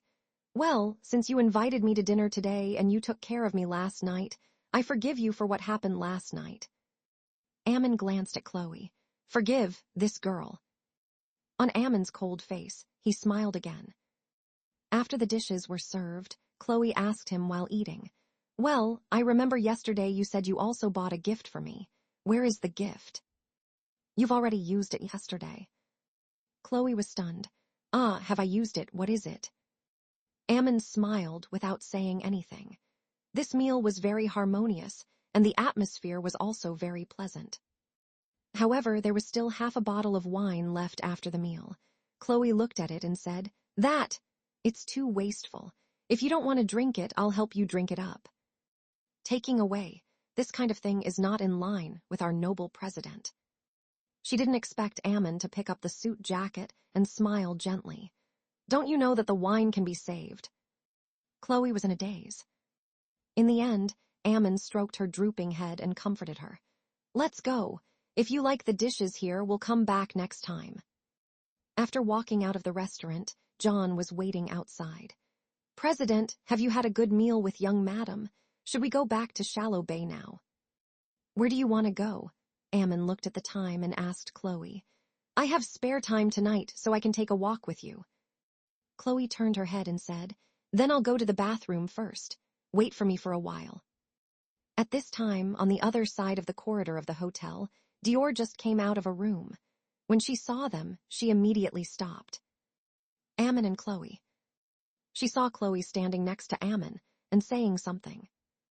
Then Chloe went in another direction alone. In the bathroom, on the 20th floor of the hotel. It was indeed the most luxurious restaurant. Florum, even the bathroom was pretty sumptuous, with flowers and elegant perfume floating in the air. Chloe stood by the sink washing her hands. When she was wearing her lipstick in front of the mirror, a figure of a woman came in behind her. Chloe took a look in the mirror. The road is narrow for enemies. It's that Dior. Chloe Bishop, I didn't expect to meet you here.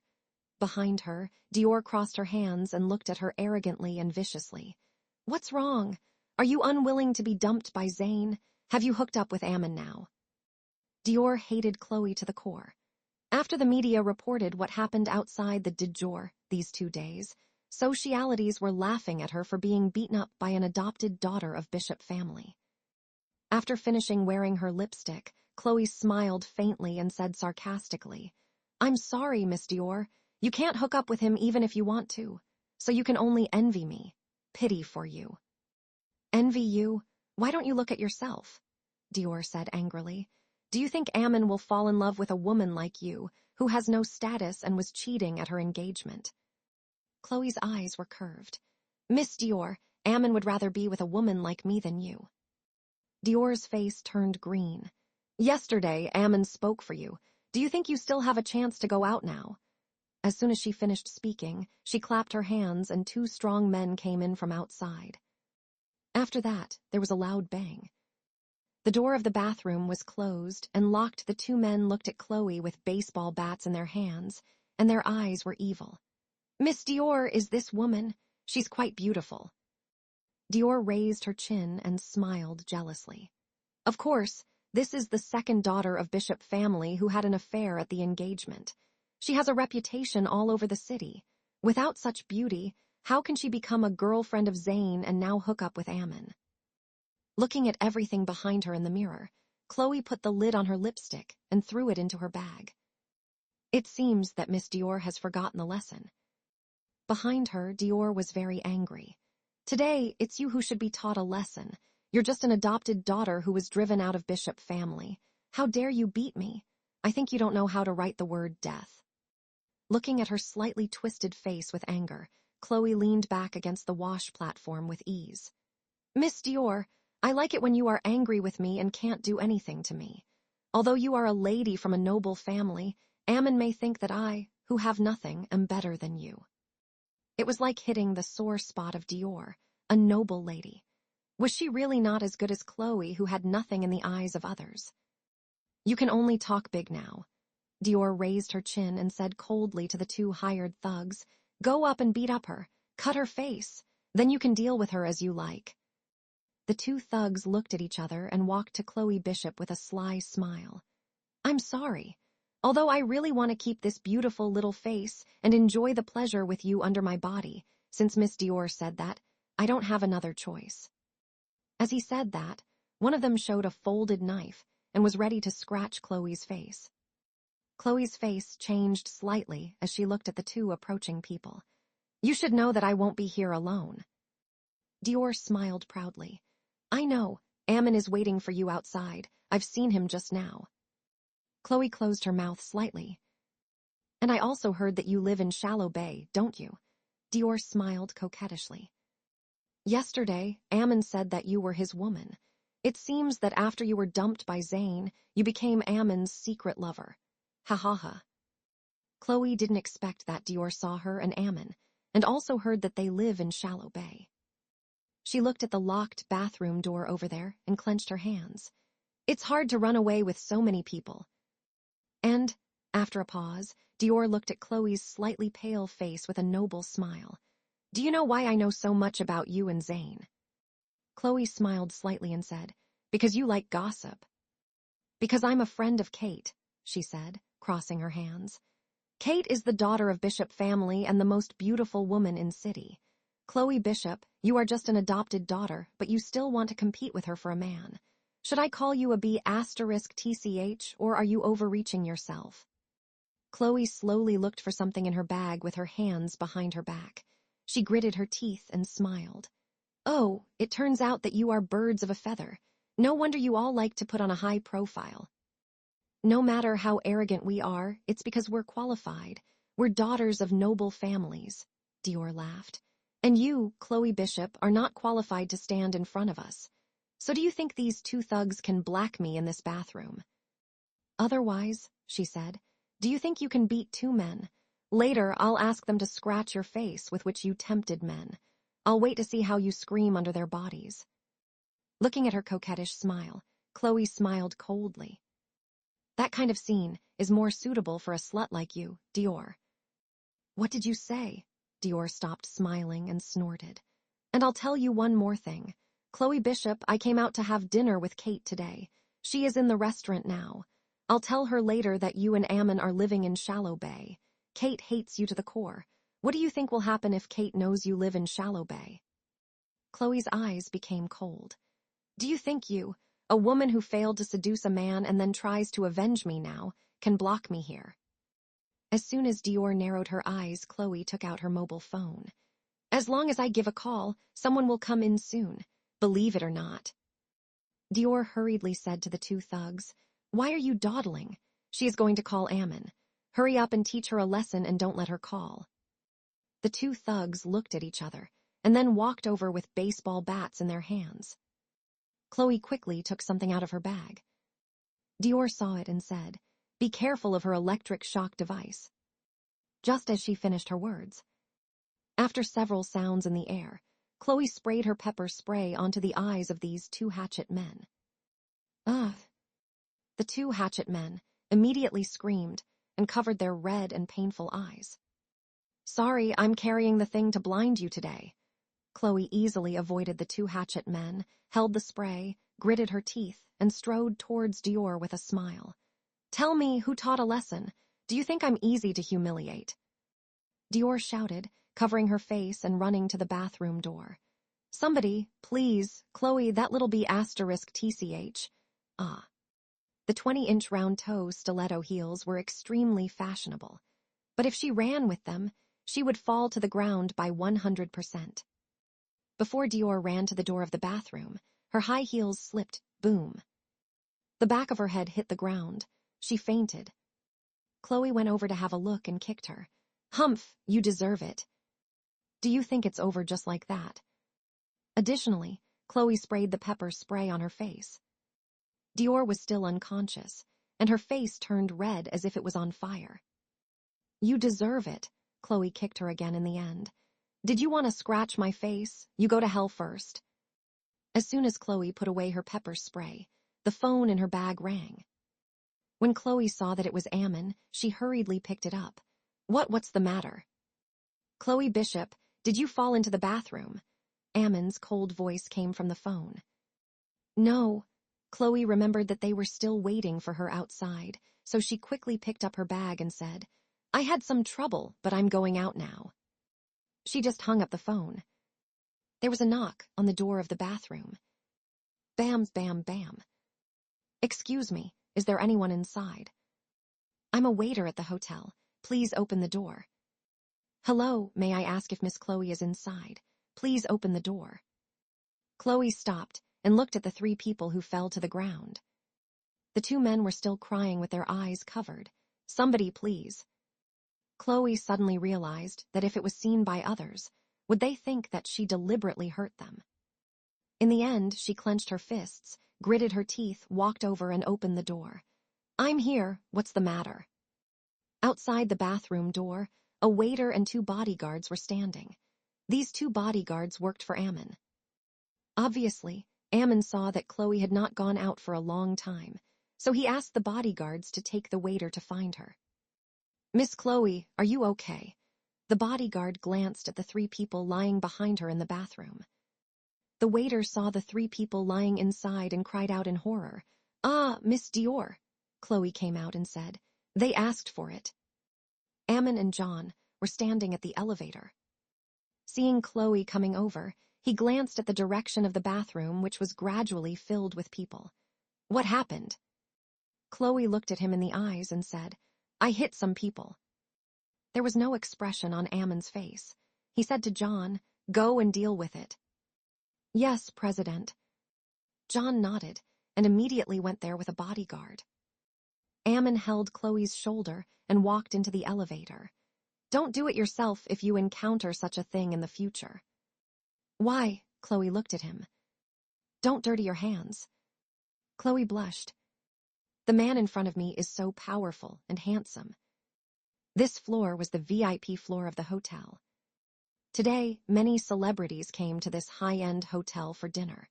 When they heard that Miss Dior was attacked in the bathroom, they immediately rushed over, and some of them even picked up the phone to call the police. When Kate heard that something had happened to Dior when she went to the bathroom, she saw a familiar figure on the opposite side as soon as she came out. Chloe Bishop. She squinted her beautiful eyes. She saw a tall and noble man holding Chloe's shoulder and taking her into the elevator. The moment the elevator door closed, the bodyguard blocked the man's face, looking at Chloe, who was leaving over there, and thinking of the Dior who was knocked unconscious in the bathroom. Kate's eyes flashed with a strange light. Kate made an anonymous phone call. Hello, this is Florum Hotel. Miss Dior was deliberately injured by Chloe Bishop. Dior was injured by someone, but she didn't care who had beaten her up. But what Kate knew was that if Chloe was involved in this matter, the media would make an article again after knowing it, which would write Chloe with a bad name and ruin her reputation. Thinking of this, Kate turned around and left with a smile on her face. Outside the Florum Hotel, the golden Rolls-Royce Phantom was stopping outside. After Ammon and Chloe got in the car, the receptionists of the hotel said with a bow, Mr. Ammon, I'm honored to see you off. In the Rolls-Royce car, Chloe clenched her hands on her knees. Ammon, I want to ask you something. What? Ammon seemed not to care about what happened tonight at all. Don't care about the fight. Matthew will deal with this matter. No, when I met Dior in the bathroom. Chloe pursed her lips. She heard what we said and knew that we live in Shallow Bay. She knows Kate. If she wakes up and tells the truth, I think our relationship. Ammon's eyes moved slightly, and he looked at Chloe's nervous face. Was this woman so afraid that their relationship would be exposed? And Chloe recalled what had happened at the door of the bathroom just now, and her eyes trembled a little. A waiter at the hotel saw me coming out of the bathroom. They would know that I hit them. Will they call the police? Ammon looked at the nervous little face and smiled faintly. What are you worrying about? There is nothing can't handle in the whole country. Chloe was stunned and stared at him with big eyes by the way. She forgot that he was Ammon. He was the president of the emperor. I'll avenge you, and I'll help you if you need anything, he said.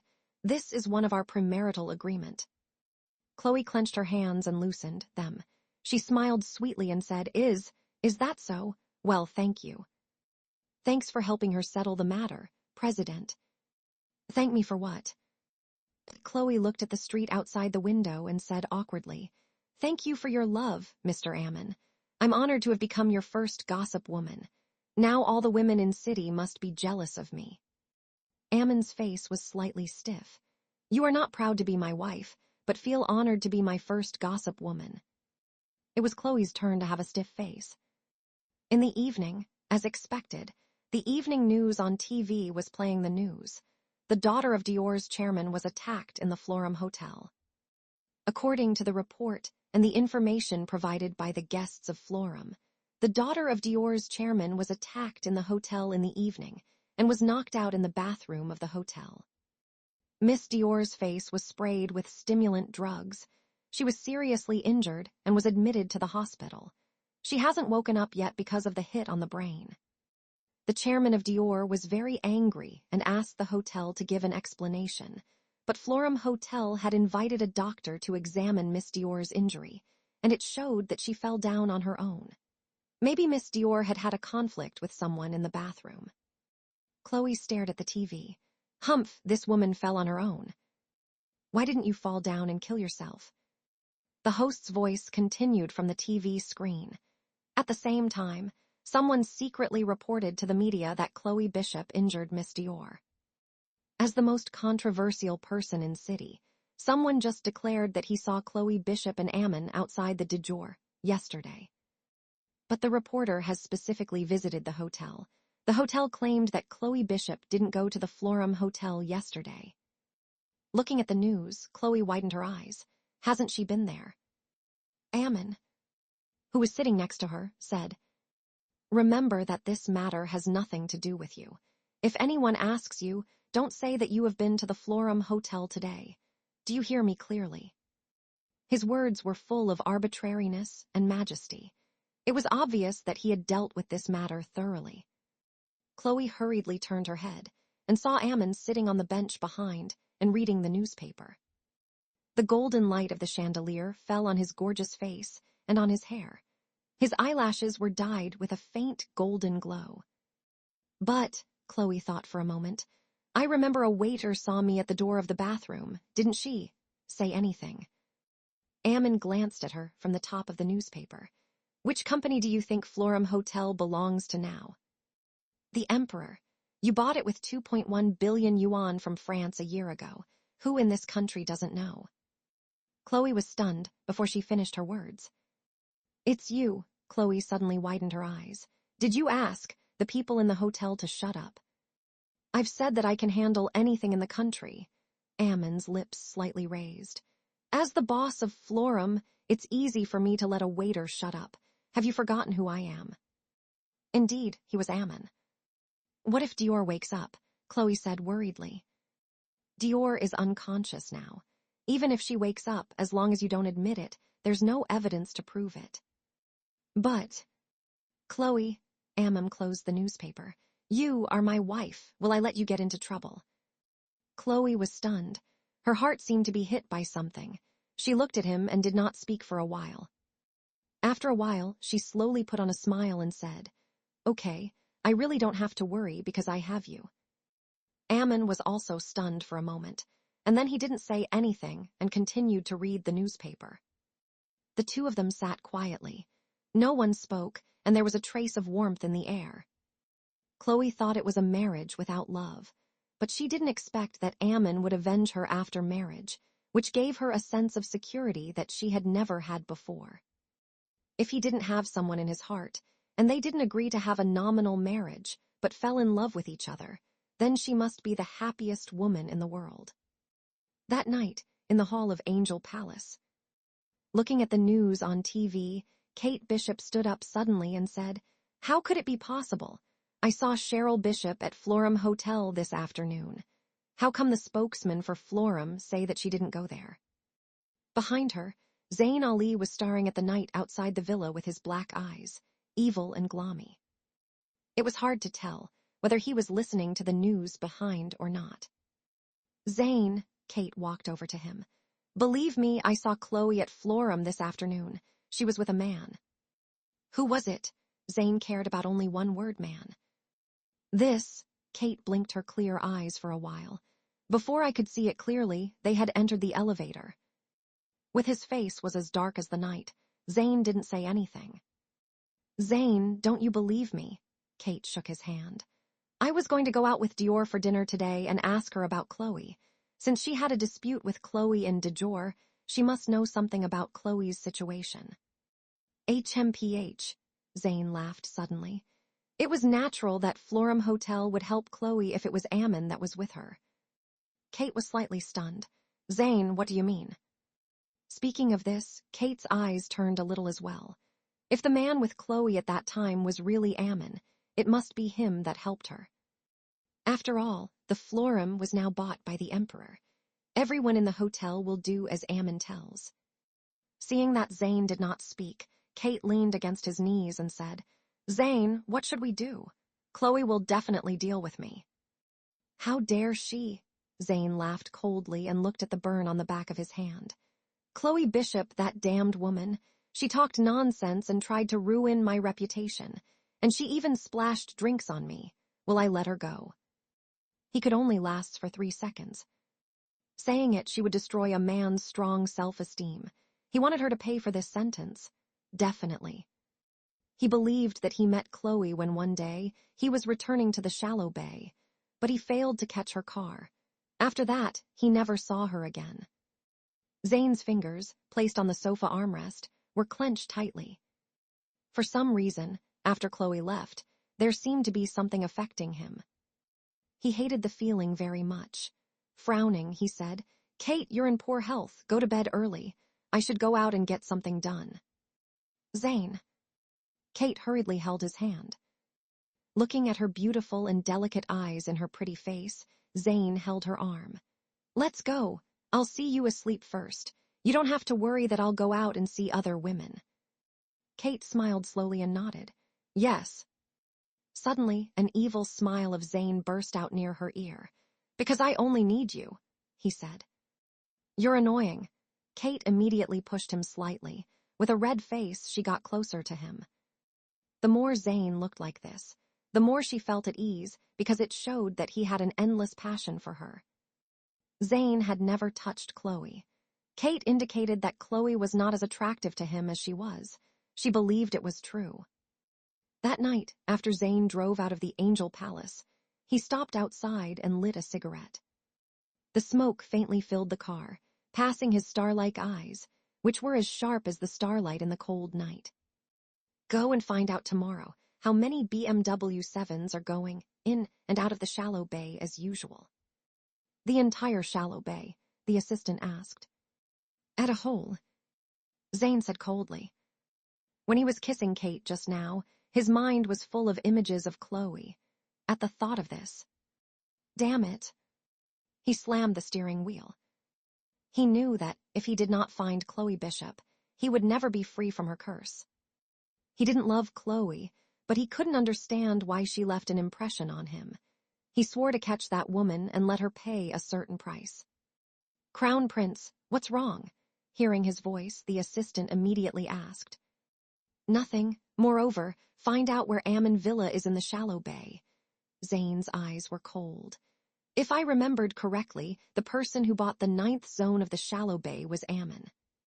Yes, Crown Prince. After hanging up the phone, Zane threw it aside. Looking at the reflection of the mirror, he lifted his collar and tied coldly to cover the ambiguous kiss mark on his neck. Zane stepped on the gas pedal and left Shallow Bay. With a roar of anger, the black Aston Martin disappeared in the darkness. Chloe had been very obedient these days and did not leave the 9th Dragon Villa. When staying in the villa, she would wait for Ammon to come back and have dinner with her at night. This night, Chloe was busy in her studio, where the butterfly orchid was blooming with fragrance spreading the whole room. This studio was actually integrated into one by a study room, an auxiliary room, and a lab. The door behind her was knocked twice when she was writing something about the study of the orchid at the desk. You don't have to call me. Tell Ammon I don't want to eat tonight, Chloe said. She thought it was a servant asking her to go down for dinner. There was silence behind the door. After a while, the door opened from the outside. Chloe turned back and said, "I've let you know that I don't want anyone to enter my studio." As soon as she finished her words, her eyes stopped. Ammon was standing in front of her bookshelf, reading her books. Chloe immediately put down her pen. "You're back. Bucky said that you are not feeling well." Bai casually took a book from the bookshelf and flipped it over. "Never mind, you can go to the kitchen to cook. I won't blame you this time." Chloe was stunned. Go to the kitchen to cook, why? What did it have to do with her not eating? "Don't you like to go to the kitchen and cause trouble there? If this can make you feel better, you can go." Ammon generously allowed her to make dark cuisine. Chloe was astonished. Did he think that it would bring her pleasure to go to the kitchen when she felt sad? Did he think that she would be happy when being asked to cook? Enthusiasm. It's clear that she was drugged that night. Ammon glanced at her. "Are you angry?" Chloe Bishop stammered, "I am angry. Why? You don't want to sleep with me, do you?" What should she reply? "If it were me taking advantage of you when we're drugged that night." Ammon paused for a moment. "About that night, I had explained to you when we were at Florum Hotel." "No," Chloe said in a hurry. She continued to write in a panic. "I have said that I forgive you. Moreover, we had a marriage agreement. If we can sleep together during my ovulation, it can be considered just an extra night." Chloe lowered her head. It was actually not a big deal if they did sleep for one extra night. Ammon looked at her for a while and sighed slightly. "I like women." "Ah, what?" Chloe came to her senses in a hurry and felt that she had missed some information. "I am actually just a friend of Rajab."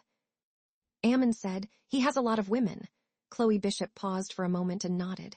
"Oh. I don't regret marrying you. You make me feel a sense of home where someone is waiting for me to come back every day." Ammon's lips had a very beautiful radiance. "This is wonderful. I like we living together, even if you will cause me trouble." Chloe's ears became hotter. "Really? Really? I like it much as well. Living in a luxurious villa, I don't need to worry about affording food and clothing, and I can get a salary every month." Ammon looked at her and smiled. "You little miser." Chloe's heart was pounding. "Can you stop calling me so spoiledly, Mr. Ammon? Chloe is afraid of falling in love with him." Ammon looked around her studio. He focused at the test tube and the spices refined from the butterfly orchid in the experimental area. He went there, picked up a glass test tube and shook it. The liquid inside was in a very beautiful color, just like Chloe's red lips bitten by her when she was angry. "Do you still like Zane? I heard that you have your loved one, don't you?" They asked each other at the same time. The two of them looked at each other and then turned around awkwardly.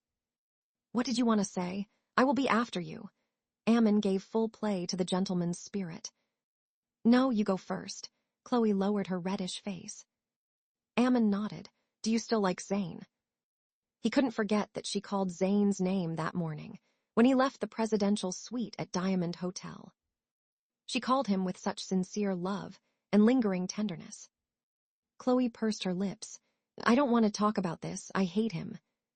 She did have an unforgettable past with Zane, when his eyes could not see the light. "Then you should not care about whom you hate. You've wasted your energy. Forget about him," Ammon said. Chloe held her hands and said, "I hate him lying to me. He deliberately stayed with me for 2 years in order to let Bishop Limited join the Ali enterprise. In the meantime, he was with Kate privately." Thinking of this, Chloe felt very upset and even a little sad. Ammon did not speak. After a while he asked, "What about the Bishop family?" Speaking of Bishop family, Chloe smiled bitterly and looked at the studio. "In fact, I planned to enter the National Literature Department because at that time I wanted to be a writer.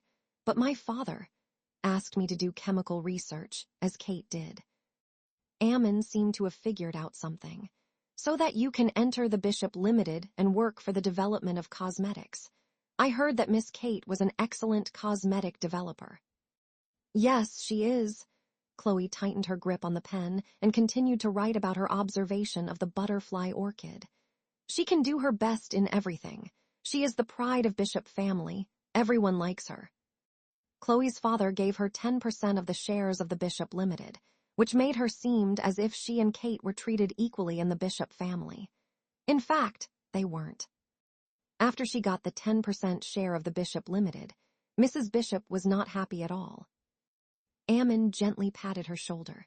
No, Chloe is also excellent. It's just because you are not their biological daughter. Chloe was stunned. In the quiet air, she heard a low and gentle voice. He called her Chloe.